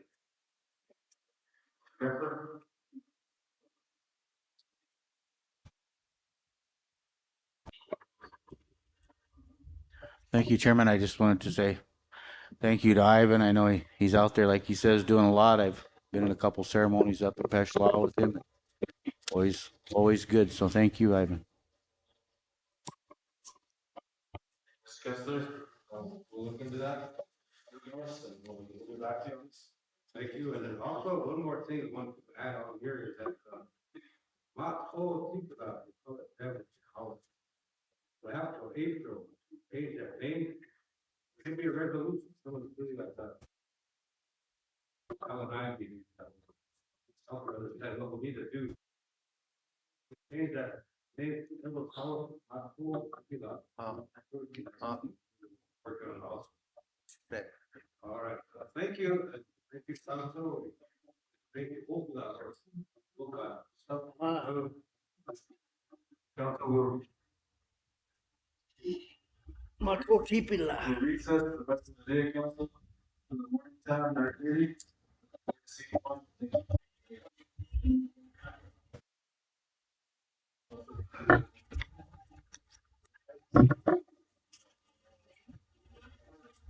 Recess now. Okay.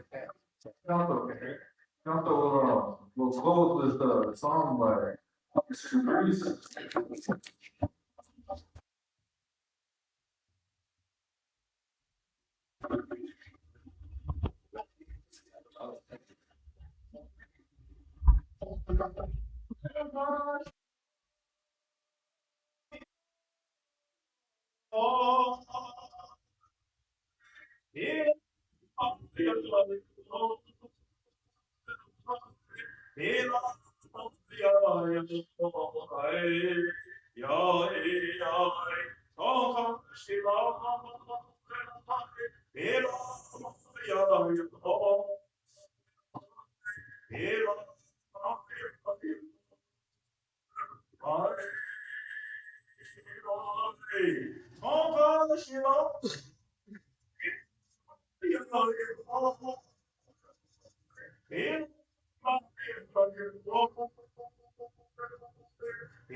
I ask the question, I ask you to watch over each and every one of us in this building, especially those that sit around these tables.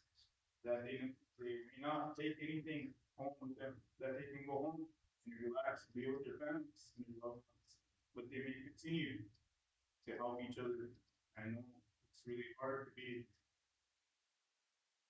keep your emotions, but I ask you to create a watch over them and guide them. I just do and that.